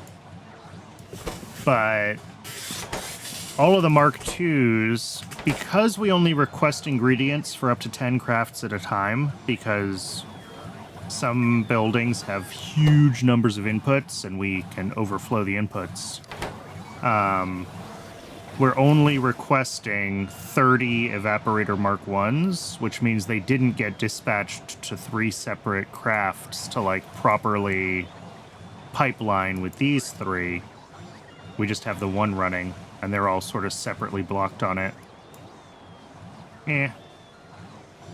I can't readily come up with a way to solve that.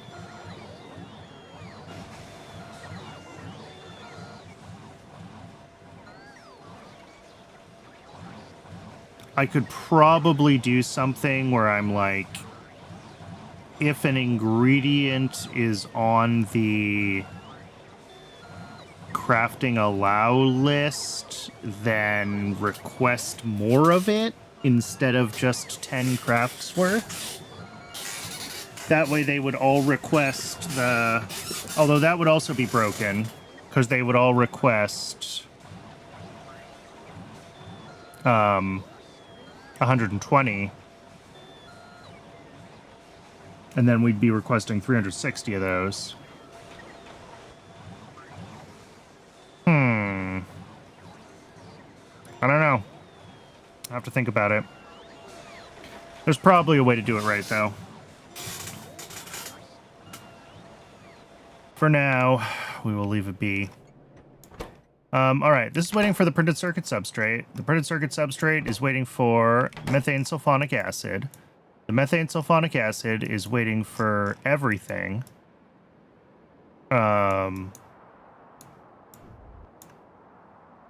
Hydrogen peroxide is probably still broken on nickel plate. Yep. And if I'm lucky, that's a delivery of nickel. Yeah. Right, because nickel plate being broken was the thing that made me notice that tailings aren't running right. Yeah, this is very nearly backed up on tailings again, so we're gonna be backed up on nickel again very soon, unfortunately. It's trying to catch up, though. So that's good. But yeah, we do need to get the tailings processing upgrade done for sure. And then what?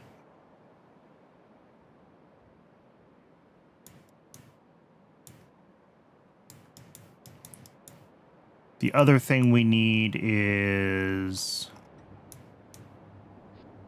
dimethyl sulfide, which is 1/10 of the way done. Is it still running? It is still running, just slowly. I could probably add another botanical nursery to this. It's not like it's a big deal. I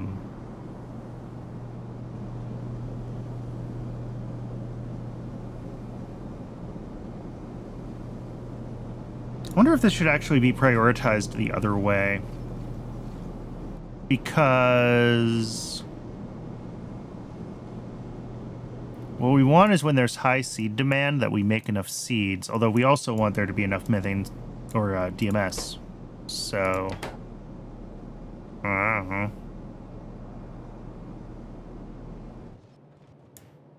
It's probably fine either way.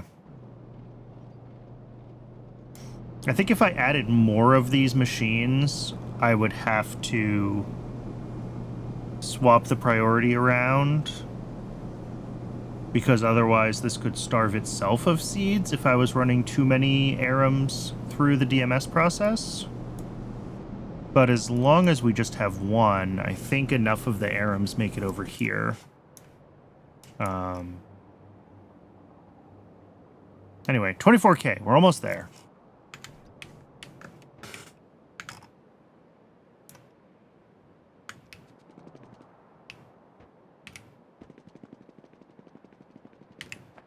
Let's head up to the mall. Hopefully the stuff for the tailings processing upgrade will be done shortly.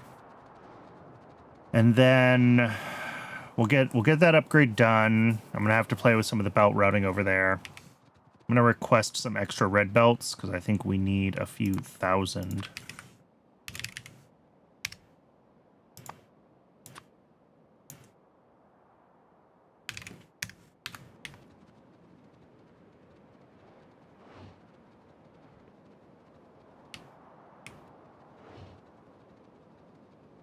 And yeah, good to know that we have heaps and heaps of tailings. So if we want to look at the kerosene drops, we can definitely do that.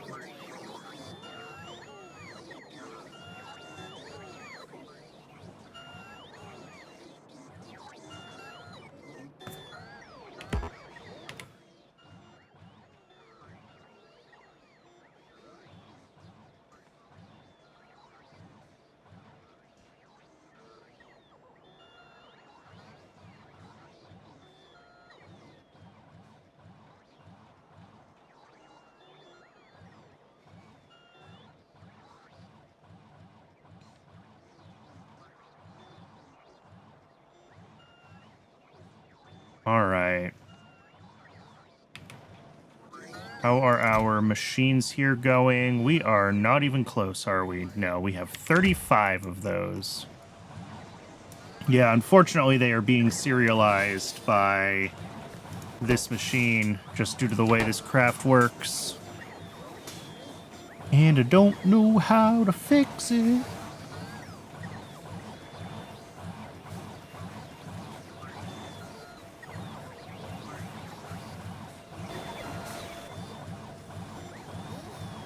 Hmm.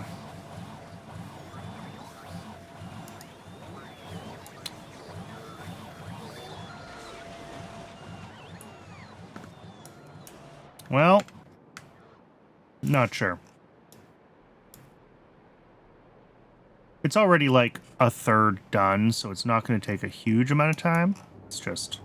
Oh, okay, we got our first DMS delivery going.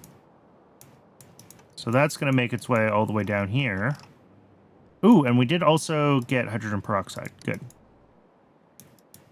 How is that doing? Probably out of nickel again? Yeah. And is nickel backed up on tailings again?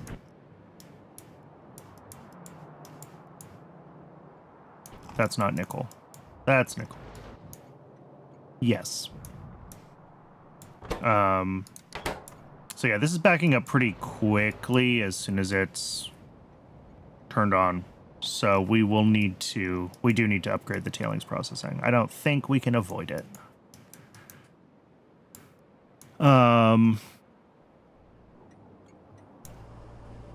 This is going. All right, that's it. We're making whatever the next step is. MSA.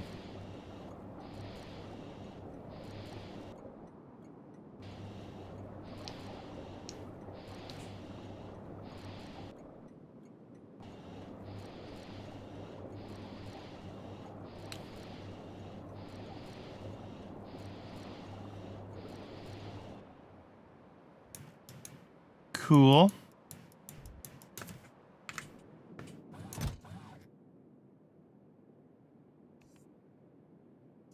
$40 out of 120. So yeah, we're exactly a third done. What did I need this speed module for? I don't know, but I have speed modules in my inventory now, so... that was for... It was something down here, right? Oh, this. Yeah.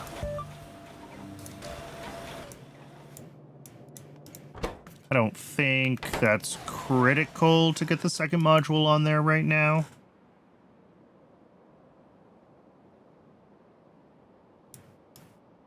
Because until we have, like, special small parts and mech parts 2 running, the demand, I don't think, is quite there for the Nimbit matrices. Only part of that demand comes from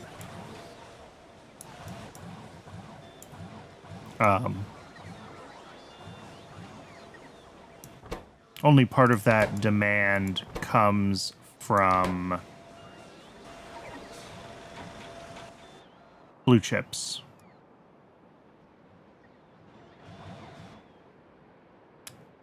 Trying to think about what I can be poking at while we're waiting for all these buildings for the upgrade. I guess I could just do a third of it to start, and then come back and grab the buildings for the other 2 modules when we return. Upgrade all the belts, upgrade this whole part, and then we just have to wait for this. Let's do that. So we're going to change this to request 80.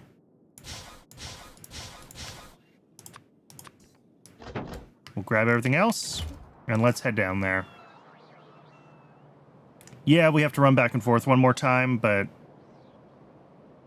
given that it seems like it's right on the cusp of having enough capacity, I am hoping that just doing this will be enough to get it running and get the base fixed while we work on blue chips.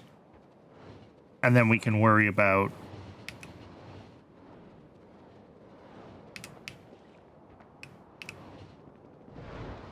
finishing the upgrade after.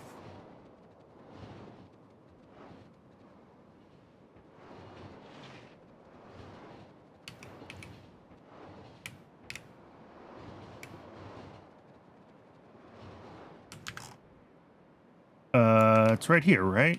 Yeah. All right, first things first, another one of these. And then that will let us set this to minus 400,000. We have the buffer space for it.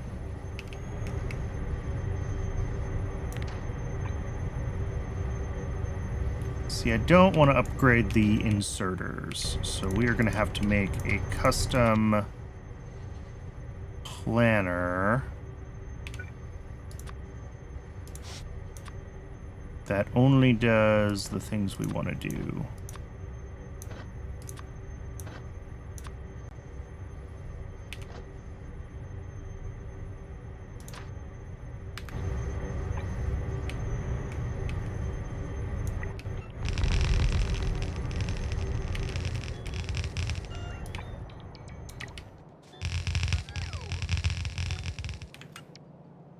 Yeah.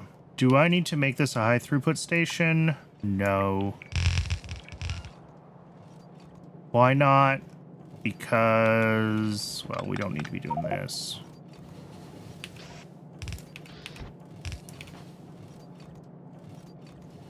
Because I don't think it's going to matter that much. We don't have that much demand for the tailings dust, so like, whatever.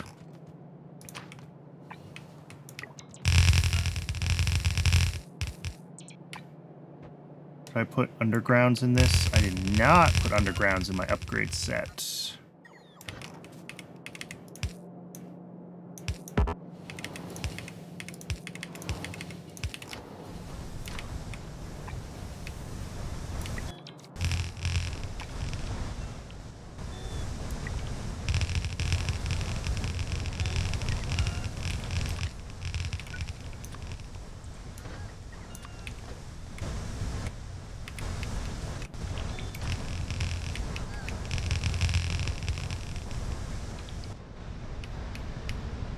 Right, and that's all going to back up momentarily. But let's get rid of... Yeah, we don't need those anymore. I'm trying to clear out my inventory as I go.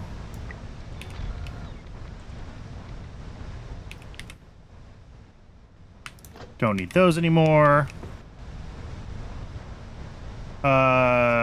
Which last bit is yellow? Oh. Don't forget the undergrounds. Near the loop. Is there still yellow?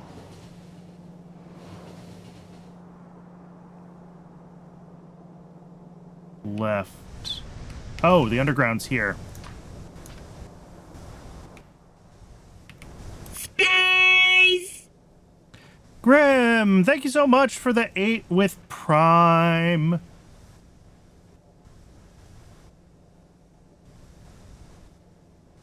Yeah, the coal dust is going to back up. I haven't upgraded any of that belt routing yet. I knew that that was going to change. And no, these actually do need to be red because we want either path to be able to handle the whole load. So it splits evenly by default, but it doesn't, it can't stay that way. Okay, I'm gonna get rid of some of these extra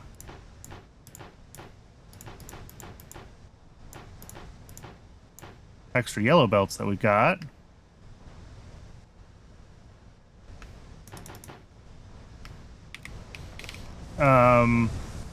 So yeah, I think I just need to output, because we're gonna be outputting 60 or 60. That is the thing, is that it's always just going to be 60.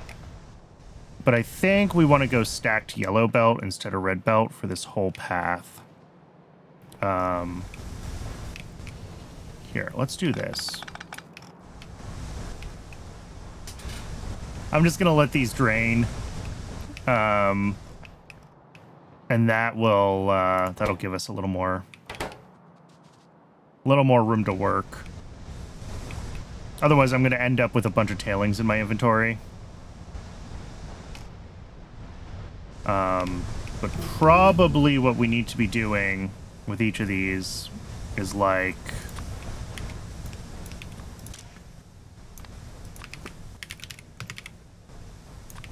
rich dust and coal dust, right? And that'll all fit on a yellow belt just fine. And then same thing over here, except it'll be coal dust and our other ores, right? We bring it over.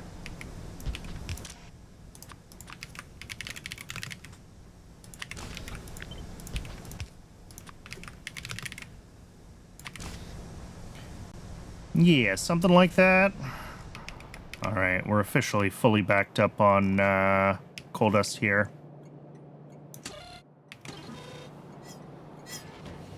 I might need to set the threshold for voiding to be a little bit lower on this, because it's going to be pushing out a lot of coal dust very quickly.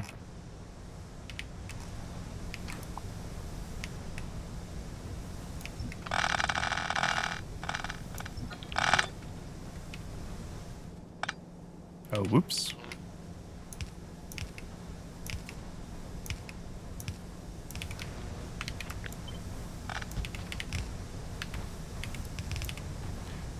So yeah, everything here is 10, so we need a second one of these. Wow. Okay.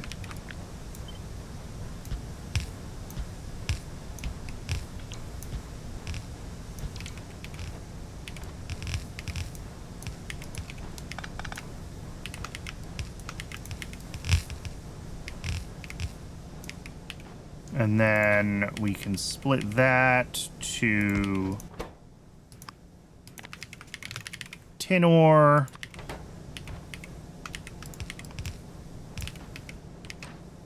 And then we will split it again down below here to titanium ore.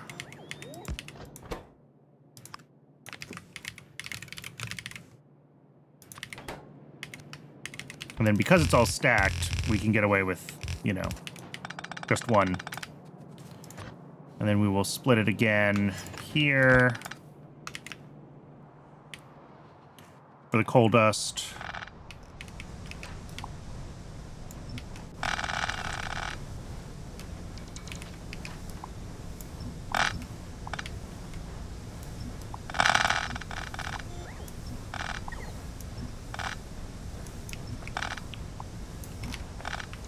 What do these output? Also 10, which means we're also going to need a second one for coal dust.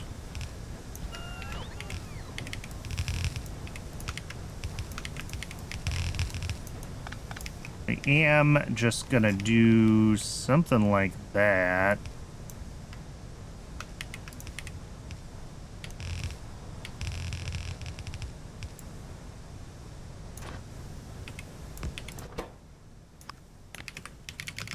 Coal dust goes there.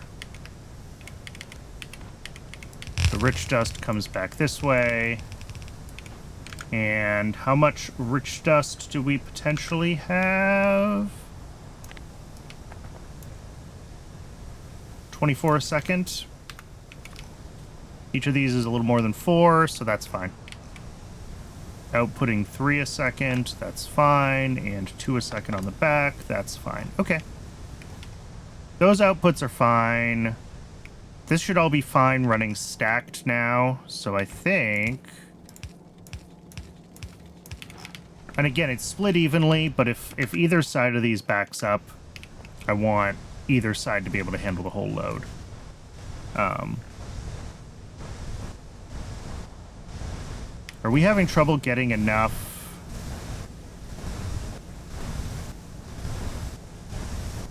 Well, yeah, 6 times, well, 4.44 is not even quite 30, is it? 26.6. So yeah, we need more inserter capacity. But also, obviously, with it being split, it's not all going to feed into one side. But we do have to redo the input inserters.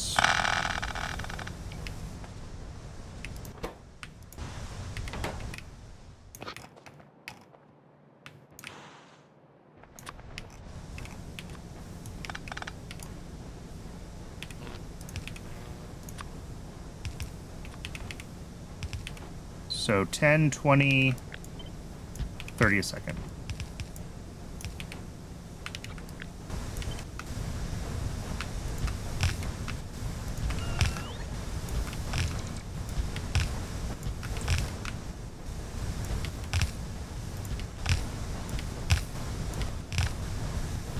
Did you hear that? I think something just exploded. Man, we are in a lot of danger. This is like Christmas. No, it's better than Christmas. This should be its own holiday. Explosion Day. Neuroplastic Streams, thank you so much for the raid. Welcome in, Raiders. We have been trying to make blue chips happen today with varying levels of not success. I am in the process of upgrading my my tailings processing here. My whole nickel was backed up. So we're working on getting more tailings processing capacity in place. Just doubling the whole thing, and then I don't have to think about it for a while.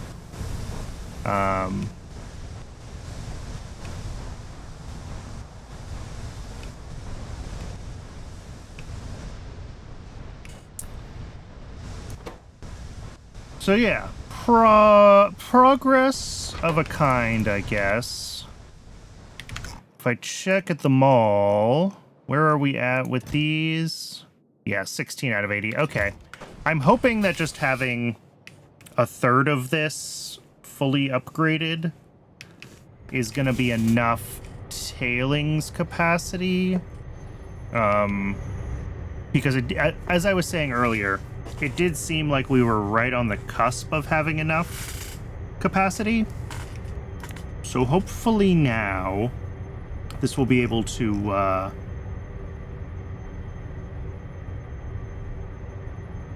keep up with the demand. And then once we get a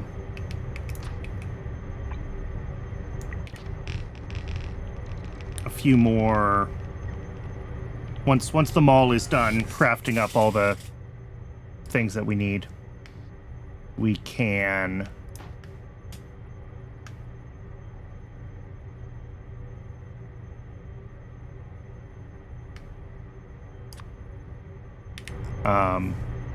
come back and finish the upgrade. But hopefully this will be good enough for now with just one of the three sort of chunks upgraded.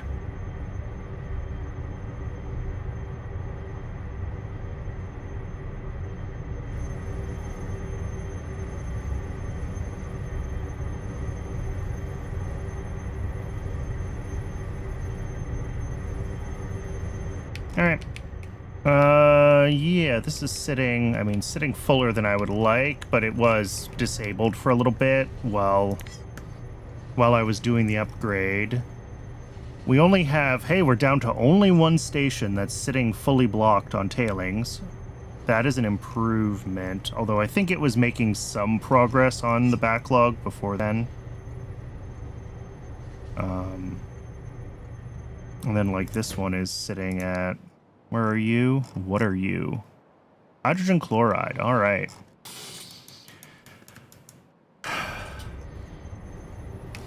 So yeah, we're gonna have to keep an eye on this, but it seems like the trains are moving through at a good clip.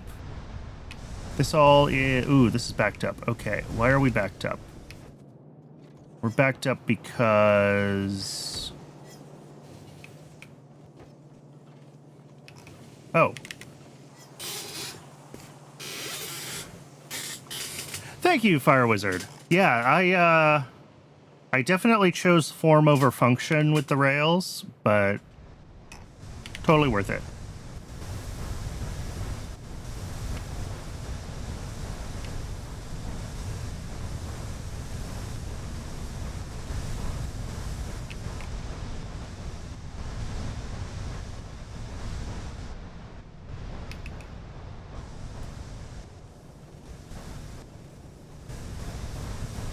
I guess in theory I should lane balance each half of this before I try to merge them together. That seems like a lot of work. They should be coming through mostly balanced from the pipe. Like, the pipes should sort of auto-balance a little bit.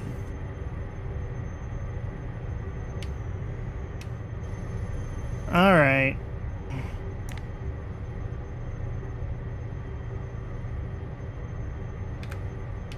Why would lane balance matter there? In the case where, like, only... Yeah, it'll back up and eventually split to the other side. But the place where it splits to the other side is... I mean, it's at the fluid, right? It'll back up the belts all the way here and then eventually rebalance, and that's fine.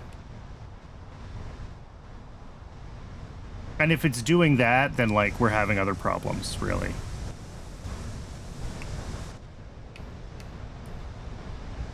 To the splitters left of the loop. So the issue is that, like, if we only have some of these lanes coming in... No, but we should always have enough capacity. There shouldn't be a case where, like, this side is all left and this side is all left and both of those lefts are running full speed. Because we split it here. So we should always have enough capacity. I think it's just weird right now because I had an issue down here that was stopping the coal dust from getting removed quickly enough. And actually, we might need even more...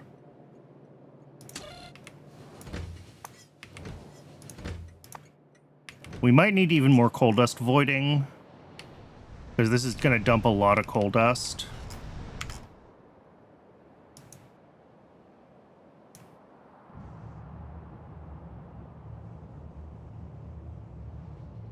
Yeah, I don't think it's actually needed.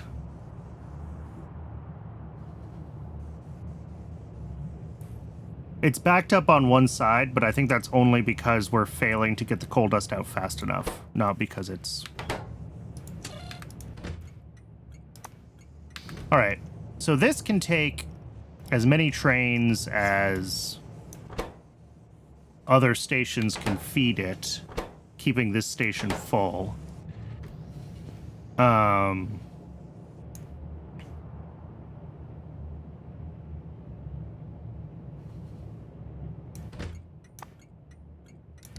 But it does seem like it's staying pretty saturated. So we're definitely going to have some coal dust throughput issues. I don't know how much of that is because we've been backed up on tailings, and it's like...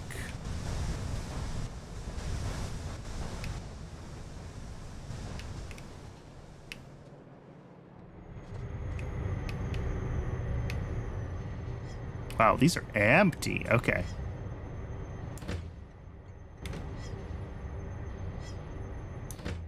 This can actually be a max of 16, technically.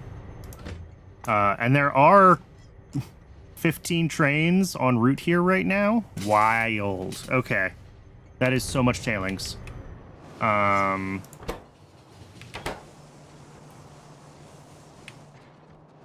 Yeah, this is gonna be a problem. Well, maybe. We're gonna have to keep an eye on the coal dust, I guess, more than anything else. But I think we're gonna have to add more coal dust processing capacity.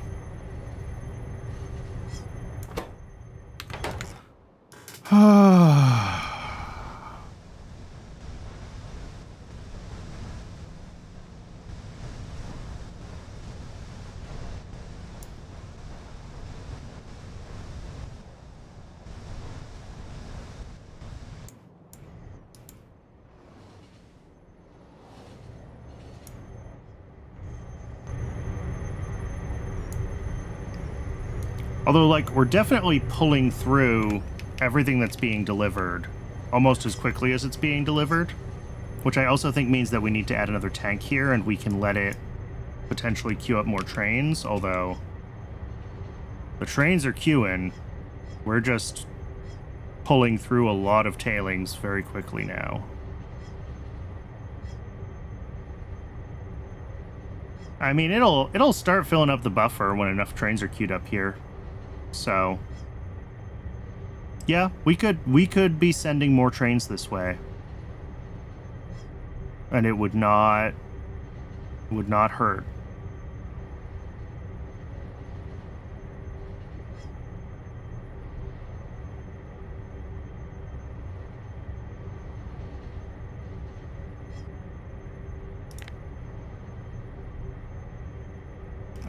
But yeah, we are catching up on the tailings processing now. Like, looking through this list, this one's got 2 trains, train. Very few things above, 20K. There's a couple. This is the bad one. I think this is nickel. Yeah. And nickel is, because it's the furthest one away, it's going to be the last one that gets dispatched to. But I think what we should see is that as this gets filled in, or as the other ones are drained, is really what it is. We should eventually see more. Yeah, there's already a second one assigned. And there are only so many places for other trains to get assigned as far as the tailings goes. Okay. So it is working. We are going to want one more tank, I think. I think we'll set this to a 500K request buffer. Because I don't think that buffer is going to keep up with when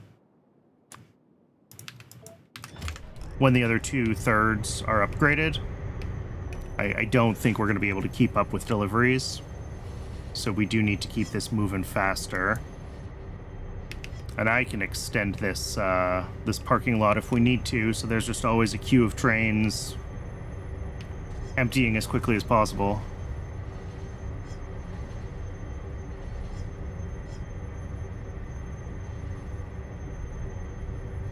And we might have to add a second station at some point, but... Yeah, we might be getting to the limits of one unloader.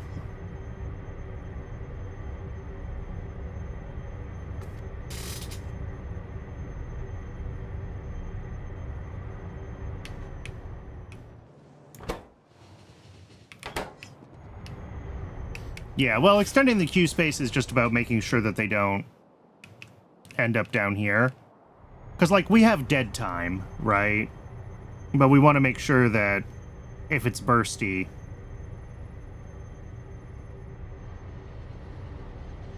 that we're smoothing out that that burstiness. So we might need a queue for, like, a couple more trains. If we need to queue more than a couple more than what we've already seen queued, then I think we do need to really add another... How's the Mondoy? I have... Yes, I recommend. If you enjoy... I mean, it is very challenging. There's no getting around that. But it is also very, very satisfying when you figure things out and get your base doing what you want it to do. Think all of those are extras. Yeah.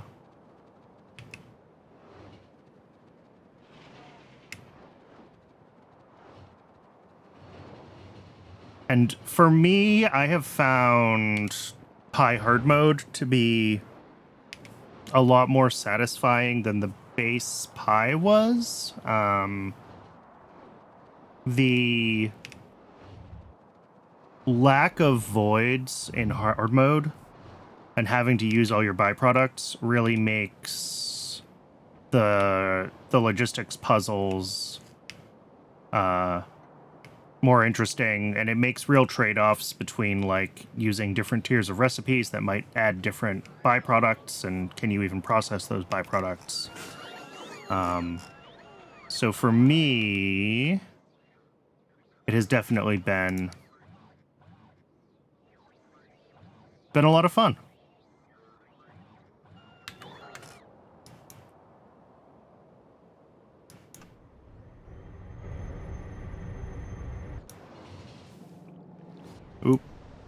Yeah.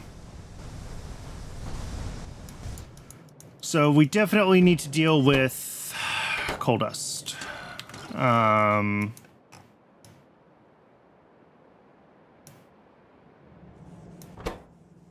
what's this capable of voiding? That's a question. Yeah, 30 a second. And we probably want to, like, double that. Because that's what we're making from tailings, right? Yeah. Alright, so yeah, we just need to double this. Up to 60 a second.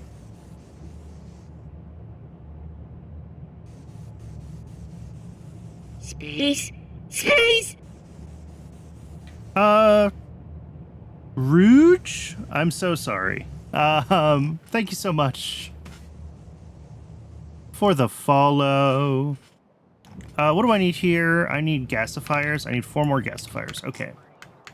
We can get that request in.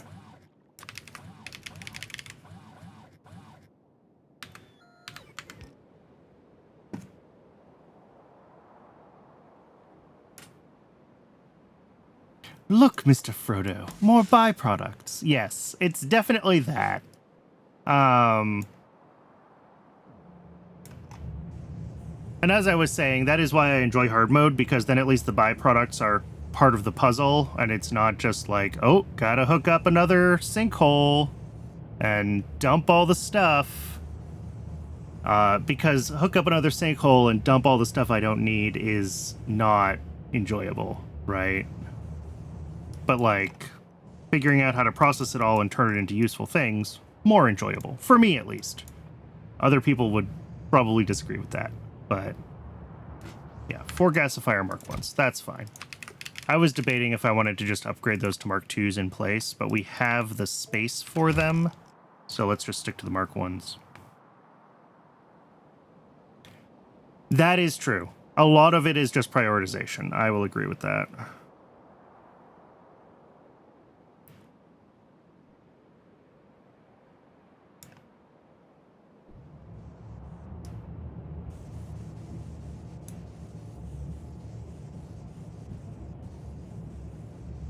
How many years to do this base?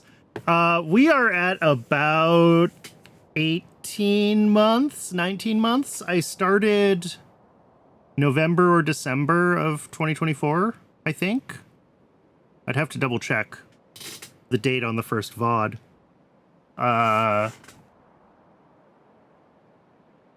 So we're about a year and a half in, and we probably have another year and a half to go.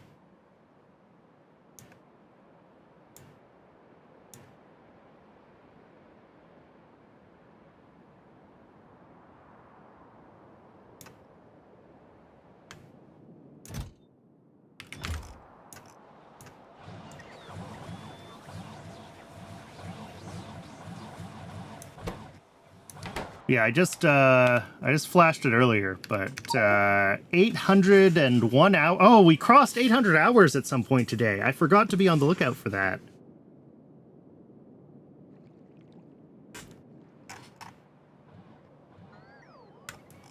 But yeah, however many literal days of gameplay that is.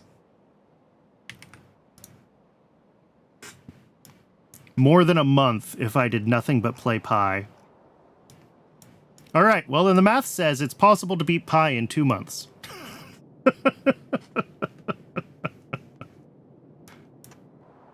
As long as you don't eat or sleep.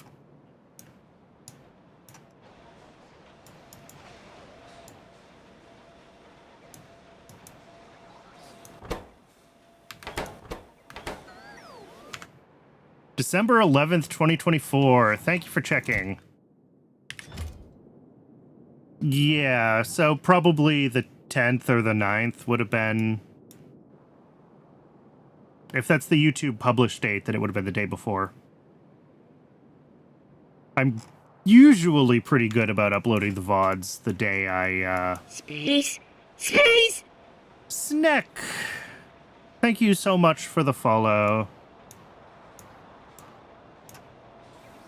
All right, I'm waiting for this gasifier to get done. I'm going to upgrade the coal dust void, and then Rouge and Sneck, I will get your names on the Wall of Fame.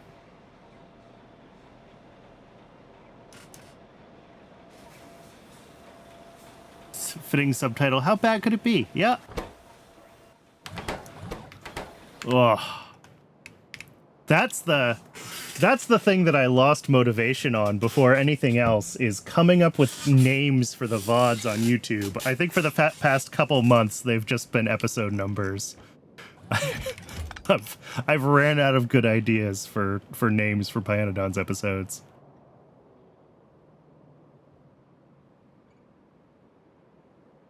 And I think the reality is that 200 episodes in, the algorithm is not bringing me a lot of new people through those episodes. So there's not a lot of point of trying to make them appealing to new people. Like, the people that are watching these VODs are watching them, or there's folks on Twitch, but...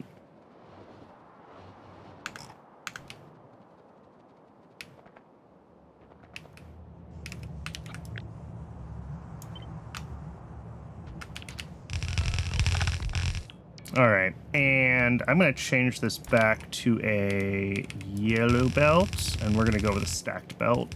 I think that's going to be easier.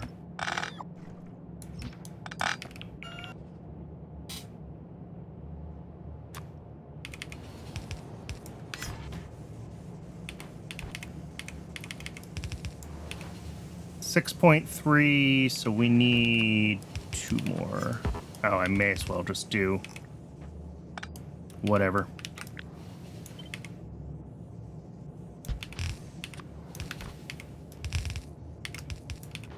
Crazy train setups? They are some crazy train setups. All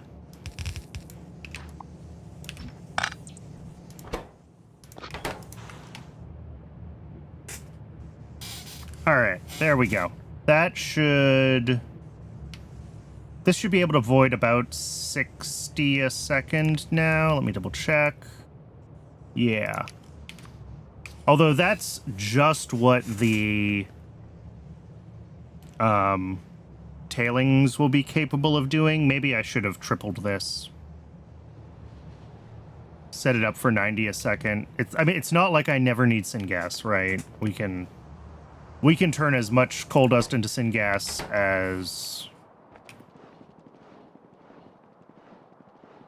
as we can find coal dust to turn into syngas. It's just a matter of, like, with the 1-1 trains, how are we gonna get the coal dust there? More than... can we get rid of it once it's there?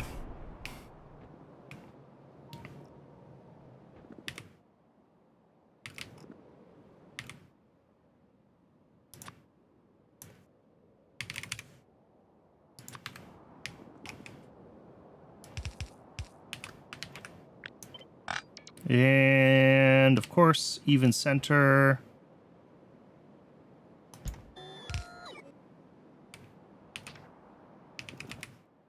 And the other one.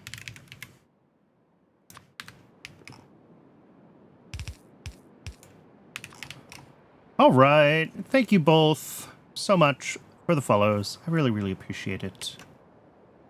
As always, if anyone thinks their name should be on here and it isn't, feel free to let me know. Sometimes I miss notifications, or if you followed when I was playing a different game or whatever. Happy to put your name on the wall. All right, Twitch is telling me that it is ad break o'clock again. I am going to step away and get a little bit of water during the break. I recommend everyone else take the opportunity to hydrate, stretch your legs, take care of yourselves. If you haven't moved in the past hour, move around a little bit. Do a little dance. And when we return, as long as tailings are doing okay, and it seems like they mostly are, then I think we can return to the blue chips and work on those dependencies. I'll see everyone shortly.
Welcome back, everybody. I just noticed the mall was out of tin, and indeed, it looks like at some point I screwed up this pipe when I was readjusting something through here. Maybe a copy and paste error? Not totally sure. But very fixable.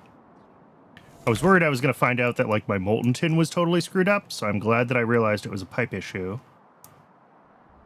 Tin processing going fine? Maybe? Hard to tell?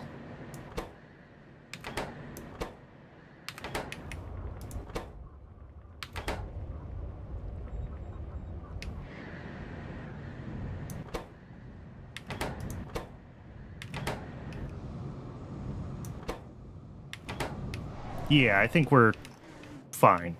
I think we're just full on tin still.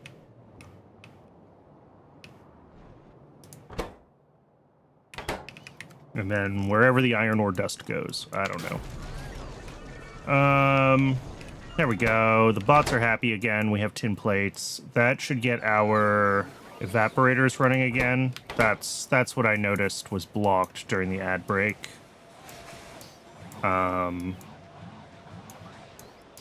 All right, but the evaporators are not the priority. It does seem like tailings is doing okay. Yeah, look at that. It's down to 170, and there's another train on the way. Perfect. That's what we want to see. And nothing else is backed up at all. Cool. So this was able to pull through the backlog. There's still obviously a lot of tin on the way here. 8 trains with this stop, but we're down to 8 trains with this stop instead of whatever it was before, right? 15. So, progress. Good. And that does mean that we don't have to rush to upgrade the rest of it, because we do have enough capacity again.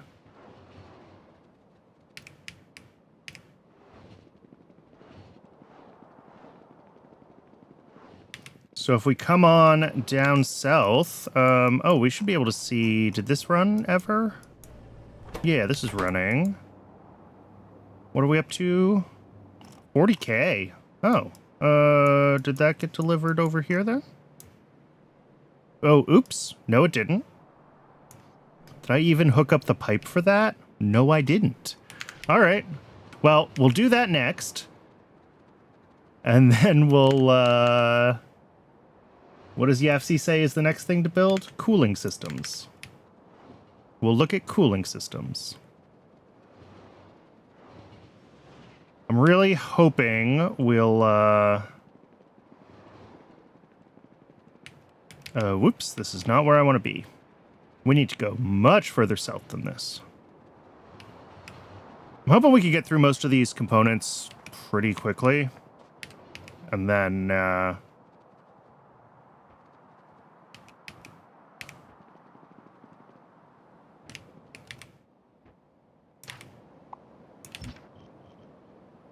I don't know. I am still holding out hope that we will see blue chips today, but it's hard to make a promise about that right now.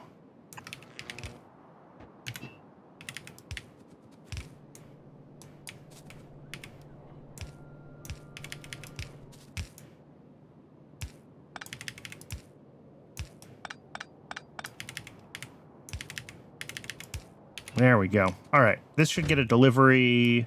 Yeah. And then that will hopefully be all that we need up here is just that. All we need is the printed circuit substrate. Yep. Cool. And that'll be the mounted circuits. So, cooling systems. Let's take a look at cooling systems. Cooling systems have lots of inputs. This is awful. 1, 2, 3, 4, 5, 6, 7, 8, 9, 10 solid inputs and 2 fluids.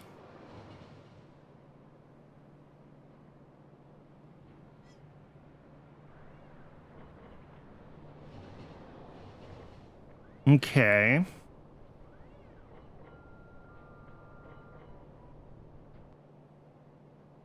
I'm not quite sure what I want to do there. I think.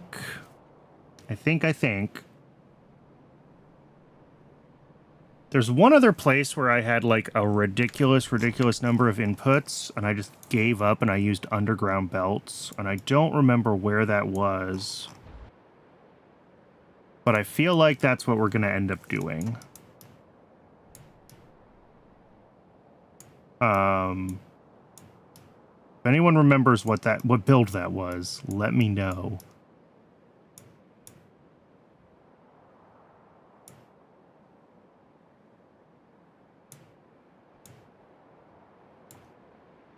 Not that I need to see the build to, like, replicate the concept, but...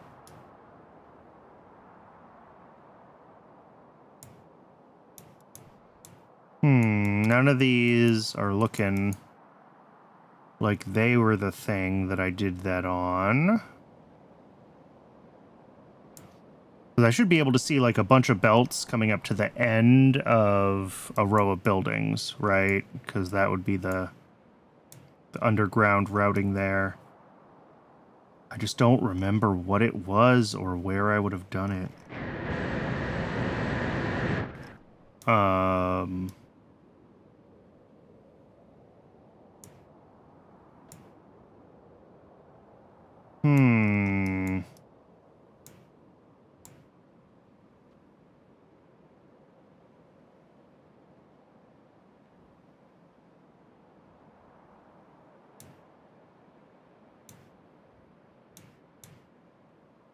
I thought it was over here somewhere, but I could be very wrong about that. Well, it doesn't really matter. We can find it.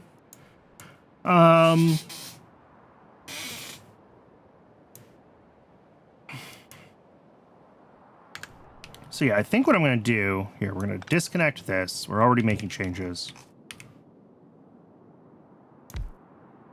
I'm going to turn this into a multi-fluid station. And we'll share that station between this and the cooling systems. And then the cooling system is going to have 2 solid inputs and a solid output. But if I don't share this, then it's going to be just a little bit messier.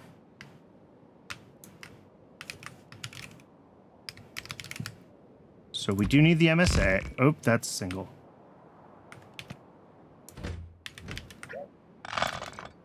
Multi-fluid drop-off. There we go. MSA. And liquid nitrogen. And sulfuric acid. And sulfuric acid.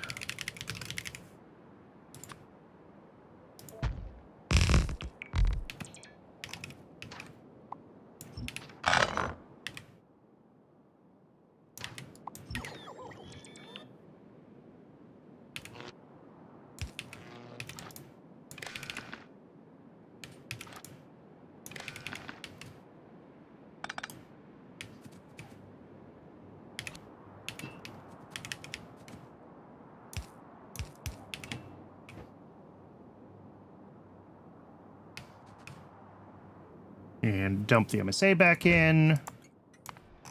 Whatever you're delivering, sulfuric acid, that's fine.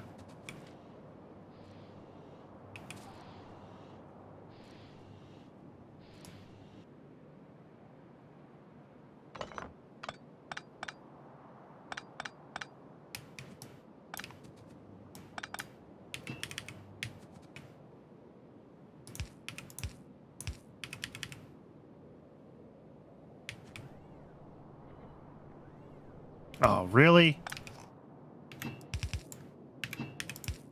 Don't quite line up. All right. That's fine. So that works for that.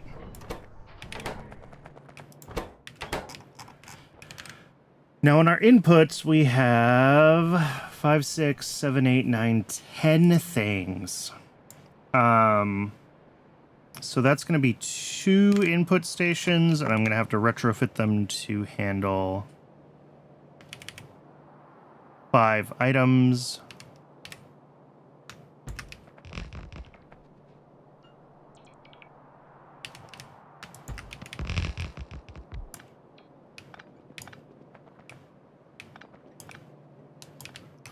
Which means replacing the warehouse with a deposit.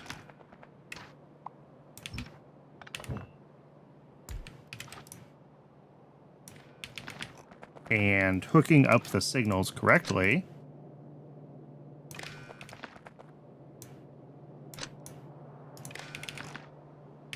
All right, and now each of these will request some of the inputs. I don't think it really matters. They're all fairly small. Like, the largest quantity is 0.2 a second, so, like, whatever. I don't know if I really need to try to load balance them.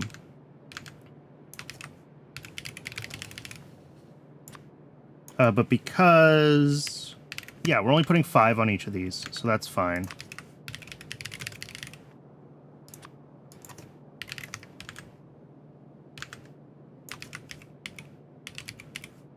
Duralumin, advanced small parts,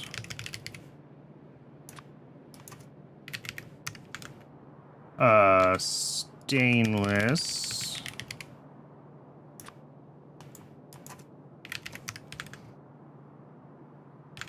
that 5? That's 5. And then the next 5 down here. Solder.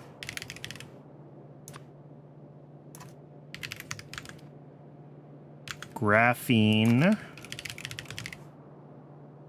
I don't know if I double-checked graphene rolls. Chitosan, I almost certainly did not double-check, so that's going to be a fun one. Advanced coding.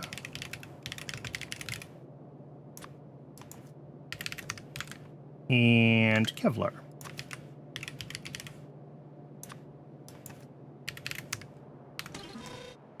All right.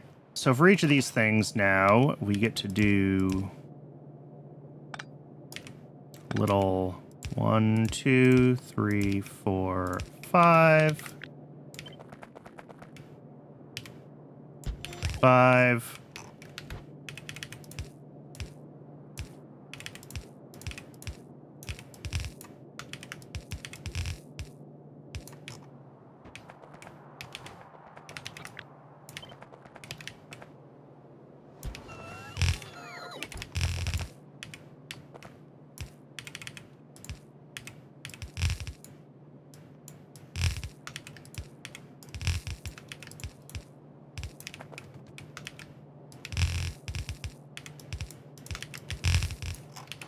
Something like that. Into the electronics factory, which is, oh, just wide enough. Look at that. And then belts underneath are also the right length.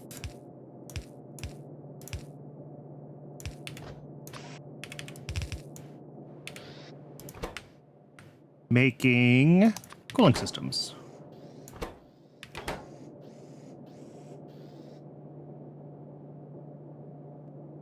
Some of these might end up needing to be yellow inserters or whatever. We'll figure that out as we go.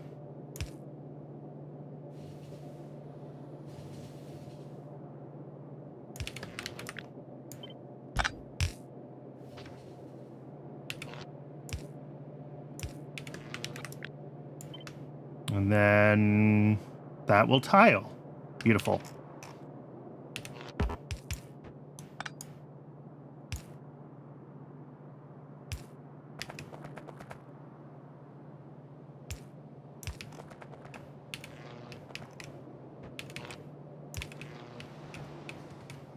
Oh, dear. Nextlet plate. You guys are not configured yet.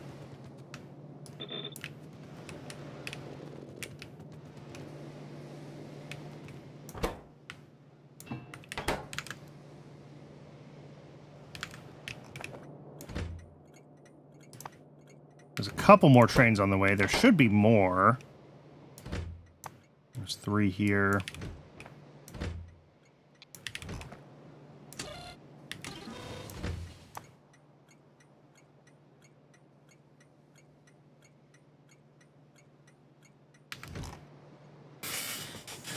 Yeah, you don't really use regular assemblers in Pi.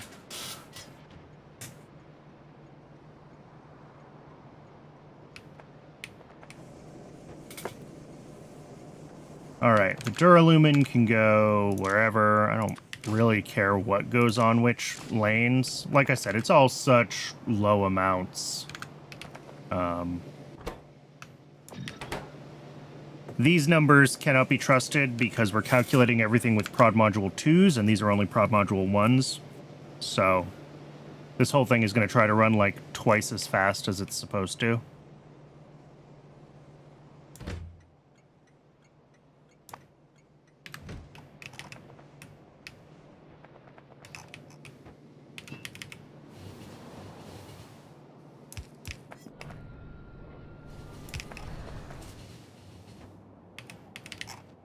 Which one is that at the bottom? That is liquid nitrogen.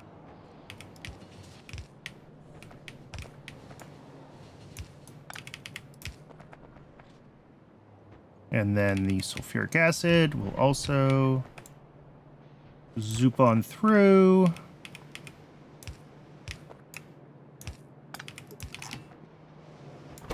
All right.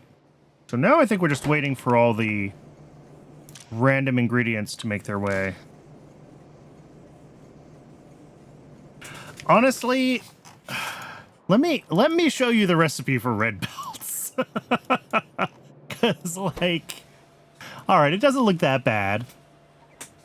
Rubber belts, advanced small parts, stainless steel, but then like stainless steel is a process unto itself. Advanced small parts are ridiculous.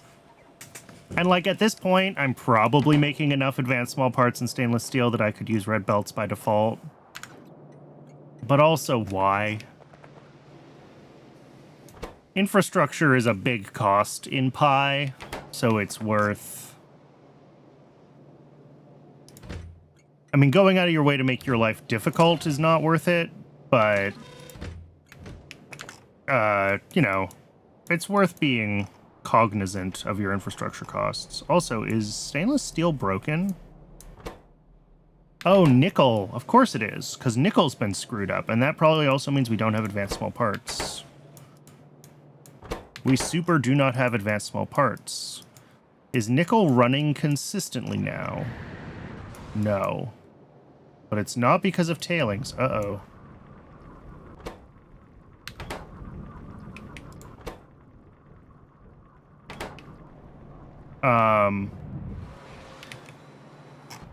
Chromium is broken?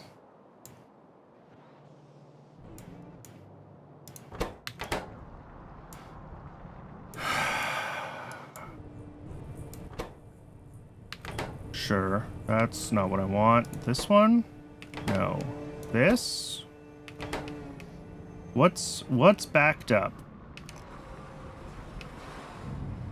Everything's red. Are we missing... Oh, here we go. Gravel. Gravel, gravel, gravel, gravel, gravel, gravel, gravel. Gravel.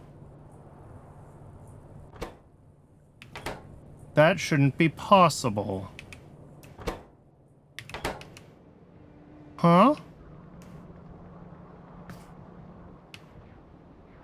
Well, wait. Oh, I get it, and I'm an idiot. Well,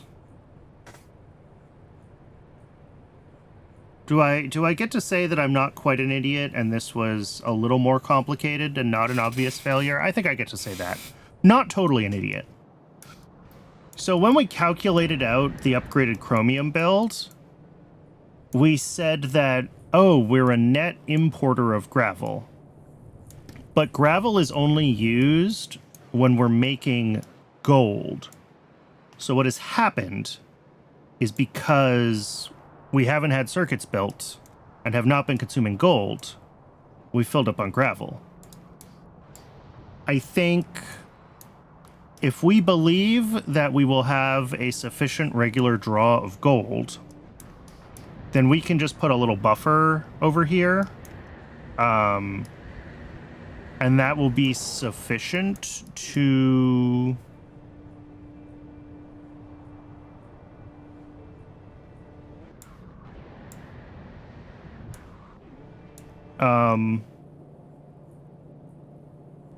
gravel to... Nah, do we have a sand input too? We do have a sand input too. Okay.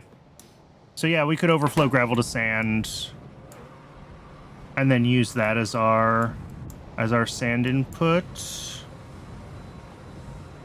I don't know what's going on with this, like, weird... Oh, I'm merging them and then I'm lane balancing. That's what I'm doing. Okay. Sure. Yeah, we could set up gravel to sand, because we also have sand used in here, and we input sand. That would work. That's probably safer than... Yeah. Yeah. Okay. Let's do that. Let's just get a jaw crusher. What does Yafsi say about how much gravel we're making? 0.084? No, 0.069. And surely that's just like... Yeah. Well... 4 gravel in 1 second. Yeah, okay. So that's just one jaw crusher. That's fine. Okay. We can do that. Let me get the request in.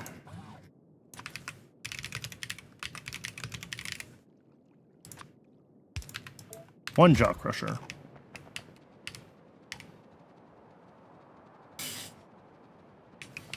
Yeah, that should be okay.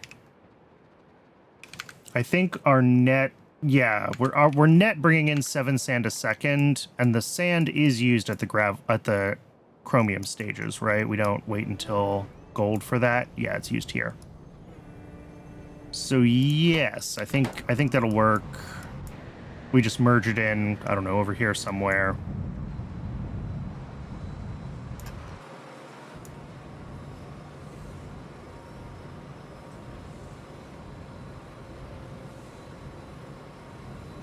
And I think that works. Yeah.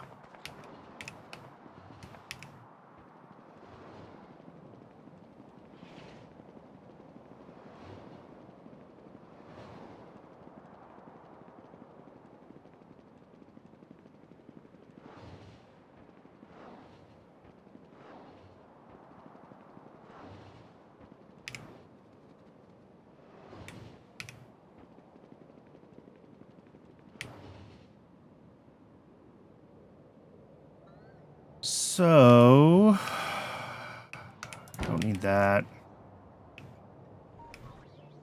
It's always something.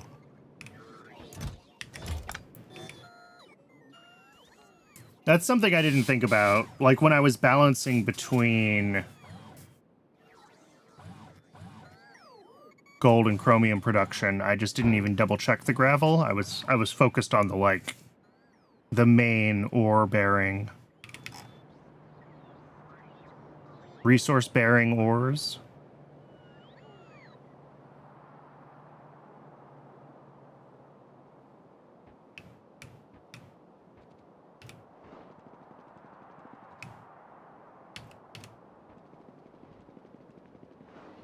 This is just a fuel train, right? Yeah. Do not care. Some month I'll decide that I need a project that I don't have to think about, and I'll run around and we'll rip up all the old fuel stations.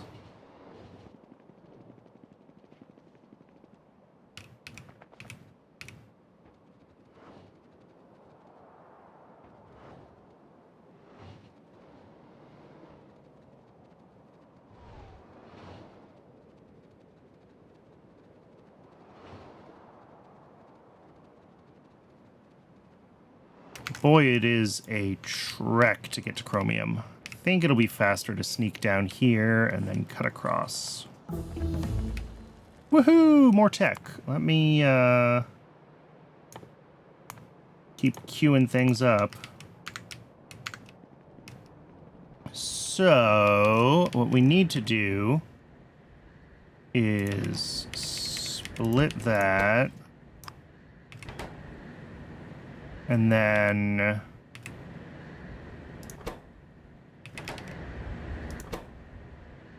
interesting. Even though the chromite grade 1 has been split off, it still thinks that that might be a thing I want to split off here.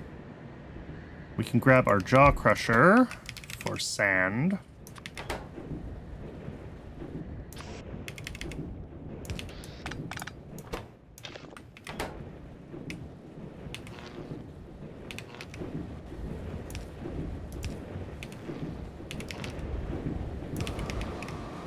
And then output.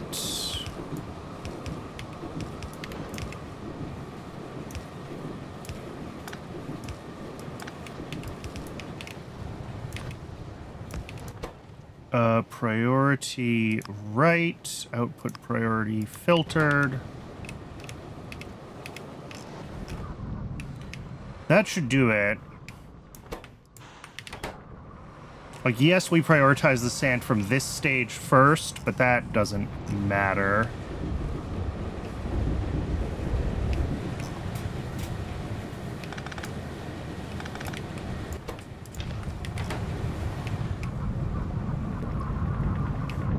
Because as soon as we start pulling, we should be pulling from here. Because again, we net import like 7 sand a second.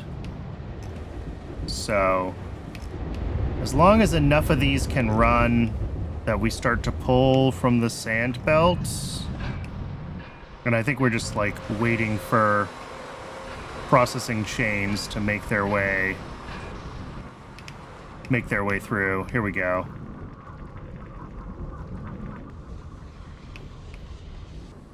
Yep. And then we start to pull sand.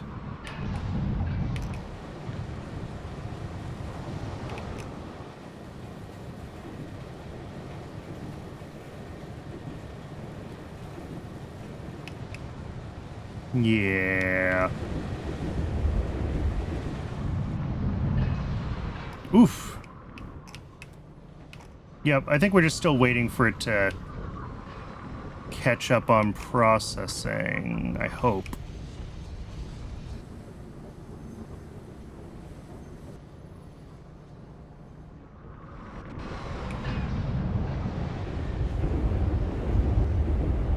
I mean, it seems like every time this runs, yeah, we are pulling through the backlog of gravel.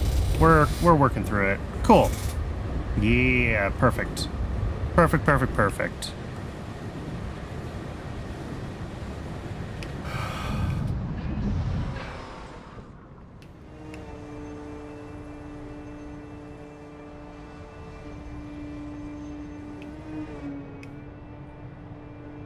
And then that is spitting out molten chromium. And we are printing chrome ingots again. Okay, okay, okay. Crisis, well, I don't know if I want to say crisis averted. I don't know how badly screwed up chromium is. Like, how long has this been broken? 2, 3, 4, 5, 6, 7, 8, 9, 10 deliveries behind. But most consumers of chromium aren't super, like, fast. So hopefully it'll catch up, is what I'm saying, pretty quickly. Like, a few thousand ingots is not that much chromium, and we have lots of capacity here.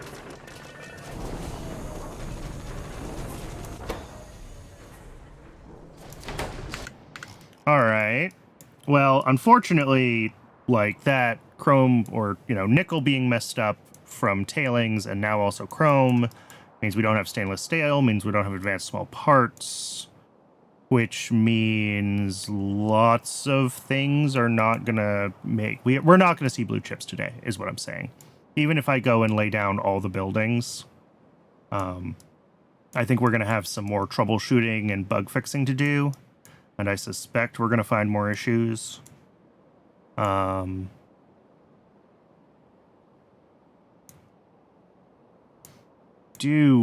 would love to see nickel turn back on, but I don't know when it's going to be the one that gets prioritized for a chromium delivery. Because CyberSyn does round robin.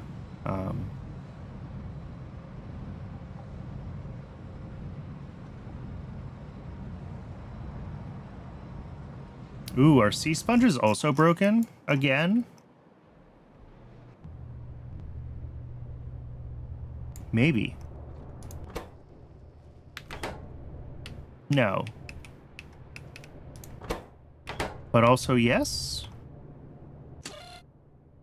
Zogna. I feel like I'm retracing steps. Like we found out we were out of Zogna not that long ago. I mean, these are Mark IIs with efficiency modules in them. So this has been upgraded at least once in its life.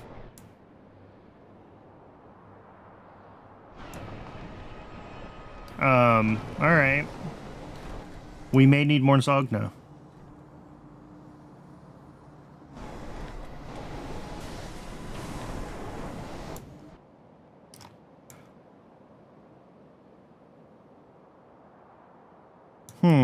Okay.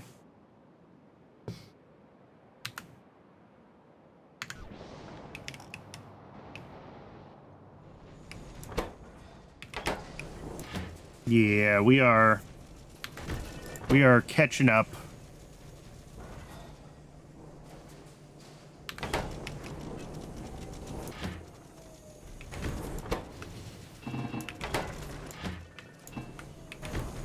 I can help a little bit.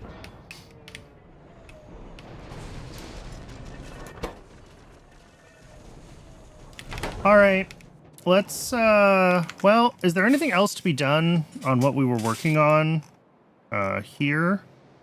Or is this just a matter of, like, all right, well, here we have advanced small parts and stainless steel.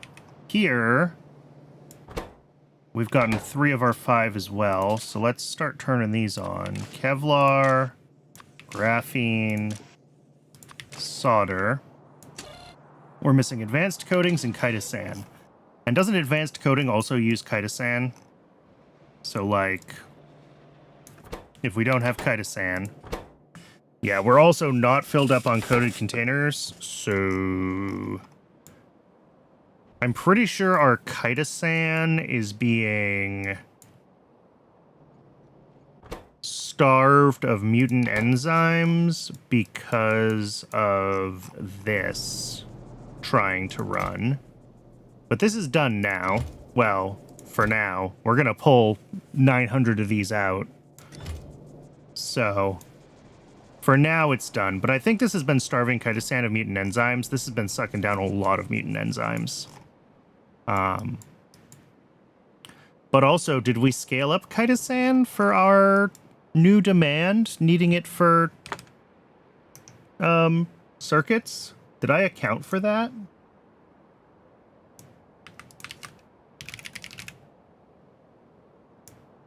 In theory, we make 1 a second, but I doubt that's true. Advanced coating will use 1 a second. Plus nanofibrils at 0.025, plus cooling systems at 0.04. So we really need like 1.3. But that's at 10 mutant enzymes. Which in theory we make. At some point, I know we hit a step that we're not actually making enough. Propeptides, 0.2 a second, 0.24 a second. Is it the Dingrit spikes that we're still not at capacity?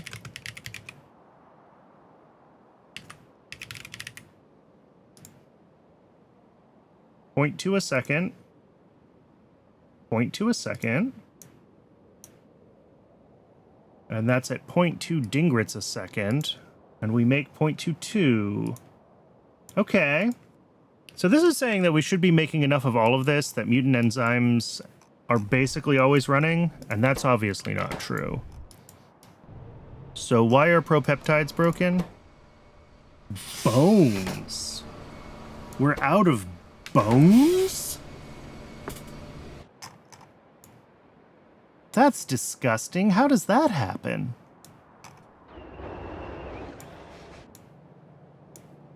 Like, seriously, how does that happen? Where else are we sending bones to?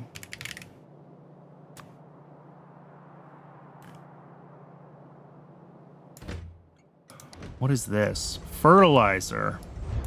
Ooh. Okay. Sure.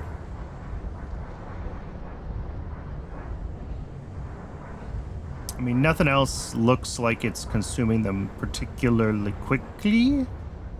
Like, I don't see any of these numbers dropping. So yeah, however many bones fertilizer's using. 10 bones a second. Really? We can't keep up with that? That's surprising across all of the things that we are... Well, why aren't these running? Wait a second. Are we missing a signal? Oh no, we're just not quite ready yet. Do fish make bones? A little bit. Augs, of course, are a big source of everything. Fanyots aren't currently running, nor are Scrondrixes. We are disabled, though. Yeah, we don't need Scrondrixes. Which means that the calmodulin binding protein is... yeah. Almost ready to turn Scrondrixes back on, though. And then Dilmos don't make bones. Okay, that's interesting. What I probably need to do is upgrade Ulrichs and start processing them for bone meal directly, because I know that's more efficient than making bone meal from bones. And then in several of the places around the base where we're making bone meal, we can import it. And then we can have like a void bone to bone meal or whatever. Or a low priority bone meal source that pulls bones as a normal input, I think would be the way to do it. And that way we'll prefer to pull fresh bone meal. If not, we'll pull it from the bones. But bones will still overflow to someplace else that can't get backed up. Yeah, that would be the way to do it. But that's not the thing to do right now. Yeah, I don't know.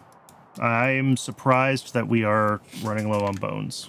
If I'm being honest, I didn't think that was really possible. Because, like, all rendering makes 12 a second to begin with. So, assuming all rendering is running pretty much all the time, I'm very surprised that we're running out of bones. Wait, how are we? No. Augs are broken again?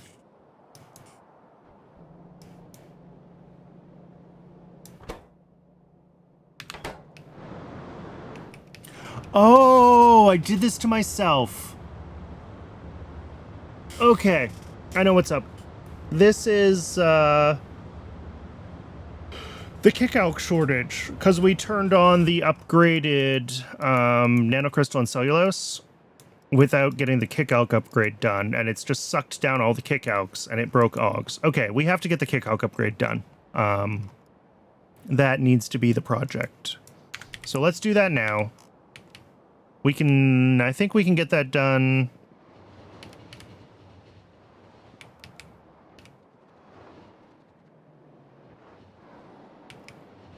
In the next few minutes.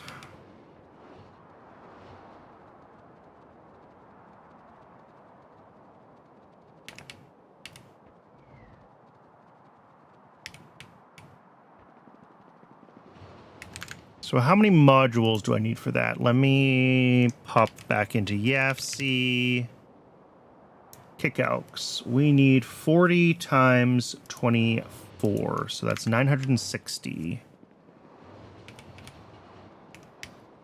And then I think there's going to be some slight adjustments to the build for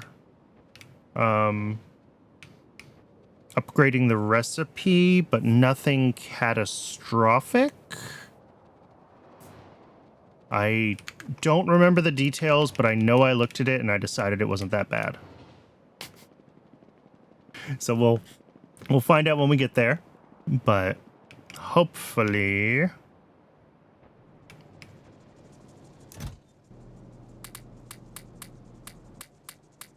500. I mean, 1,000. Sure, why not? We're gonna have a few extras. We'll bring them back, or we'll drop them in the mall or whatever. Drop them into storage in the mall, and they'll just get automatically pulled the next time I need some, and I won't have to manually fetch them, right?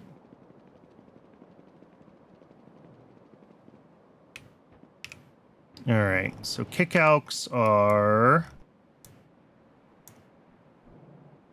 not here? Ah, further north. There we go. I thought they were around here somewhere.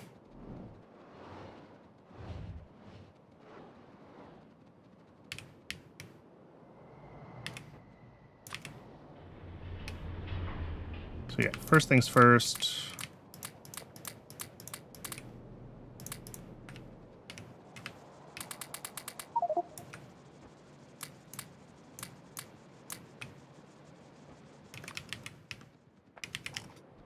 And the outputs can go here. And then we have Kickalk 4, and that's what we want to be using, right? With flue gas as an input? Yes.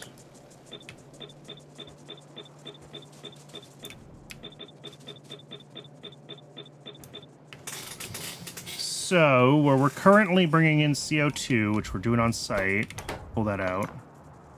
We need to hook this up to flue gas. Which I think just needs to be a new fluid input station here. And then we'll,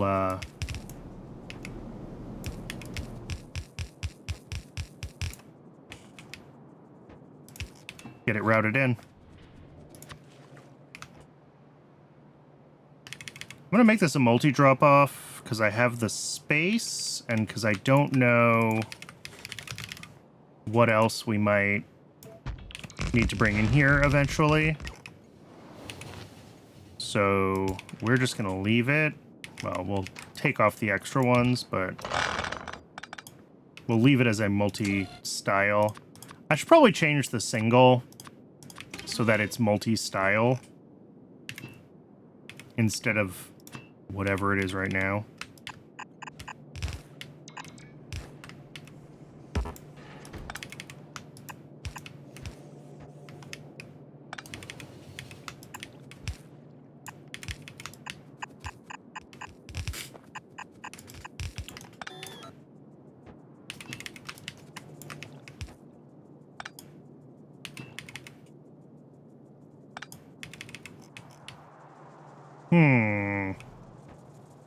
Can we make this more compact? Not really. Whatever. Just use pipes. Flush the CO2. And these should all start pushing flue gas in.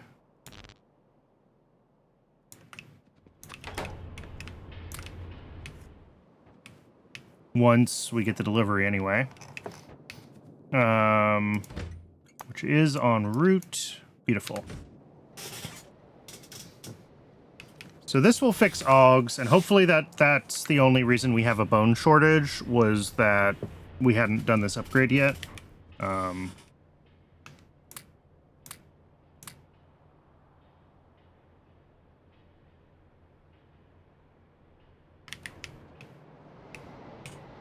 Was that still on my to-do list? No, it wasn't. Ceramic and... I did that. Right? I must have, because whatever we needed ceramic for got done. Yeah, we have ceramic.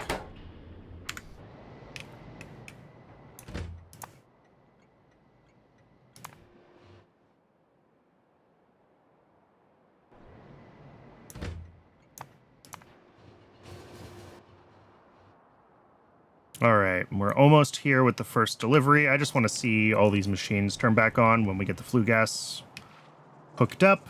Make sure that I didn't do anything wrong with the build. Oh, and there they go. Cool.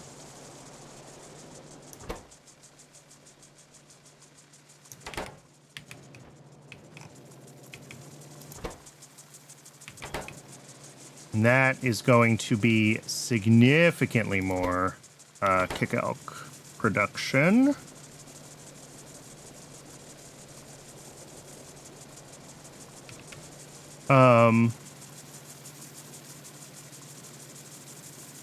Yeah, 1.6 a second from each machine. And that means we need yellow inserters on this side.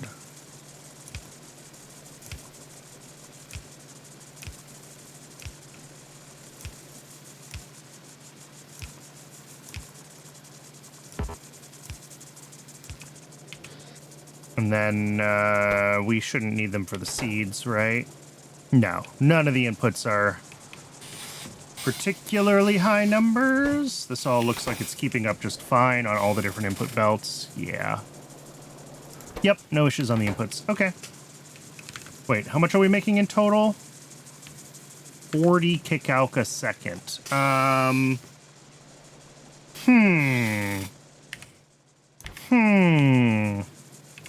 Well, I think we're making 30 a second. Because I think I'm not bothering to upgrade this belt anymore. That's what I think. Oh, and I need a bunch more nurseries here. I didn't even think about that. Doing seeds. Yeah, so we need to like triple this.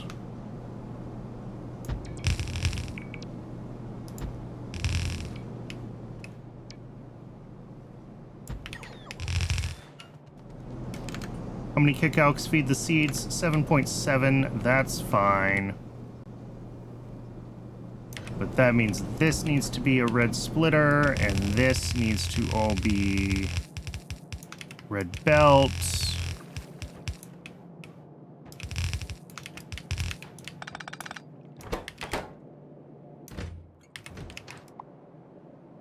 And then this can be a high throughput station. Because we do have a whole red belt of kicalcs coming in now. Well, almost a whole red belt.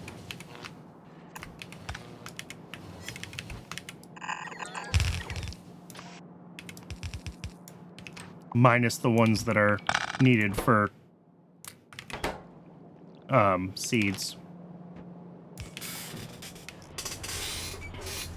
Okay, so I need to grab 6 more Botanical Nursery Mark IIs for turning kicalcs into seeds. I completely forgot about that part of the process.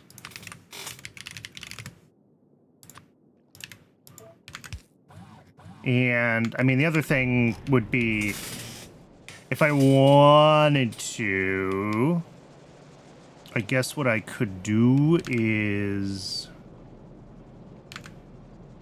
I could take like half of these. Doesn't need to be half, but you know, whatever. And if I run this up,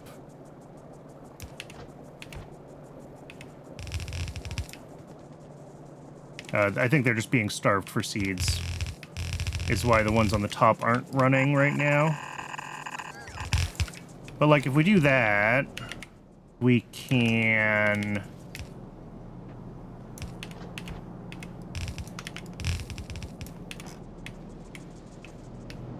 split between the 2 paths.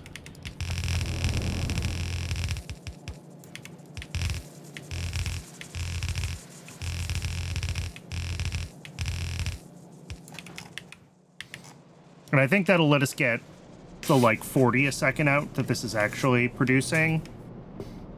And it'll send, whatever, 7 a second, 8 a second here. And then the 30 a second that this belt can handle will go out.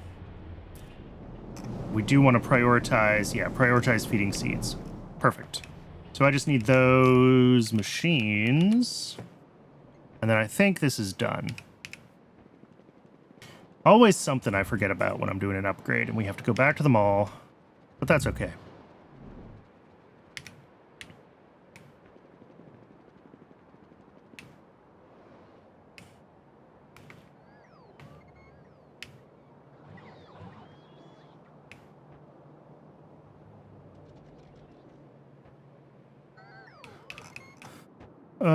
This one, right? 5.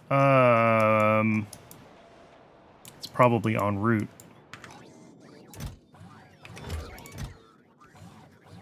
It is not en route. Is it being crafted? Is it not being crafted? Why is it not being crafted?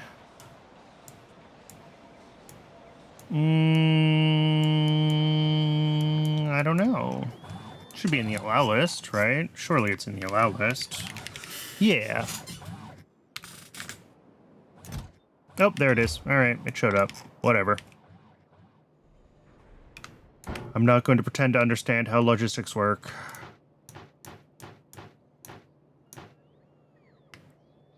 $52, $50, $50, $50. That's an empty stack. That's an extra thing. Yeah, I've got some extra stuff stacking up in my inventory here, but we don't have to stand around and wait for the bots.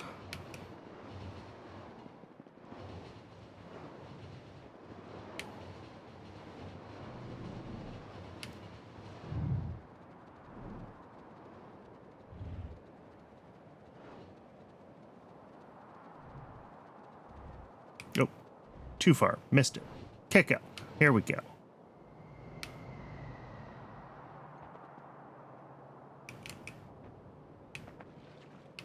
Oh, and probably we need to worry about, 18 seeds a second. So we do want to make sure that we...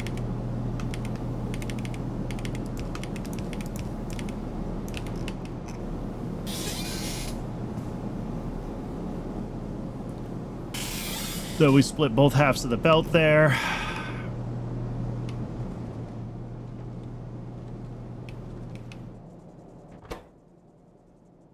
What are we missing now? Flue gas. Did I break the pipe? Oh, I did.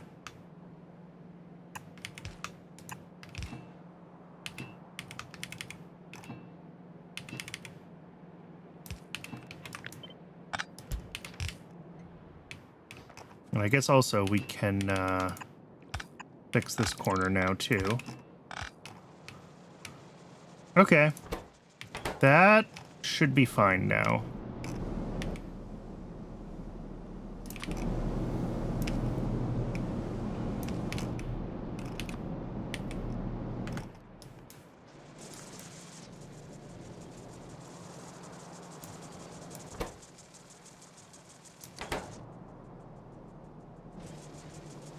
Yeah. Yep. Seeds are accumulating. Good. All the machines are running. Also good. We got stuff coming out both ends. Also good. Okay. I think kickouts are upgraded. And hopefully upgraded enough that I don't have to think about them for another couple hundred hours. And I think this is where we're going to call it here for today. I know we did not finish Blue Circuits, but we're on the cusp. We ran into a few roadblocks, but I think Thursday we should be able to finish them out. Well, there's always the chance we'll find several other things that are catastrophically wrong, but like, from where I'm at right now, there's a few things that we have to wait for the base to catch up on. So we're going to have to just keep building. We're going to be building blind a little bit. I usually like to see you know, each stage turn on, have all its ingredients before I move on to the next thing, and we're not going to have that luxury because we're waiting for things to reaccumulate around the base. But I think as long as, like, chromium is running, and it sure seems to be,